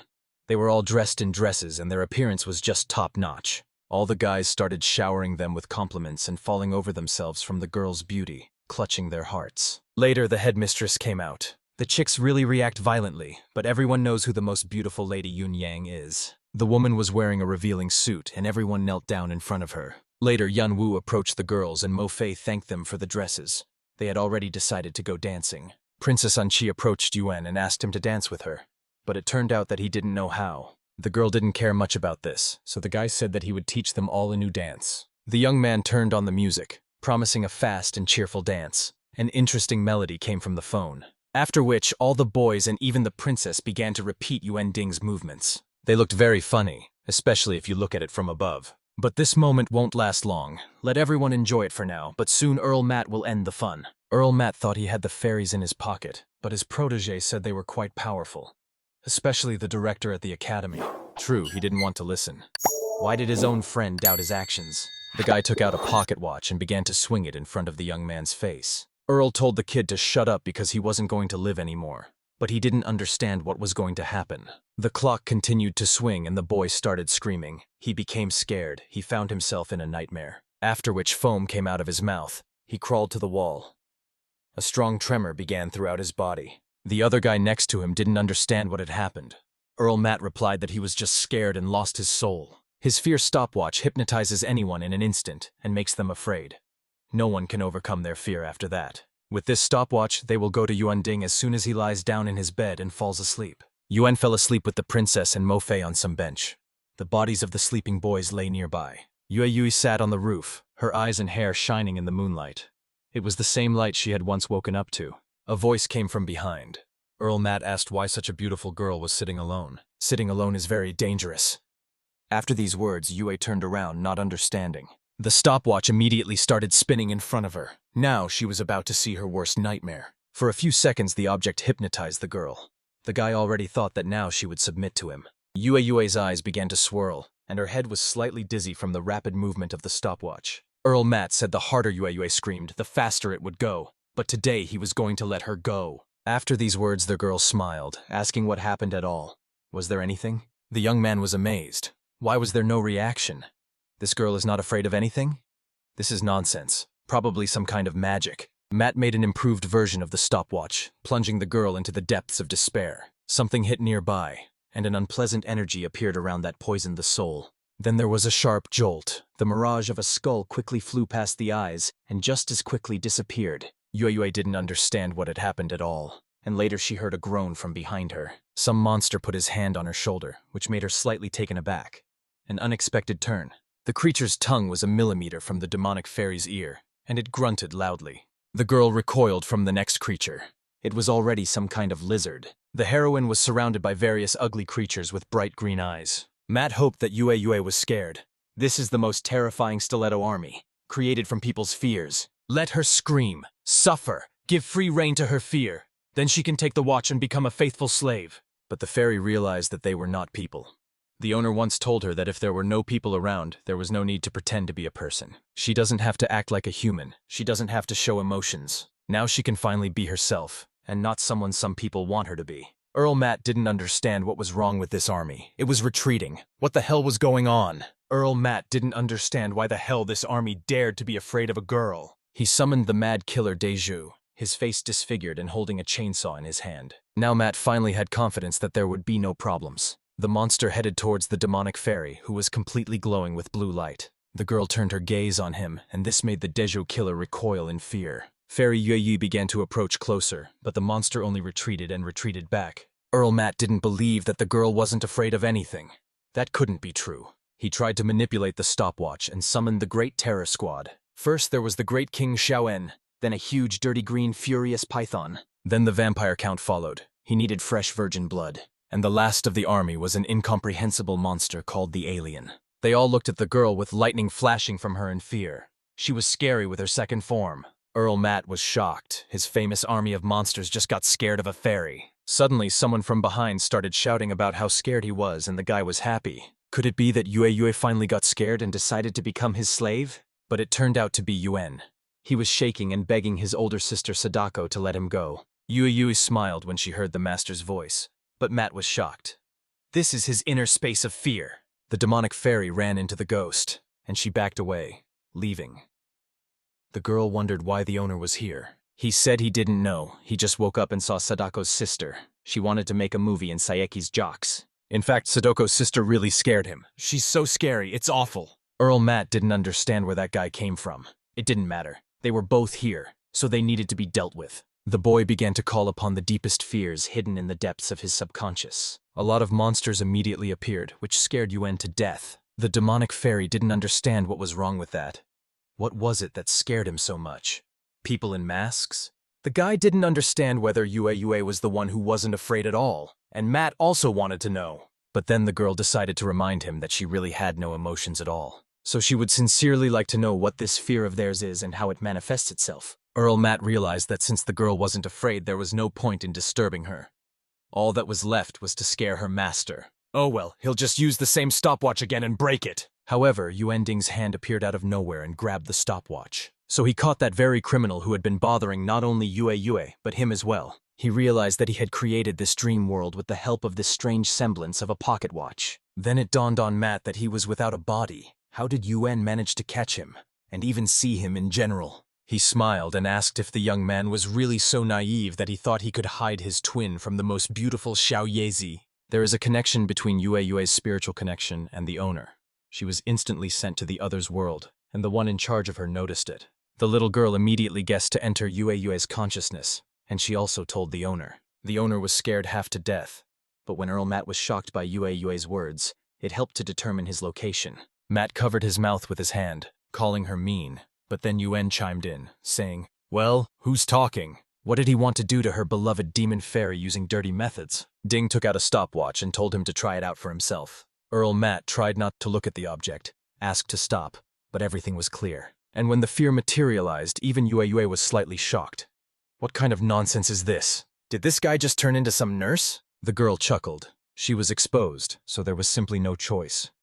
This place is the consciousness of the world, so there is no need to fear Wu Yanwu. The strict supervision of the school left her without strength, so she was left to wear rags. In Yunyan, they only relied on fear absorption to replenish their strength. They know how to be a wolf among sheep, right? The guy's biggest mistake was that he entered the space. She won't be able to defeat him from the outside, but she will defeat him from the inside of her consciousness. And all this means that she is a succubus, the ruler and queen of her world. The girl made huge stone statues and sent them to the hero. Let them finish him off. Yuen didn't want to be defeated by naked men, but it turns out he can do things too, because it's all a figment of his imagination. And since this is a battle of the mind, he will win. Yuen Ding is a young guy of the creative era, and this bunch of muscular naked men will get what they deserve from him. The succubus girl watched her opponent's actions closely. Was he planning something? Suddenly a trio appeared. It was a new group of Yaju girl idols called the Sunny Ladies. At first they stood with their backs to the stone statues, but later they turned to face them, saying that they wanted to become their girls. Seeing naked girls, and especially with a pixelated face, the guys were really scared. The statues began to break each other's heads, as well as their own, so as not to see this, and died. The succubus was in shock, but she was not left alone for long. Suddenly a strong flood appeared. Another trio appeared from nowhere. Jingwei Bird, later Great Wu and Water Doll. The girl did not give in to this, and out of thin air appeared her best monsters, which can be found on the continents. However, even this did not help. Someone loudly slammed a piece of rebar on the ground, knocking someone down. It was the police officers who defended themselves and threw away the monsters' bodies. If there is a problem that cannot be solved by one officer, it cannot be solved by two. The succubus didn't understand why these things defeated all her monsters. Fears are not effective. Then the woman remembered her most original method, and she activated it. Yuen Ding was immediately surrounded by 4 huge girls in bikinis, which slightly surprised the guy. The young man admitted that he really couldn't resist because these girls were from his imagination. The succubus girl considered it a win. Even if you know they're not real people, it's still hard to control yourself. Xiao Yeze was shocked because it wasn't supposed to happen like this. But the girl who played Earl Matt was smiling. Yuen's mind had already been captured, which was absolutely pleasing. Very soon, her enemy Ding will be sent into his consciousness and will never return. Even if you don't like it, you can't avoid it. And for some reason, it suddenly became very cold behind. It was all Yue. Snow formed behind the succubus, and the demonic fairy was wearing a coat. She thought about how she had nothing. No happiness, no pain, no guilt, no joy.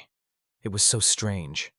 However, even now, the master's subconscious was not felt at all. And the more she thinks about it, the more she feels like she is disappearing into the desert of snow. The succubus girl was about to be buried under a huge snow avalanche. Is this Yue's fantasy? Although no, the level of mental influence, then it is her inner heart. And if we admit it privately, all this is very gloomy. And when Yue passes somewhere, the snow tries to cover her as deeply as possible. Even children drive her away. Because she is a monster. They can't play with a monster from the land of despair. It seemed that Yue didn't know where she was born, and why she still lived on this land. It felt like someone had told her this before, but it was hard to remember what exactly. And this, in fact, was completely unimportant. It hasn't been important for a long time. She found raw meat and ate it next to an old man. He didn't understand how this was even possible. Suddenly, he remembered his recently missing sheep. Could it have been her doing? In broad daylight, the monster just went and sang at him and his sheep. Unthinkable. This is exactly what he said in court, but this girl didn't even think about explaining herself. For theft and murder of a living creature, she was sentenced to be beaten, but the village does not throw her out. The man from the court told the girl to remember this kindness of theirs for the rest of her life. One of the guys said that they were beating her too hard. She was a girl after all. But here's the problem. This girl is a monster. Let's take a closer look. He grabbed the girl by the head and turned her to face them, her eyes expressing almost nothing. And even while bleeding, she apparently did not feel the pain. This monster appeared a year ago, and everyone thought she was a refugee. There was one old man who sheltered her. Eventually, he collapsed to the floor from a heart attack. but she just stood there and watched him die. The young man who was told all this thought it was terrible, so there is no point in sympathizing with her. However, the monster still has a nice face. The monster is also a girl. It doesn't hurt, right? You can try. They began to slowly approach the girl, who was actually tied to the ground with shackles. Yue heard the men sneaking up and turned around at the sound. The light snowstorm had completely died down. It was very calm. The only thing that illuminated the snowy desert was the village. It was strange that the executioners never returned. Had they really killed the monster? Even if it is an order from God, there is no need to punish her so late. The boy who was on duty that night entered the room and found the monster eating bread and 2 dead bodies. Those who carried out the sentence were dead.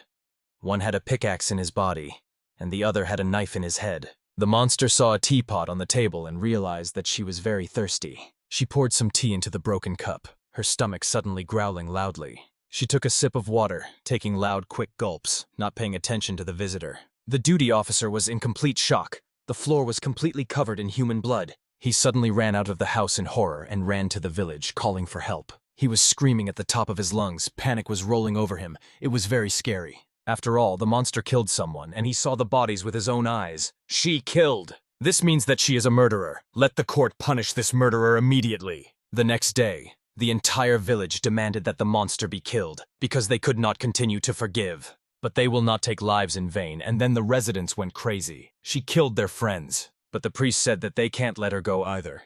The monster needs to be punished. Therefore, they will sacrifice her to the guardian god of the snowy mountain and invite him to the village. All the inhabitants agreed.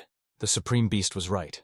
This way they would beg forgiveness for keeping the monster. With the power of the guardian, the monster will be gone, and she will be a sacrifice to save another life. One of the men who accompanied the monster said that he brought an annual tribute for the guardian of the snow mountain. He said that they were a bit early today, and the men said that they didn't want to keep the deity waiting. The keeper asked, slightly angrily, why they were still there and thus drove the men away. They quickly ran away, and after that an unknown voice called the girl inside. They both feel a strong curiosity towards each other. Yue walked across the ice bridge. In front of her sat a deity high on an ice throne, to which led the same ice steps. He asked if she would be the demonic fairy he had been looking for so long. The girl was haunted by some incomprehensible darkness of despair. She took out her hand, and it seemed like someone was calling her, but she couldn't recognize whose voice it was. Someone touched her hand and screamed a name so loudly and clearly that it was understandable. Yue immediately opened her amber eyes, as if she had just woken up from a nightmare. It's good that she's not asleep. She scared him to death, but her mental response buried the succubus. Fortunately, Xiaoyezi pulled both of them out there. And yes, he saw some memories. He wanted to add something else, but suddenly found himself in the girl's arms. The girl hugged Yuan Ding so tightly that she couldn't breathe. She was glad that she had found her master. Tink was slightly upset. He put his hand under the back of the demon fairy's head. The boy assured her that she had nothing to fear anymore. All these memories were all in the past. Then Yue asked if this was fear, and her master replied that it was, and it is also divided into different types. By the way, he is now in fear and horror because the demonic fairy Mo Fei is standing behind them. He tried to explain, but the girl told him not to expect help from her. And the next morning, Wu Yanwu listened to Yuan's story about the succubus who was being translated. True, after the soul was buried, the body turned to ashes. The woman said she couldn't believe it. There were so many spies here. Usually she doesn't notice everyone, but it's better to use all the opportunities to push out spies at once. By the way, can the younger brother do her a favor? Yuanding was slightly shocked. What, with his body? It was obvious that his sister was up to something bad.